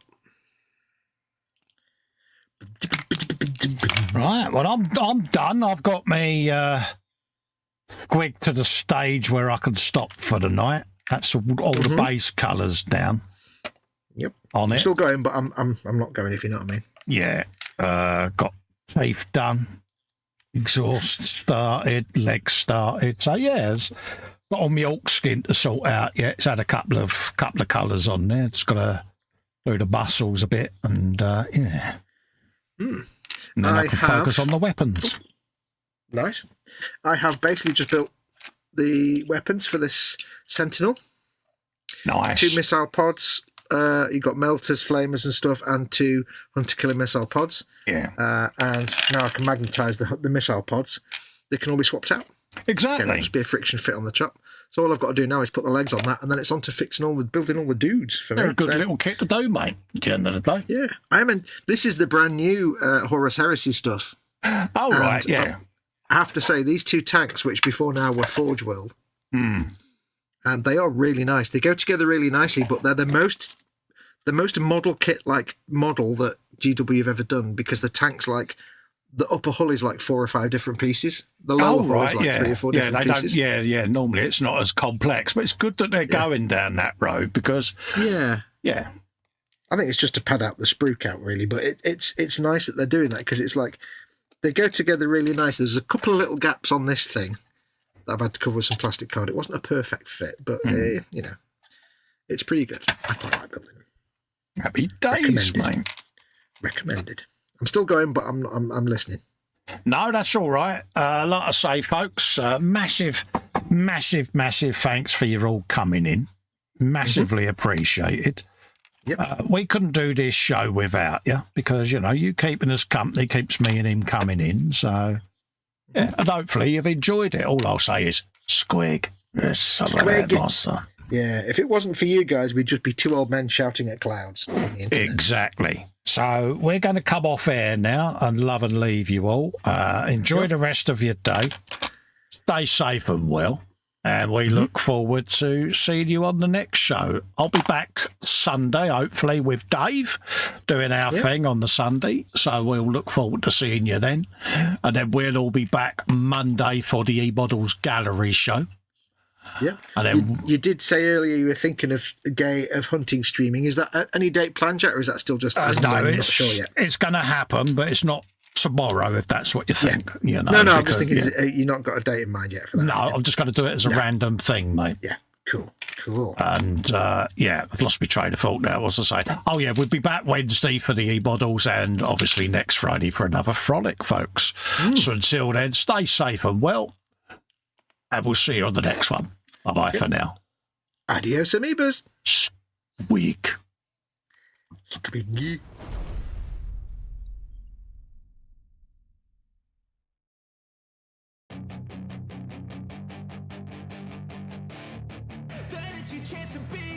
Hey kid, don't ever let them get inside your head. They'll tell you what to do in life instead of everything you know that you could get. Don't let them guide your life towards regret. I'll fight for what I love with every breath. My past is filled with things I won't forget. I use them all to push me to my best. So treat the worst of times just like a test. If only I could go back in time, I'd tell myself that everything will end up alright. Just push yourself, test yourself, figure out what you like, and find your limits, don't be rigid, always work towards a prime. Surround yourself with open minds, people can change your life. A few friends with intent help you feel alive. Find a passion, take some action, and with a little time, just be patient, make a statement, try to enjoy your life. They'll try to kick you while you're down,